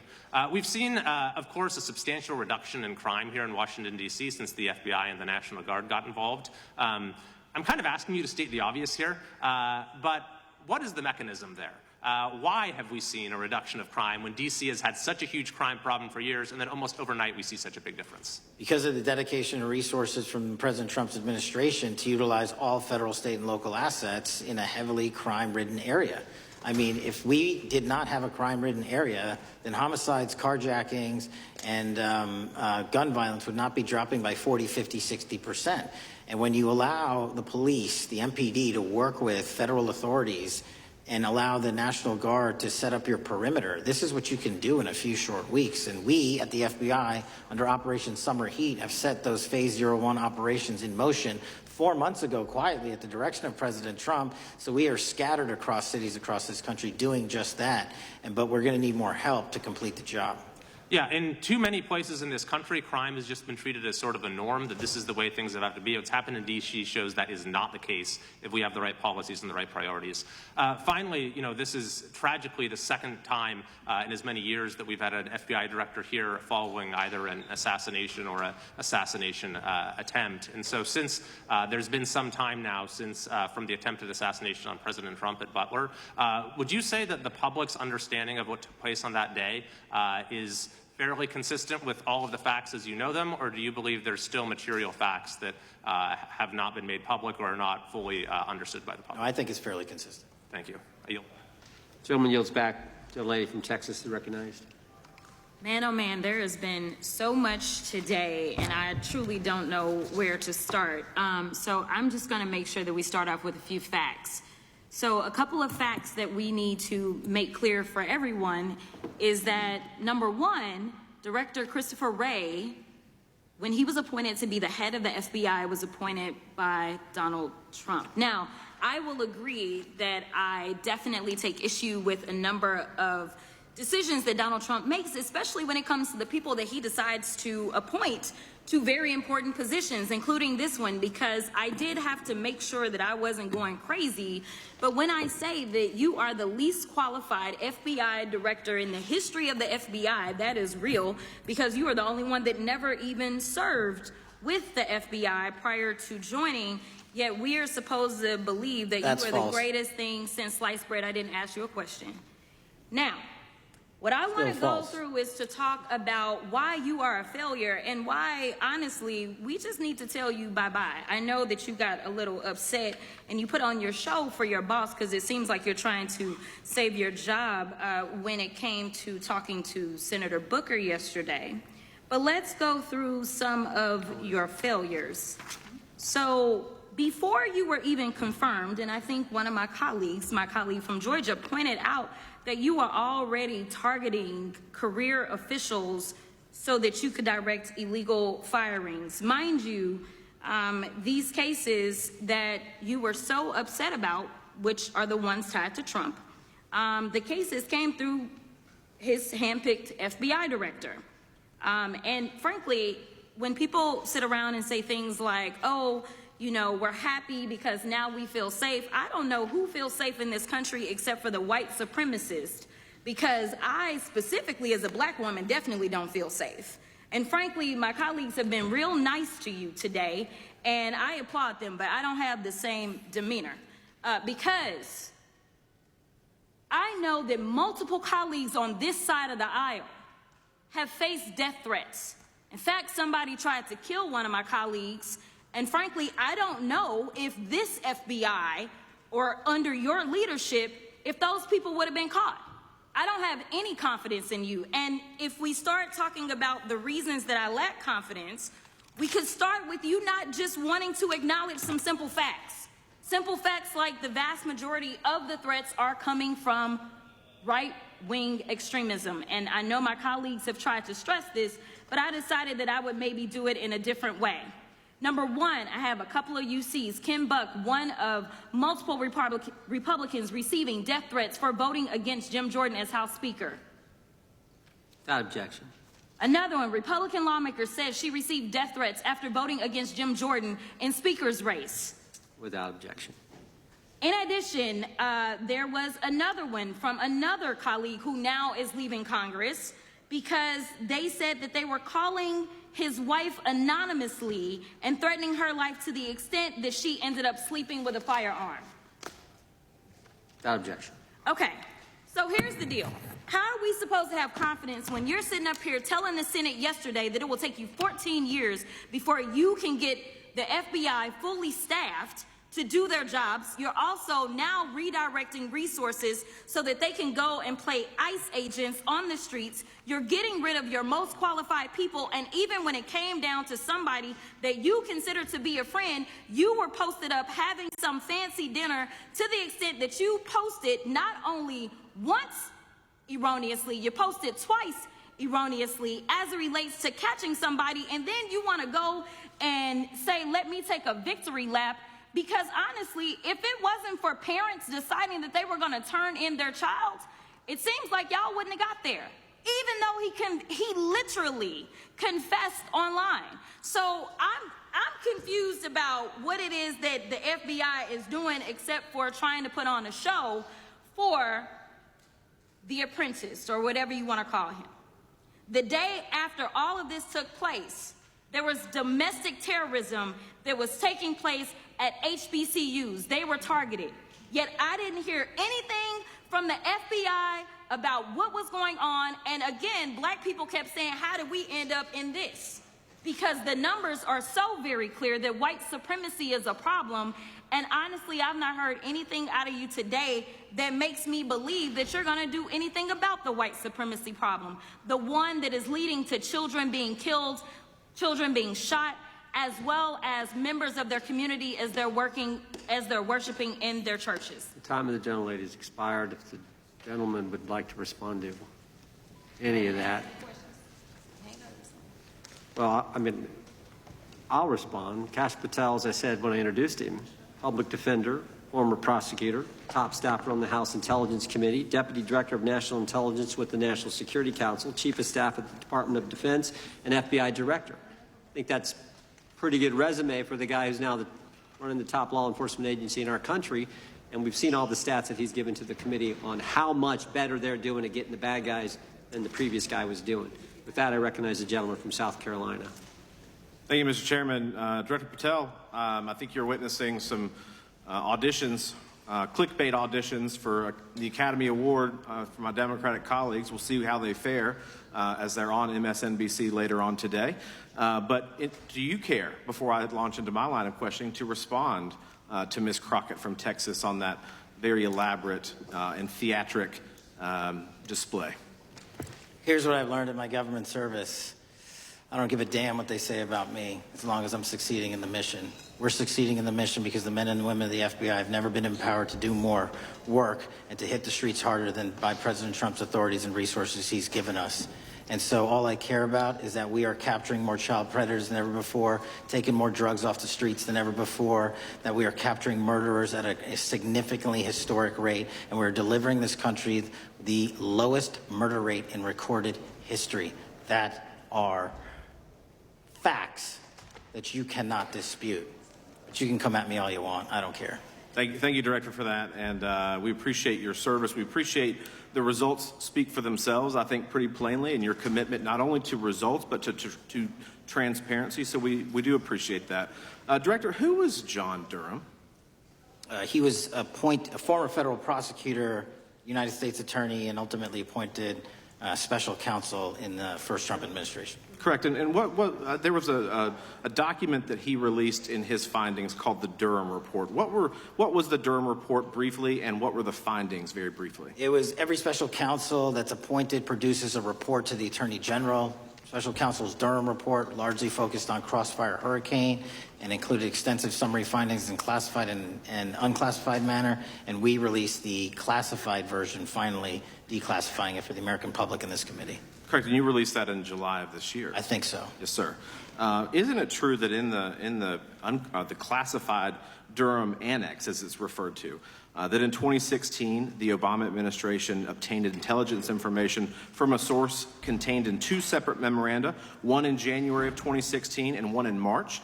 The two memoranda described confidential conversations between DNC Chair Debbie Wasserman Schultz and two individuals from the Soros Open Society Foundation. Isn't that true? As written in the report, I'll let her speak for itself. In the Durham Annex in January of 2016, the memorandum noted in part that President Barack Obama intended to scuttle the FBI's investigation into Hillary Clinton's private email server and mishandling of highly classified information during her time as Secretary of State. Isn't that found in the report? I believe so. Isn't it also found in the report that in March of 2016, the memorandum also included references to the same Obama effort to shut down the Clinton investigation, but additionally outlined a plan to falsely connect Trump to Russia? Isn't that in the Durham Annex? I think it's in more than the Durham Report, but yes. The memo also stated in part that, quote, the Democrat Party's opposition is focused on discrediting Trump, among other things. The Clinton staff, with the support from special services, is preparing scandalous revelations of business connections between Trump and the Russian mafia. Isn't that also found in the now unclassified Durham Annex? I believe so, sir. According to the Durham Annex, based on analysis and translation of the intelligence, FBI analysts believed that special services could either mean the FBI or CIA, or the Trump dossier author Christopher Steele. Isn't that in the Durham Annex? I believe so, sir. When the Obama administration received intelligence in March of 2018, Fusion GPS was preparing open source opposition research regarding purported ties between Trump and Russians. The research was paid by the Clintons campaign and the DNC. Isn't that open source and also in the Durham Annex? I believe both. Okay. And so also in the Durham Annex, which I found interesting, was the potential campaign plan was shared with high-ranking career officials at DOJ. Isn't that in the Durham Annex? I believe so, sir. The Durham Annex describes that in July of 2016, emails allegedly between Leonard Bernardo, senior vice president of George Soros' Open Society Foundation, included data providing specificity on the Clinton plan in an attempt to smear Donald Trump by falsely linking him to Russia. Isn't that in the Durham report? I believe so. And so, briefly, this additional evidence that you've unclassified and released to the American public, what does that purport to show or augment about the Durham report that you can share with the American people? Put simply, that the FBI was weaponized. Against a political campaign? Yes, sir. Thank you for that, Mr. Chairman. I yield back. Gentleman yields back. The I have UCs. gentlelady from Texas recognized for unanimous consent. Yes. First one is Russia's ghostwriter hacker group takes aim at German election. This is from Politico. Objection. The next one is Director of National Intelligence, 30 days until election 2024, which specifically states that our assessments about activities and goals of Russia, Iran, and China are unchanged from earlier election security updates, and that they were meddling. Objection. And I've got three more. The last three are that how Russia is using artificial intelligence to interfere in elections. Moscow's attempts to interfere in U.S. and other elections are nothing new, though their tactics and strategy are constantly evolving. Objection. The next one is Russian interference coming soon to an election near you. Russia pursues a systemic strategy of undermining elections and influencing public opinion in the West. EU and NATO countries must recognize that Moscow often acts through agents within their own borders and build resilience to such interference. What's the source? This one is CarnegieEndowment.org. Okay, without objection. Thank you. The gentlelady from North Carolina is recognized.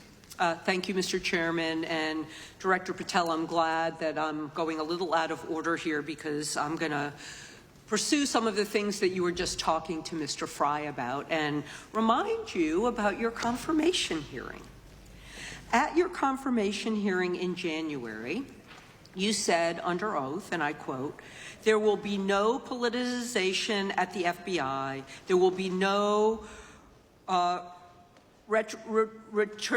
retributive actions taken by the FBI should I be confirmed."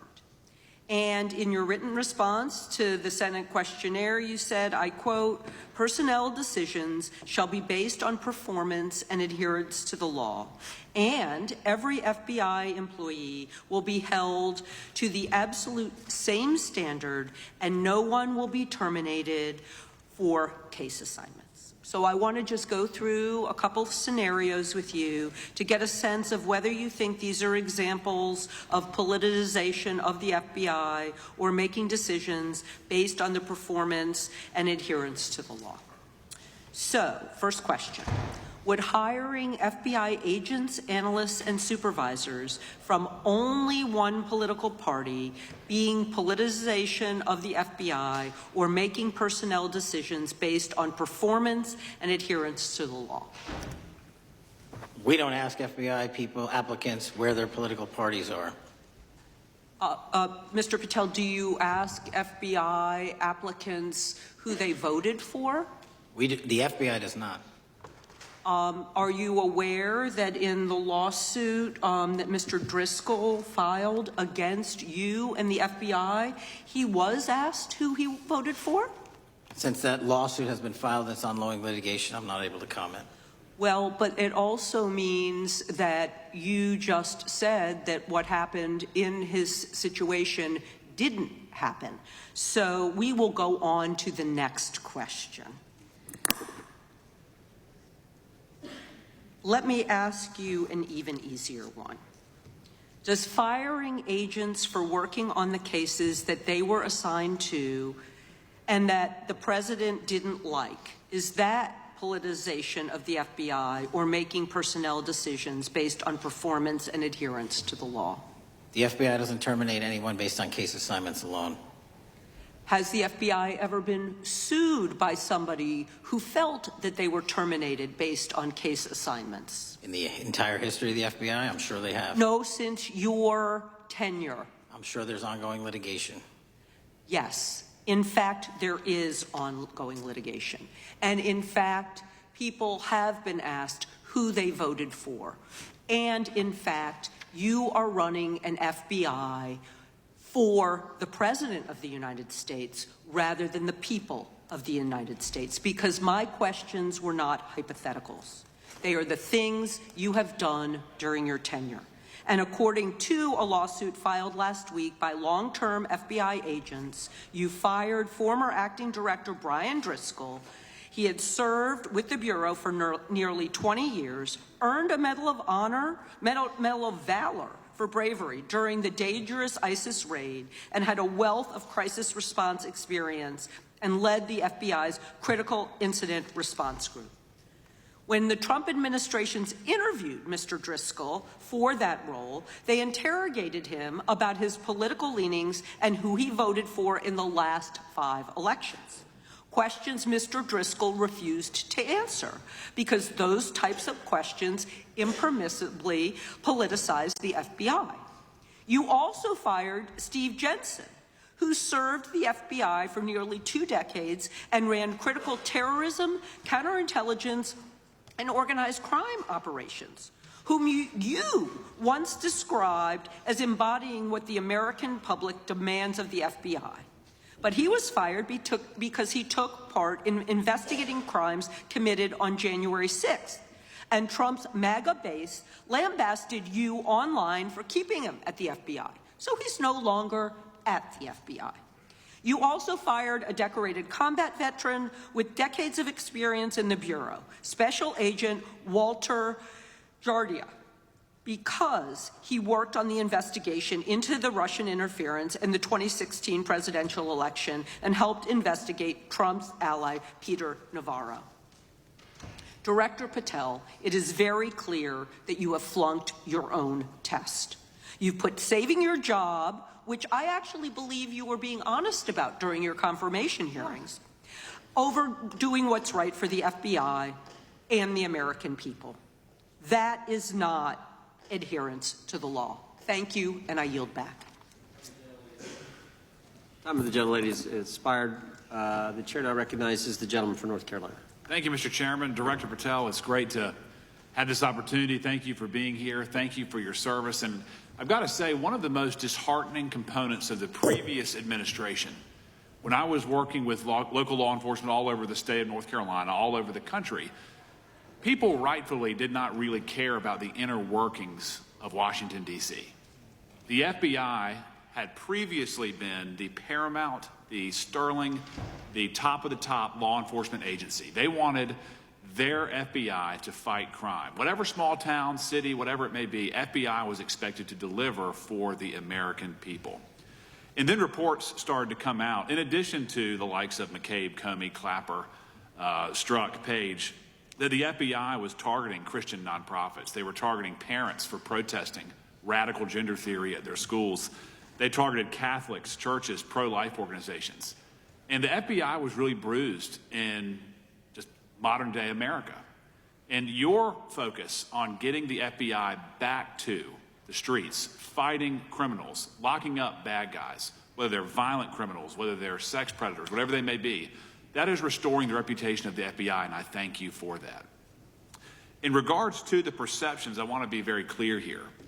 You mentioned the statistics about removing dangerous illegals, removing thousands of kilograms of drugs, violent criminals, guns. The border is secure. These accomplishments are noteworthy and they're needed.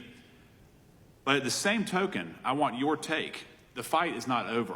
Isn't that correct? When we look at what happened in the previous administration, the number of illegal alien criminals that made their way into this country of every type, they're embedded, they're here, and it's going to take a sustained effort to win this battle. That's the critical component, sustained effort. And that's the critical component when you look at what happened in Washington, D.C. We're not here for 4 seconds in terms of safeguarding Washington, D.C. Yep. It's a sustained initiative. We're taking it to Memphis and wherever we decide else. And so we are going to continue the mission till it's done. In regards to offloading some of the agents from Washington, D.C. to the states, to the people, can you just explain how tactically that is a force multiplier in the law enforcement community around the country? It's pretty simple.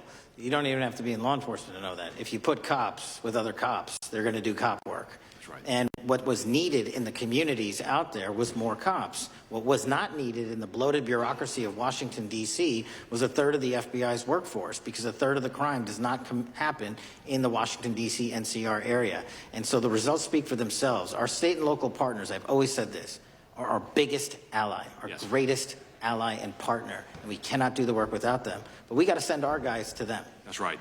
And in regards to the last 4 years, the open border policies, whether it's terrorism, drug trafficking, human trafficking, violent crime, massive amounts of organized retail theft, and other types of criminal behavior, can you describe, just so anyone who's listening here can talk about, how serious the levels of criminality have become in the United States? Well, unfortunately, in order to have these record-breaking numbers of arrests and seizures, you tragically had to have a record-breaking explosion in violent crime. And it doesn't happen overnight. And it came in from all corners of the earth and from all platforms, including social media. And that's the root cause of all of these evils. And in order to clean it up, it's not going to happen overnight. But the men and women of the FBI, what they did in these 7 months, everybody should be talking about it. Every single district in this dais is safer now, today, than it has ever been because of that work. And in regards to the ongoing political climate, Director Patel, how do sanctuary policies that are still being implemented and defended in certain states, cities, and counties, how do they help or hurt your efforts to make America safer? Well, if you are harboring criminals, you are harboring our ability to keep our communities safe. It's that simple. If you have a fugitive warrant for a violent felony offense and we are not able to procure you because of policies or rules that don't allow us to go get them, and time again, we have heard all too many illegal immigrants who should not have been here, murdering women, murdering children, giving drugs to our youth, and raping our children, and that is unacceptable. Straightly put, can you separate immigration enforcement with fighting crime? They're intertwined. Thank you. In regards to policies like cashless bail, how does that help or hurt your efforts? Criminals know that there are certain jurisdictions where if they shoot someone, they'll be out the door within the next hour to do it again. And that's an ethos and a system that has been built out over years that we are combating. How is defunding the police around the country, how does that help or hurt? As long as I'm in this seat, we're not defunding any cops. Good. Thank you, Director. I yield back. Gentleman yields back. Mr. Garcia is recognized. Thank you, Chairman Jordan, and welcome again, Director Patel. As members of the Judiciary Committee, we have a responsibility to conduct oversight of the FBI and assess whether or not you're doing a good job in a responsible and impartial manner, or whether you're just a henchman for Donald Trump who's weaponizing the Bureau at the expense of public safety. As Congressman Correa highlighted, one of the many concerning issues during your tenure is the Bureau's expanded role in low-level, non-criminal immigration enforcement. I have a report here from the conservative Cato Institute. They've obtained ICE documents showing that over 2,500 FBI personnel are now working on immigration enforcement. A yes or no question. Did you sign off on this? 2,500 FBI employees are not currently working on immigration enforcement. Did you sign off on this? On the Cato report? On the 2,500 personnel, FBI personnel that have been reported to now be working on immigration enforcement. Couldn't have signed off on it because it's not happening. You can call it whatever you want, but the reality is that over 2,000 personnel individuals are now working at ICE instead of their jobs. I want to follow up on something that Senator Durbin asked you about yesterday. This article from MSNBC reports that nearly every agent on Baltimore's domestic terrorism unit, who was, by the way, investigating the 764 network of child predators, was diverted to work on immigration enforcement full-time. That forced them to, and I quote him, walk away from investigations of a network of violent predators that targets and exploits children online. Yes or no? Were you aware that this happened, and did you sign off on it? The premise is false.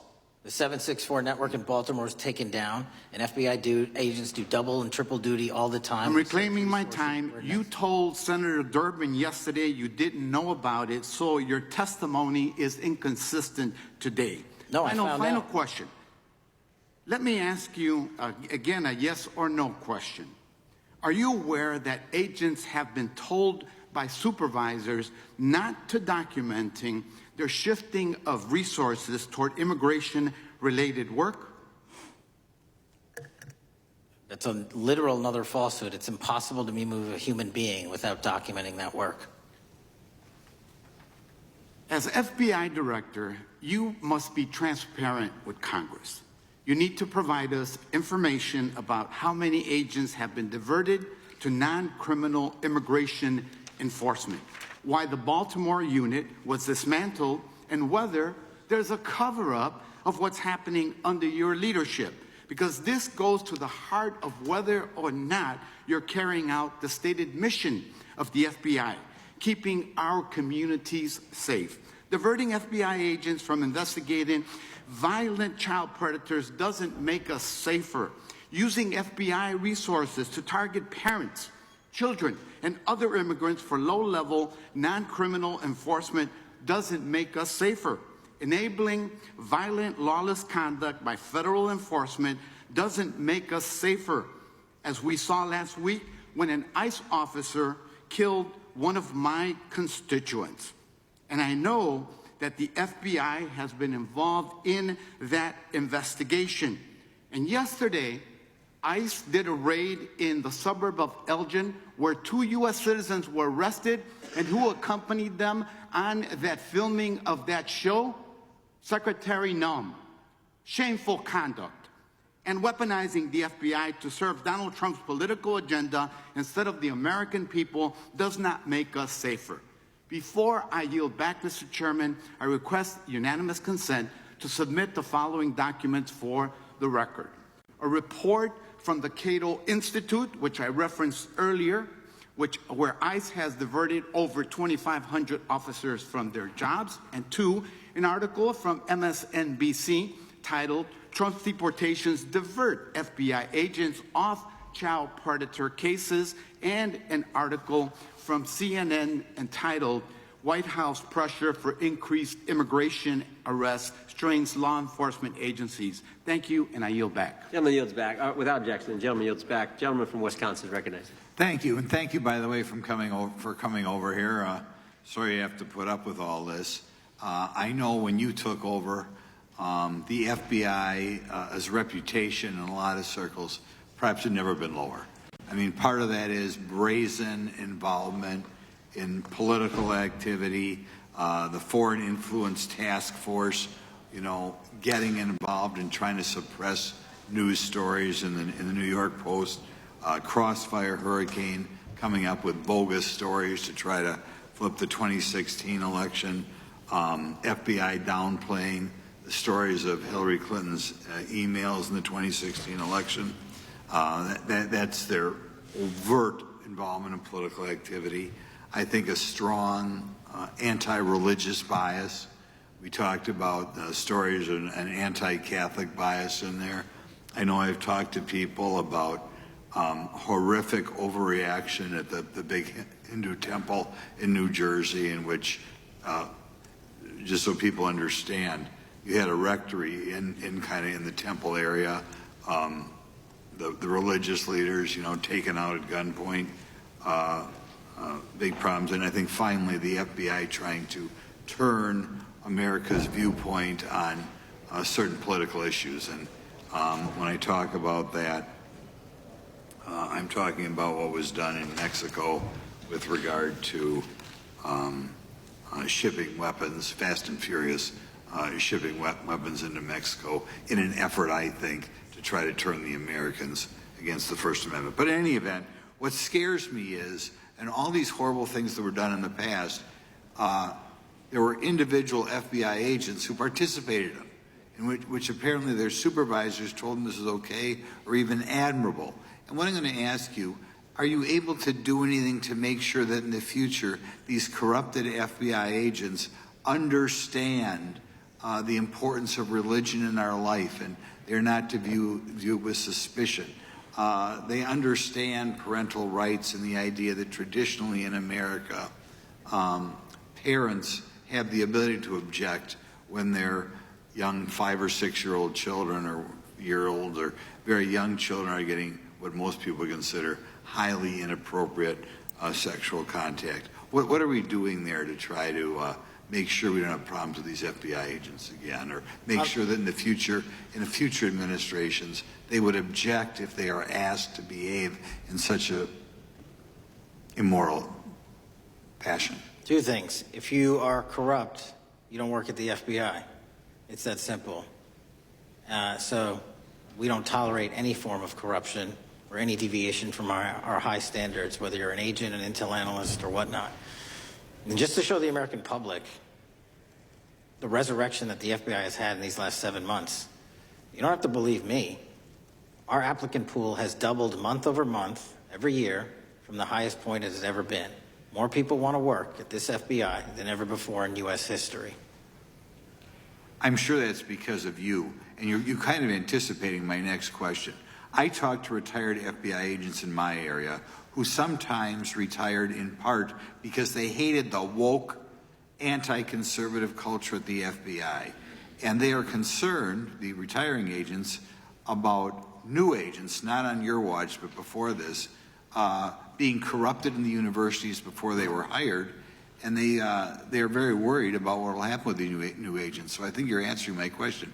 Do you feel you'll be able to a certain extent solve the problem of inappropriately woke agents filling up the agency in the past, because now you're going to have a larger pool to draw from?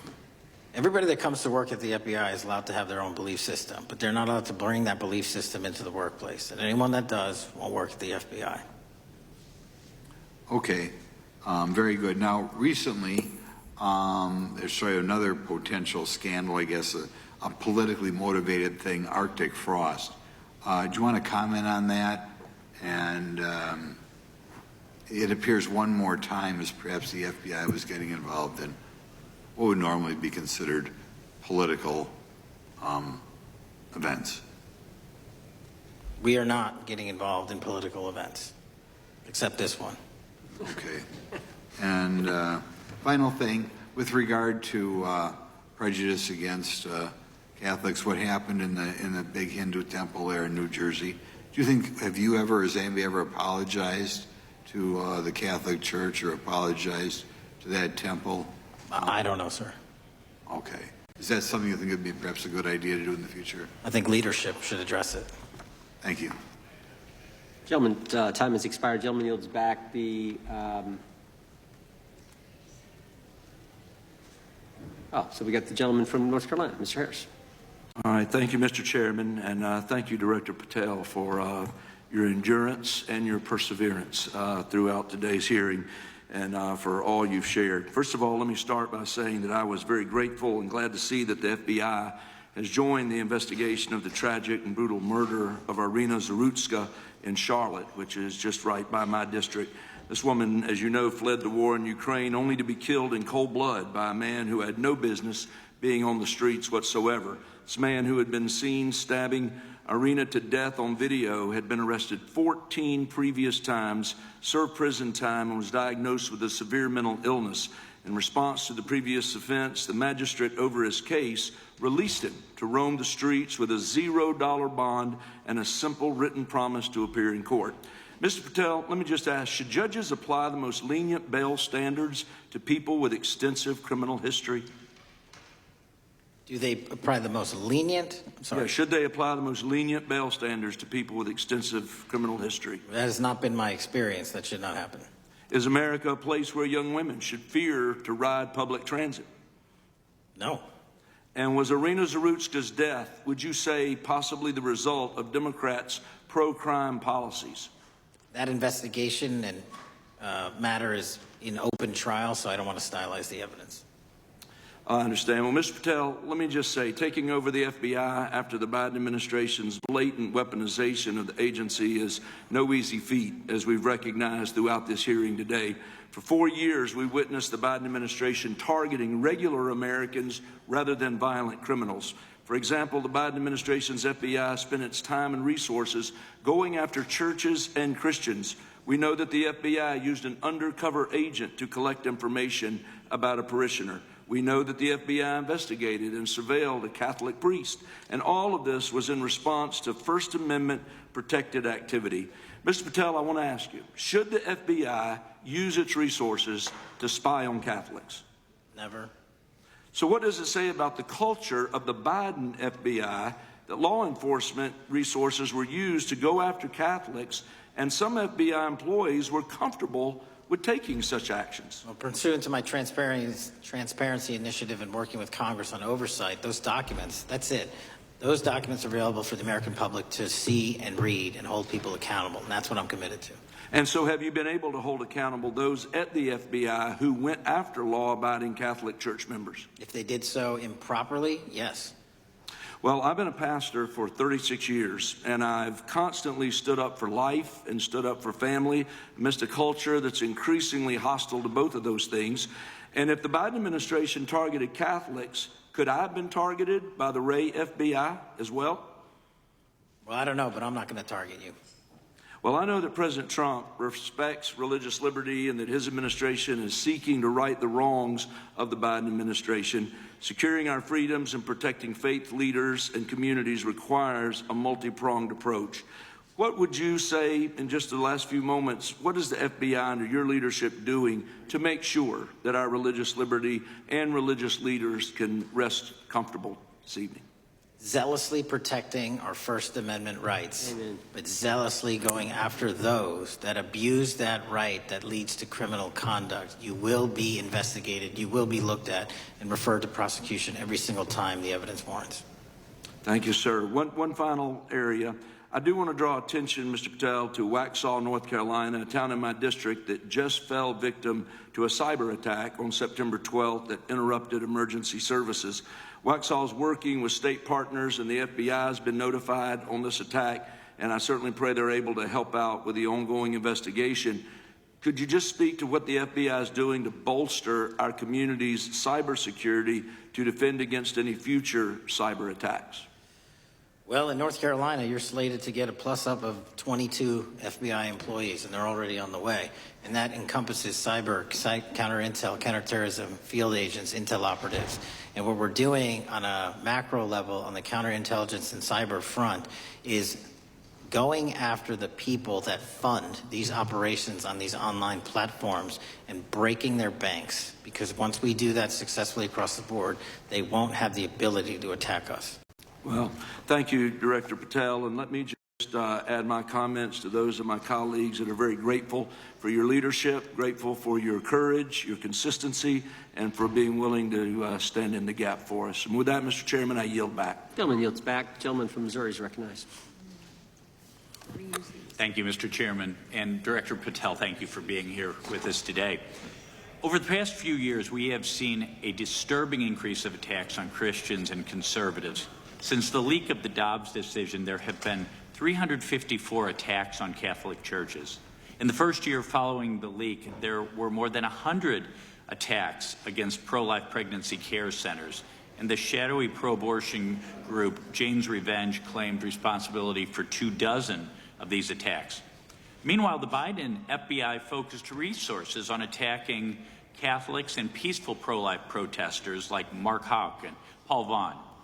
Many of these attacks on Christians and conservatives were coordinated or praised by dark leftist cells who lurk on the online chat rooms of Reddit, Discord, and game sites. This is a war room for Antifa and violent transgender activists.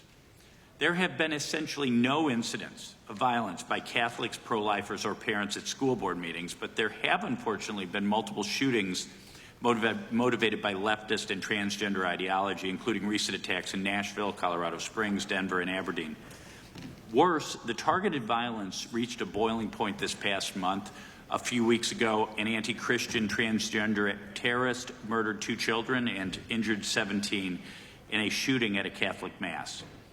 And last week, while we were sitting in this committee room almost to the hour, Charlie Kirk was assassinated by a 22-year-old who appears to have been motivated by leftist and transgender ideology.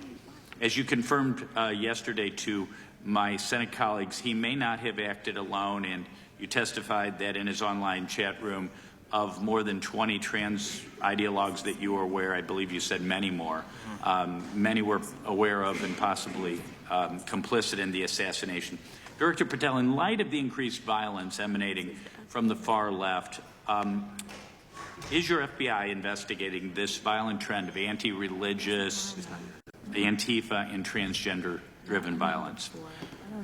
All of it across the board is being zealously investigated, no matter what your motivation or bias is behind it. Very good. We've also noticed a dramatic surge of the number of clinics offering so-called gender-affirming care. Whistleblowers in a recent NIH study confirmed that these clinics prey on some of the most mentally ill children and young adults in our society, and these clinics are quick to prescribe life-altering puberty blockers, cross-sex hormones, and surgery, and often these patients get worse rather than better, and unfortunately, some have become violent, some have even committed mass shootings, and the partner of one of them assassinated Charlie Kirk. Director Patel, is the FBI looking into the role that these gender clinics may have in the recent attacks in making these mentally ill individuals violent? We're looking at the entire spider web for any of these attacks, be it Denver or Charlie or where have you, and that's why our investigations are ongoing. We don't have a final product yet. One of my Democrat colleagues, as an aside, mentioned, quote, the federal takeover of our cities. And I don't know whether my Democrat colleagues, for some reason, liked Washington, D.C. better when it was more dangerous and more violent, when there were more robberies and carjackings and murders and rapes. But what has the crime picture in Washington, D.C. looked like since the so-called federal takeover? 2,100 arrests, 37% decrease in violent crime, same time last year, 60% decrease in gun crimes, 74% decrease in carjackings, and 53% reduction in homicides in Washington, D.C. in the last month alone. Very good. And I thank you so much for your testimony. I know it's been a long day, so I'll give you a little break and yield back the rest of my time. Gentleman yield? Yes. Director Patel, what's a 302? It's a report, the number of the report, whenever an FBI agent goes out and interviews someone. And are you familiar with the 302 where the FBI agent interviewed the whistleblower who's come forward and talked about the former chair of the Intel Committee here in the House pushing staff members to leak classified information? Well, I'll just read from it. Staffers were instructed to use, this is from the 302, interview this person. Staffers were instructed to use any sources that had developed within the United States intelligence community to gather information, which would then be made public through the media in order to compel public opinion. You familiar with that? I am. Yeah, and that's how they played the game, wasn't it? Leaking information, classified or otherwise, true or otherwise, to create this public opinion to compel action to undermine the president. Is that accurate? I believe so. Just one other point I would make from this. This witness also said in the 302 that the agent recorded that the witness provided the interviewing agents with copies of both his handwritten notes and an email. So he gave them the stuff he wrote, and at the actual time this was taking place. That's all in the 302, right? Yes, sir. All right. Mr. Chairman. Mr. Chairman. Gentleman from Missouri. Mr. Chairman, I would like to submit for the record an article from The Hill, Massive Crime Drop in D.C., City Sees Zero Murder Week, dated August 25th, 2025. And I'd also like to submit for the record an article from the New York Times, dated April 18th, 2025. Man who set fire on Shapiro's mansion cited treatment of Palestinians, police say. Yeah, thank you. Without objection. I have Gentlelady from UC. Texas and then Pennsylvania. Thank you so much. My first UC is the FBIAA letter to Congress on summary terminations, where it states denying fundamental due process and summarily dismissing special agents will only make it harder to protect our nation. These actions distract agents from their work, foster fear that their assignments could cost them their careers either now or under the next administration, and increase the risk of criminal and national security threats by undermining unity and morale within the Bureau. Without objection. The next one is a CNN article. FBI agents are again pulled from their day jobs to address a Trump priority. It states, morale is the worst I've seen, said one law enforcement source. The Bureau is becoming unrecognizable. Lots of people are weighing really difficult decisions right now. Without objection. Gentlelady from Pennsylvania is recognized. Thank you, Mr. Chair. I'd request unanimous consent to introduce into the record a September 16th, 2025 article in the New Republic entitled DOJ Quietly Deletes Study on Politics of Domestic Terrorists. The Justice Department has taken down a study that proves Republicans' entire narrative wrong about left-wing violence. Without objection. Thank you. Gentleman from Washington is recognized. Thank you, Mr. Chair, and thank you, Director, for being here. I think without question we can say that Donald Trump has been tougher on crime and tougher on international terrorism than any president in American history.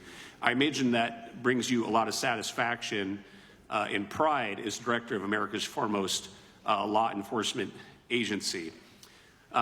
Recently, President Trump conducted very strategic and important strikes on Iran's nuclear apparatus in that country.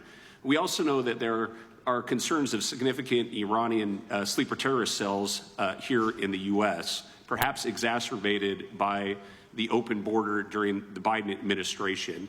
What can you tell Congress and the American people about what the FBI is doing to safeguard us from potential terrorist attack by Iranian cells? So our counterterrorism division, which is fully stocked up, watches for reflections in the intelligence streams that our intelligence community collects and produces, and works hand in glove with our partners at the CIA and elsewhere to make sure that any threat, even if it's hearsay, double hearsay, triple hearsay, or totally incredible, is not only fully run down, but we also take our duties to notify and give defensive briefings to those who are mentioned in those intelligence reports to make sure that we do both our notification obligation and our investigatory obligation.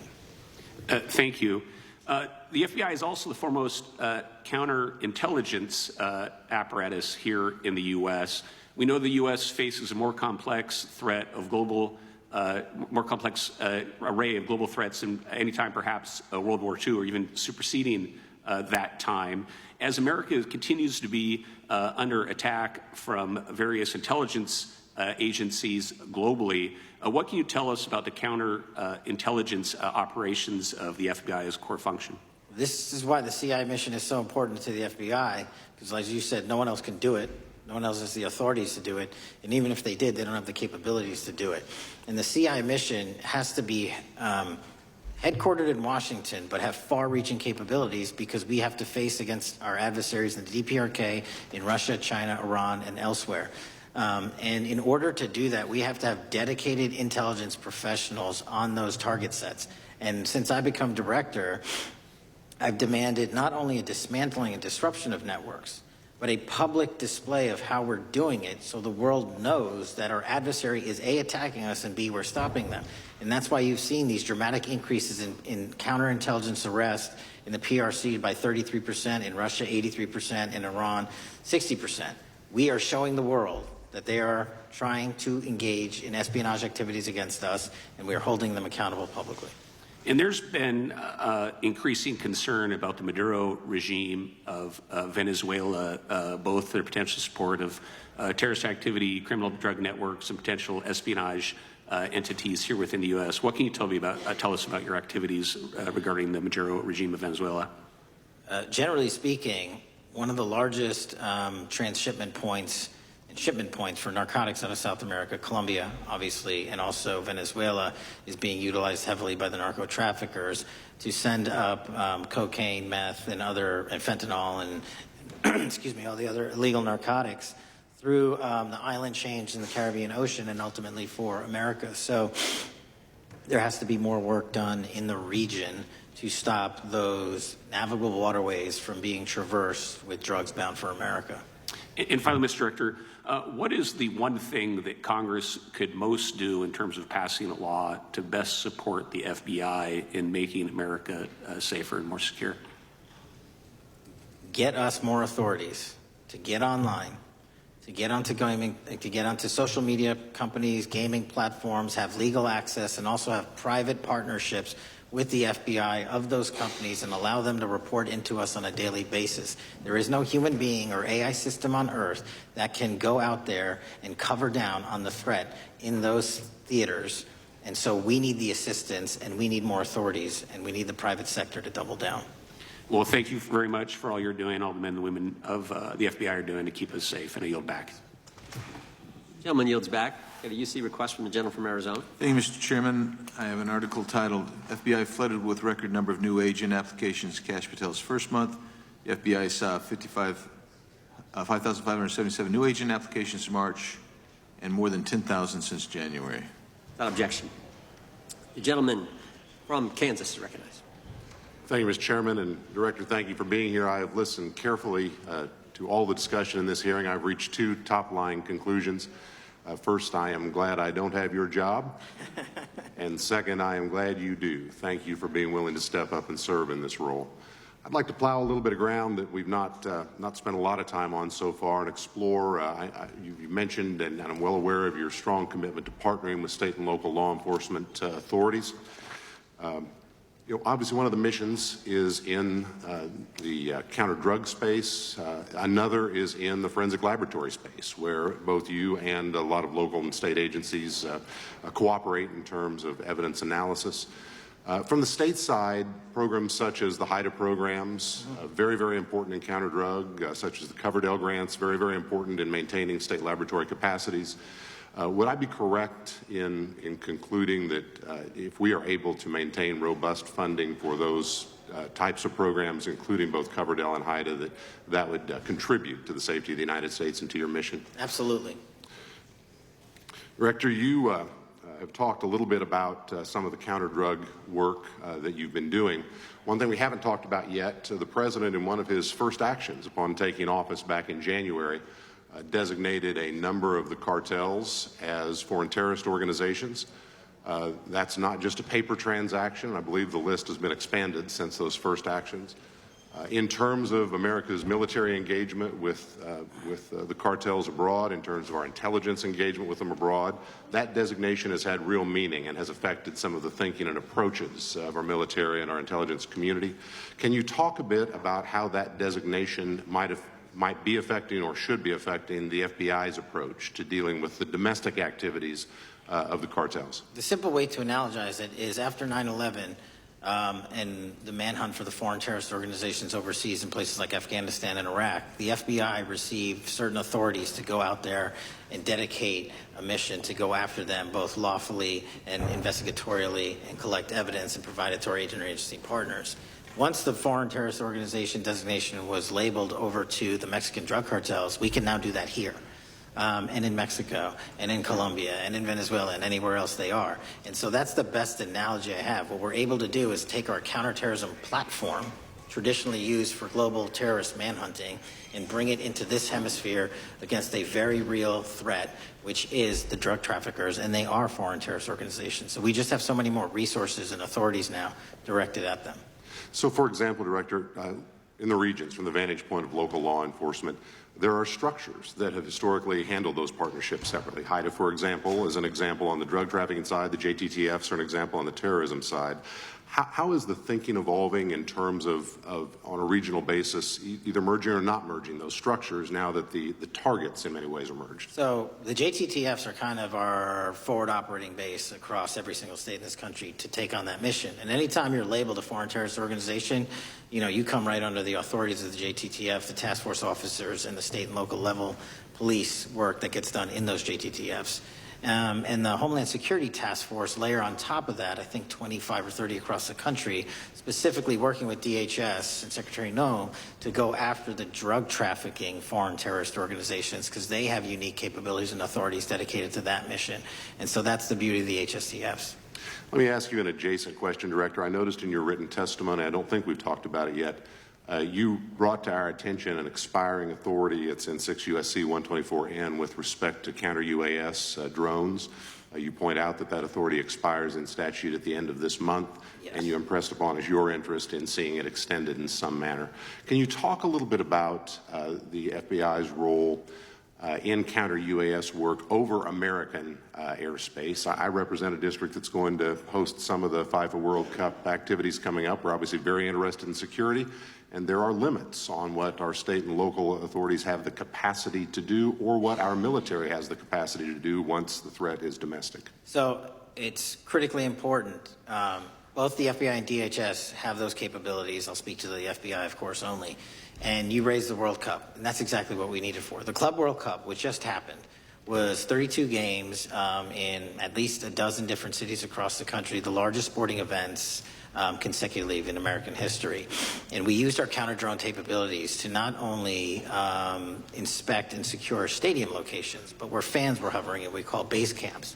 And thankfully, because of the success of the FBI and DHS, we had no significant security incidences.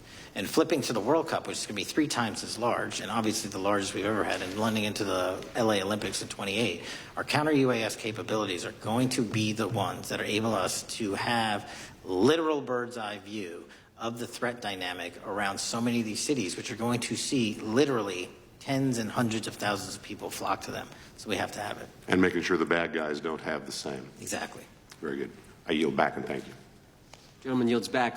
Director, you've been amazing. You've been here 4 hours and 41 minutes without a break. We appreciate that. I think we have one more member, a few UC requests, and then you can we'll let you go. But we appreciate that. The gentleman from Texas is recognized. Thank you again for taking the time, Director Patel, and for Chairman Jordan for holding this hearing. Thank you for depoliticizing the FBI and getting it back to its original mission as well. Director Patel, do you agree that we have a problem in the United States with politically motivated violence? Absolutely. And I very much agree. I think we can all agree that political violence is wrong, it's evil, regardless of which side it comes from, and that we can all adamantly and vehemently reject it, or we certainly should. But one of the things that we've noticed recently is that affinity and tolerance for political violence is not equally distributed on both sides of the aisle. In fact, right now, social media is filled with leftists who are cheering on the murder of an iconic conservative political figure, Charlie Kirk. And it's not just random people on Twitter doing this now. There's a YouGov poll released just a few days ago, which stated that 25% of those who identify as very liberal believe that political violence can sometimes be justified. That's far too many, is it not? It is. One is far too many. One is far too many. That's right. Only 3% of very conservatives said the same thing, and we can agree that 3% is far too many. But there's an astounding difference between 25% on the left accepting and tolerating political violence and 3% on the right. I would hope that our colleagues on the other side of the aisle would also recognize that there is a systemic problem on their side of the aisle with tolerance for violence against people with whom they politically disagree, that there is a cultural rot on their side of the aisle that needs to be addressed desperately. Would you agree with that? Yes. One of the more astounding aspects of this is that it's not just people. This comes from the very top, from their political leaders. Just a few days ago, a member of Congress of this body, Ilhan Omar, shared a video on her social media account about Charlie Kirk's murder, and I'll quote what it said. It said, "Charlie Kirk was Dr. Frankenstein, and his monster shot him through the neck." In other words, Charlie had it coming to him. The words that he said naturally led to his assassination. I mean, that is a reprehensible thing for a member of Congress to say, to suggest, to promote in any capacity. And there are people across this country who are losing their jobs for far less than this. And that, by the way, is a just response to acceptance and tolerance of political violence. It's amazing to me that the political left today, who were the originators and the cheerleaders of cancel culture, now have the backbone to attack conservatives for defending their assassinated friend. But there's a key difference here. Democrats want to silence conservatives for speaking obvious, self-evident ontological truths like that men aren't women and men can't get pregnant. That seems pretty basic. That seems like a basic truth that we should all be able to agree on. Republicans, by contrast, are recognizing that a constitutional republic depends on the free and open exchange of ideas that we can debate without violence, and that assassinating a political rival is evil, it's wrong, and it should not be glorified or promoted or justified in any way, including in the way that Congresswoman Ilhan Omar did. So Mr. Patel, thank you again for being here. I'd like to, with the remainder of my time, just get your opinion. Does the FBI recognize the rising threat of political violence in America, and what can you guys do to address it? Yes, we do, and what we can do to address it, Congressman, is we need to get online partnerships with these companies in the public space, on these gaming sites, and on these social media sites. As I was saying earlier, there is no way to triage the amount of information generated on these sites by the FBI alone. And we need the public-private partnership. And there's another law that's expiring, I think, at the end of this month, which I believe we need renewed, that allows private sector companies to report into the FBI without liability for criminal investigatory purposes. And that's the kind of stuff we need to keep going. Got it. Thank you, Director Patel. We really appreciate it. Thank you. Gentleman yields back. Mr. Chairman. Gentleman from Arizona. I have some UCs. Gentleman to state his request. Thank you. The first one is a piece entitled Review of Domestic Terrorism After Kirk's Murder Shows Biden Politicized Issue, the Intel, and Fudged the Data. Without objection. Thank you. Make a motion to table. Oh, no, we got to recognize the ranking member for his motion. It's just a UC request. The gentleman is recognized for a UC request. Thank you, Mr. Chairman. This is the ADL report issued February 21, 2025, titled Murder and Extremism in the United States in 2024, concluding that for the third year in a row, every single extremist-related murder in the United States in 2024 was committed by right-wing extremists, 8 of the 13 involving white supremacists and 5 having connections to far-right anti-government extremists. Without objection. Gentlelady from Pennsylvania is recognized for unanimous consent. Yes, thank you. I have a couple articles here. First is a New York Post article, July 17th, 2025. Democratic Senator Ron Wyden claims big Epstein file full of actionable information locked in Treasury Department drawer. Without objection. This is The Guardian, May 18th, 2023. Deutsche Bank agrees to pay $75 million to settle Jeffrey Epstein lawsuit. Without objection. This is Fox Business, September 10th, 2025. JP Morgan processed over $1 billion for Jeffrey Epstein despite internal concerns over sex offender status. No objection. And New York Times, Bank of America flagged suspicious payments to Epstein only after he died. No objection. Okay, and I also have a motion, Mr. Chair.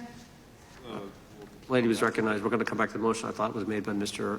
But I want to dismiss our witness. Could we do the motions before he goes?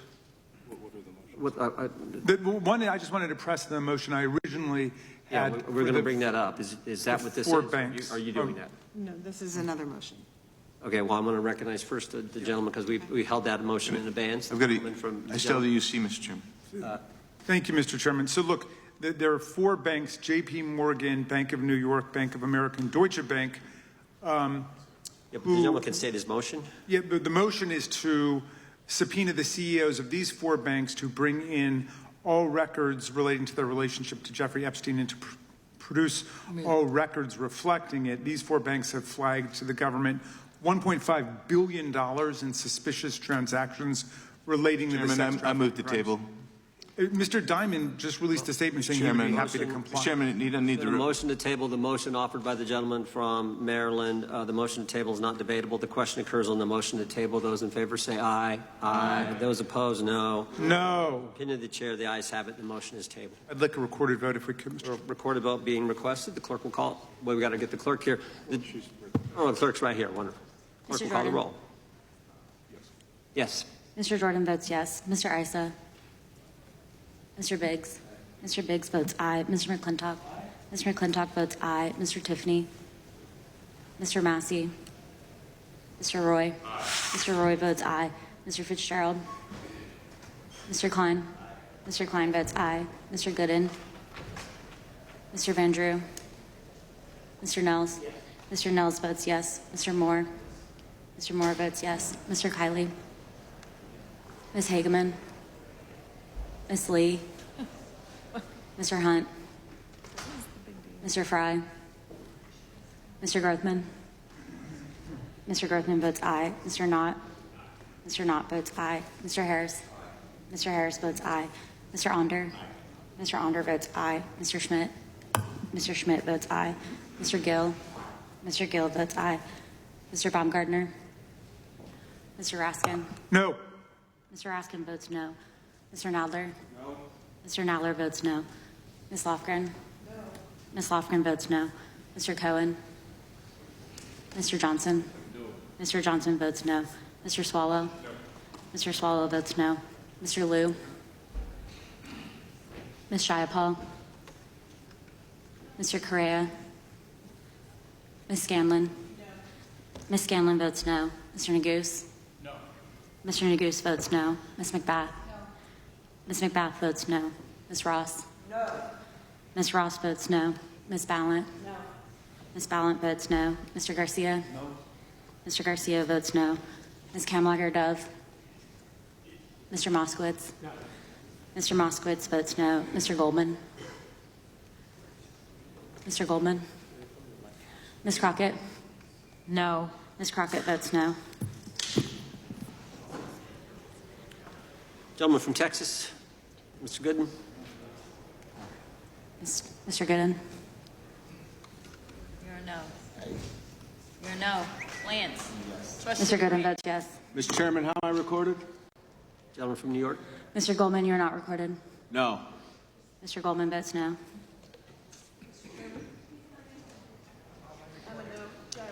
Gentlelady from Washington. Ms. Jayapal votes no. Gentleman from California. Gentlelady from California. No.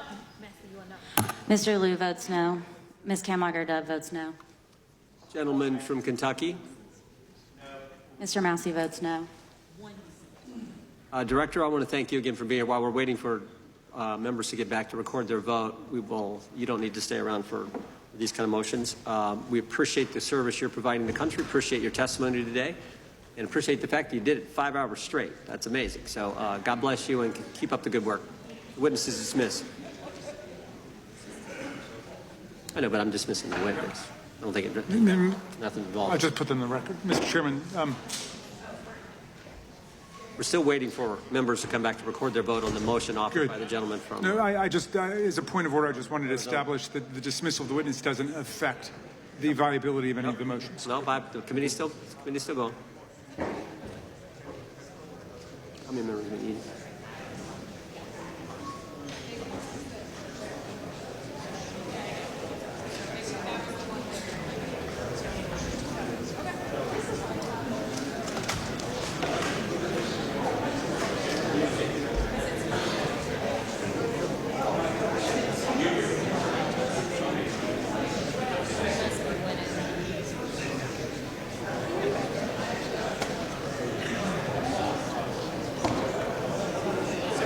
Madam Clerk, point of order.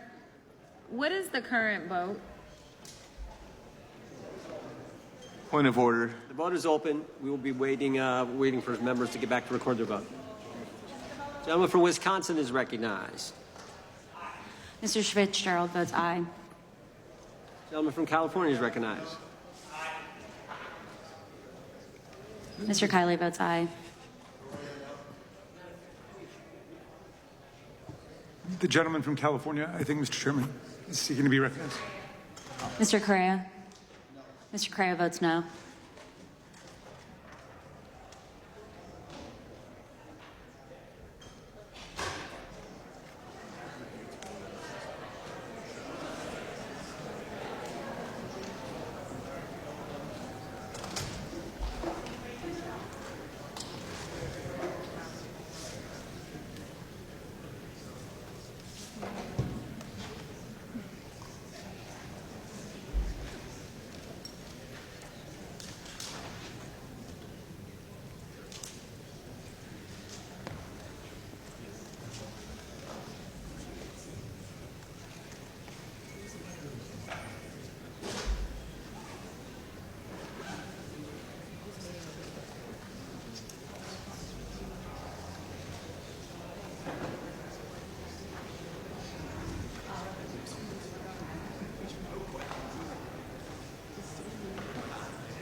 Mr. Chairman, point of order. Gentleman may say his point. A number of members have conflicting markups in committee hearings going on right now, and I'm just wondering how long are we going to hold this open? My read on the vote is that right now it's 18 of 14, 17? It's 19 to 16. We're going to give members an opportunity. As you point out, as the ranking member points out, members have numerous obligations, different committees going on, but we want to give everyone an opportunity to record their vote, and that's why we're waiting. Mr. Chair, point of order. We'll state our point of order. Couldn't we just be debating instead of sitting here waiting? There's a motion on the table. There was a motion offered by the ranking member, a motion offered a motion to table offered by a member, and that's what's on the table right Mr. now. Frandreau, you are not recorded. Mr. Frandreau votes yes. Right.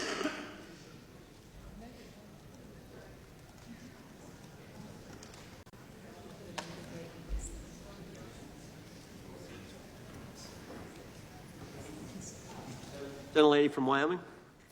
Ms. Lee? Ms. Lee votes yes. Ms. Hageman? Ms. Hageman votes yes. Gentlelady from Florida and Wyoming.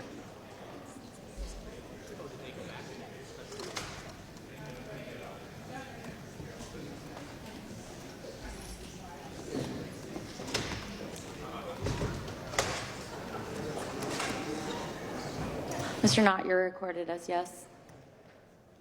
Gentleman from Wisconsin. Mr. Tiffany? Mr. Tiffany votes aye. Clerk will report. Mr. Chairman, there are 20 ayes and 19 noes. The ayes have it. The motion is tabled. The gentlelady is recognized from Pennsylvania. Thank you, Mr. For what purpose? I have a motion. Gentlelady, State the motion. Okay. Pursuant to Clause 2K6 of Rule 11, I move that the committee subpoena U.S. Treasury Secretary Bessent to produce or otherwise make available to the committee all suspicious activity reports in the possession of the Treasury Department, identifying the roughly $1.5 billion in Gentleman from suspicious transactions. California is recognized. I move to lay the motion on the table. The motion is not debatable. I didn't finish. She hadn't completed the motion. Is it proper to cut it off before it's completed, Mr. Chairman? Finish your last sentence there. The gentlelady can finish. Okay, so we're asking them to identify the roughly $1.5 billion in suspicious transactions related to the sex trafficking crimes of Epstein, Maxwell, and their co-conspirators. And as we know, Mr. Chairman. Mr. Patel said that the Treasury Gentleman's might have Move to that lay the information. motion on the table. Yep. The motion is not debatable. The question occurs on the motion to table. Those in favor say aye. Aye. Those opposed, no. I request a recorded vote. Recorded vote being requested. The clerk will call the roll. Mr. Jordan? Yes. Mr. Jordan votes yes. Mr. Issa? Yes. Mr. Issa votes yes. Mr. Biggs? Mr. Biggs votes aye. Mr. McClintock?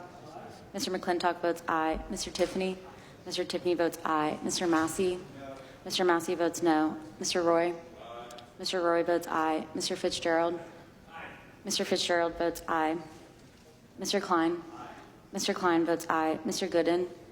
Mr. Gooden votes aye. Mr. Van Drew? Yes. Mr. Van Drew votes yes. Mr. Nels? Mr. Nels votes yes. Mr. Moore? Mr. Moore votes yes. Mr. Kiley? Mr. Kiley votes aye. Ms. Hageman? Ms. Hageman votes aye. Ms. Lee? Ms. Lee votes aye. Mr. Hunt? Mr. Fry? Mr. Fry votes aye. Mr. Grothman? Mr. Grothman votes aye. Mr. Knott? Mr. Knott votes aye. Mr. Harris? Mr. Harris votes aye. Mr. Onder? Mr. Onder votes aye. Mr. Schmidt? Mr. Schmidt votes aye. Mr. Gill? Mr. Gill votes aye. Mr. Baumgartner? Mr. Baumgartner votes aye. Mr. Raskin? No. Mr. Raskin votes no. Mr. Nadler? No. Mr. Nadler votes no. Ms. Lofgren? Ms. Lofgren votes no. Mr. Cohen? Mr. Johnson? Mr. Johnson votes no. Mr. Swallow? Mr. Swallow votes no. Mr. Liu? Ms. Jayapal? Mr. Correa? Ms. Scanlon? No. Ms. Scanlon votes no. Mr. Neguse? Ms. McBath? Ms. Ross? No. Ms. Ross votes no. Ms. Ballant? No. Ms. Ballant votes no. Mr. Garcia? No. Mr. Garcia votes no. Ms. Kamlager-Dove? Mr. Moskowitz? Mr. Goldman? No. Mr. Goldman votes no. Ms. Crockett? No. Ms. Crockett votes no. Ms. Jayapal votes no. Gentlelady from California. Ms. Kamlager-Dove is not recorded. No. Ms. Kamlager-Dove votes no. Gentleman from California. Mr. Liu, you are not recorded. No. Mr. Liu votes no. Mr. Moskowitz? No. Mr. Moskowitz votes no.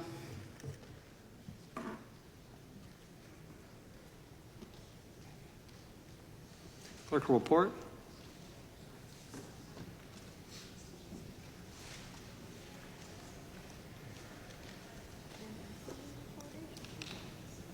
Mr. Chairman, there are 23 ayes and 16 noes. Motion to table carries. Mr. Chairman, I have a motion. Gentleman can state his motion. Is recognized to state his motion. Great. I hope that champion of free speech, Mr. McClintock, lets me read it. Mr. Chairman, pursuant to Clause 2K6 of Rule 11, I move that the committee subpoena Deputy FBI Director Dan Bongino to produce and testify what the director is unwilling to discuss and share with Congress, the files related to Jeffrey Epstein, including witness interview records, including FBI Forms 302, search warrant materials, records relating to the initiation of investigations, records relating to financial transactions and payments, evidence collected from wiretaps. The FBI director said today that they've already released these documents. Bongino has reportedly considered resigning from his position over the refusal to release the full Epstein files. I'm delighted to see that my forthcoming. colleague can read, and I move to lay his motion on the table. Motion is not debatable. The question occurs on the motion to table. Those in favor will say aye. Aye. Those opposed, no. No. Opinion of the chair, the ayes have it, and the motion is tabled. I also can call for a vote, Mr. Chairman, recorded vote. Recorded vote being requested. The clerk will report, or excuse me, call the roll. Mr. Jordan? Yes. Mr. Jordan votes yes. Mr. Issa? Yes. Mr. Issa votes yes. Mr. Biggs votes aye. Mr. McClintock votes aye. Mr. Tiffany? Mr. Massey? Mr. Massey votes no. Mr. Roy votes aye. Mr. Fitzgerald?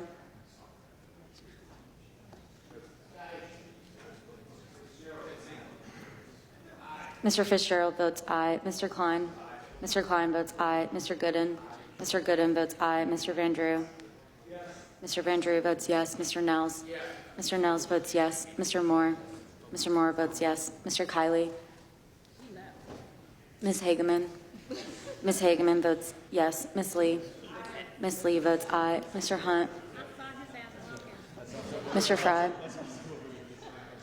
Fry votes aye. Mr. Grothman votes aye. Mr. Knott votes aye. Mr. Harris? Mr. Onder votes aye. Mr. Schmidt votes aye. Mr. Gill votes aye. Mr. Baumgartner votes aye. Mr. Raskin? No. Mr. Raskin votes no. Mr. Nadler votes no. Ms. Lofgren votes no. Mr. Cohen? Mr. Johnson votes no. Mr. Swalwell? Mr. Swalwell votes no. Mr. Liu votes no. Ms. Jayapal votes no. Mr. Correa? Ms. Scanlon votes no. Mr. Neguse? Ms. McBath? Ms. Ross votes no. Ms. Ballant votes no. Mr. Garcia votes no. Ms. Kamlager-Dove votes no. Mr. Moskowitz votes no. Mr. Goldman votes no. Ms. Crockett? No. Ms. Crockett votes no. Gentleman from Wisconsin. Mr. Tiffany votes aye.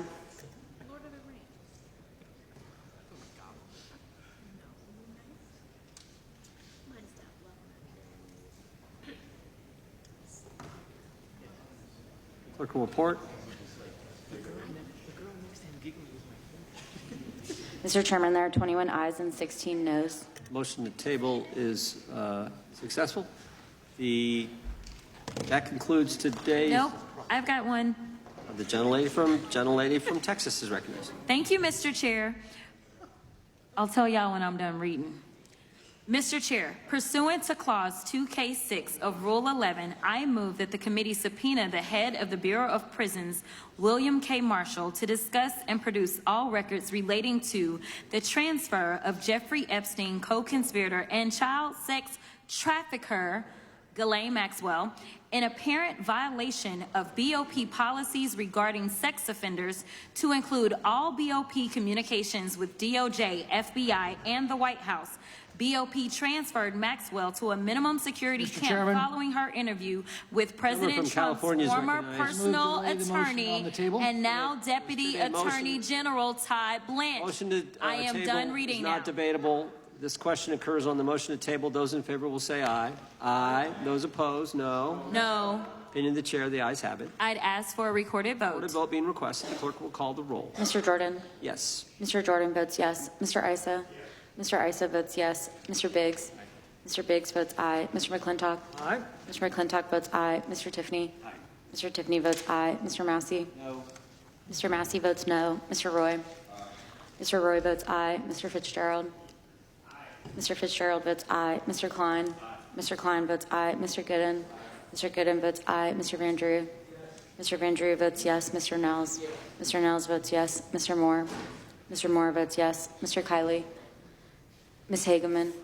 Ms. Hageman votes yes. Ms. Lee? Ms. Lee votes aye. Mr. Hunt? Mr. Fry? Mr. Fry votes aye. Mr. Grothman? Mr. Grothman votes aye. Mr. Knott? Mr. Harris? Mr. Knott? Mr. Knott votes aye. Mr. Harris? Mr. Onder? Mr. Onder votes aye. Mr. Schmidt? Mr. Schmidt votes aye. Mr. Gill? Mr. Gill votes aye. Mr. Baumgartner? Mr. Baumgartner votes aye. Mr. Raskin? Mr. Raskin votes no. Mr. Nadler? Mr. Nadler votes no. Ms. Lofgren? Ms. Lofgren votes no. Mr. Cohen? Mr. Johnson. Mr. Johnson votes no. Mr. Swallow. Mr. Swallow votes no. Mr. Liu. Mr. Liu votes no. Ms. Jayapal.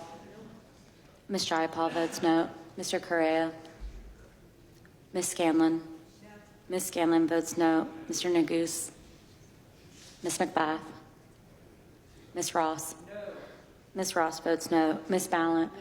Ms. Ballant votes no. Mr. Garcia. Mr. Garcia votes no. Ms. Kamlager-Dove. Ms. Kamlager-Dove votes no. Mr. Moskowitz. No. Mr. Moskowitz votes no. Mr. Goldman. No. Mr. Goldman votes no. Ms. Crockett. No. Ms. Crockett votes no.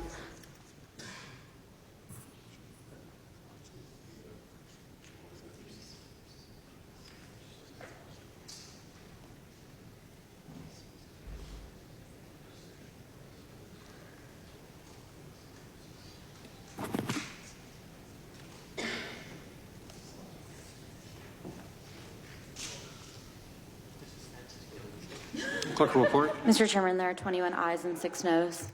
The motion to table is agreed to. Mr. Chairman, point of inquiry.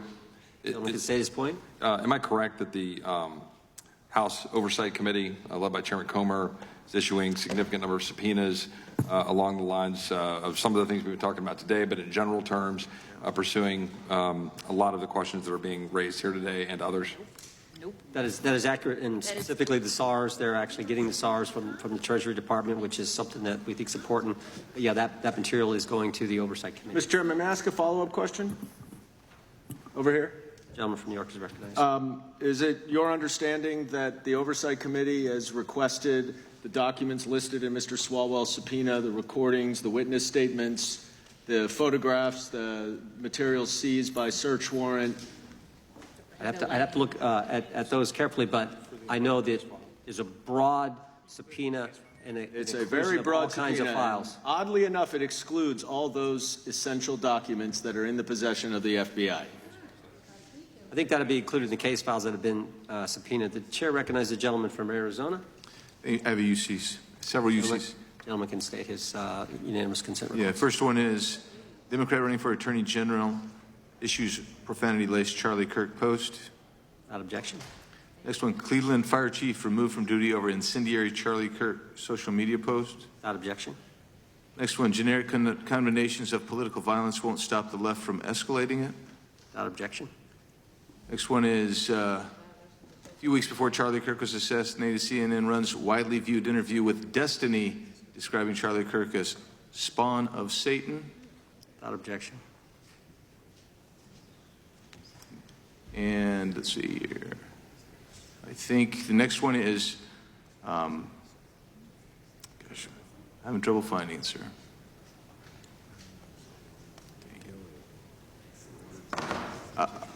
I will submit it for the record later. The rest of these, I have another 30, so I'll just submit this. Speaker, That Mr. Chairman. Gentleman from New York is recognized for what purpose? Point of information with respect to everything that Mr. Biggs just read. So what? It's all free speech. First Amendment is alive and well in this great country, and thank the good Lord for that. The gentleman from Florida. For what purpose does the gentleman seek recognition? Point of inquiry. To the question that Mr. Roy was raising about how that is being done in the Oversight Committee, I'm just curious, was Mr. Roy asking because he believes that should be done in the Judiciary Committee instead, or he was just confirming that it's being done in general? I don't know the motives behind Mr. Roy's statement. I just know what Mr. Roy said. I think Mr. Roy's here. Yeah, that concludes. Well, you can talk to him. You can go talk to him. You can walk right across the thing. That concludes today's hearing. Final UC? Man, this is a record day for UCs. Go ahead. The gentleman from Maryland's recognized for the Timeline. final UC. Thank you. This is it. Timeline suggests Trump team changed its tune on Epstein files after Trump was told he was in them. CNN Politics. Without objection, all members will have 5 legislative days to submit additional written questions for the witness or additional materials for the record. Without objection, the hearing is adjourned.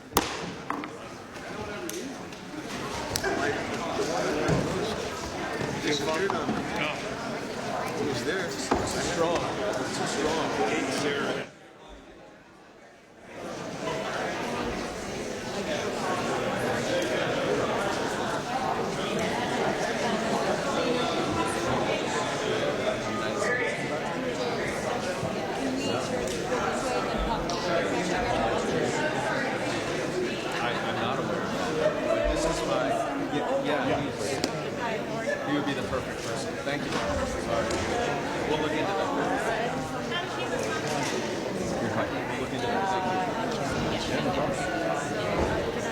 Yeah, just email me. My email address. Yes, absolutely.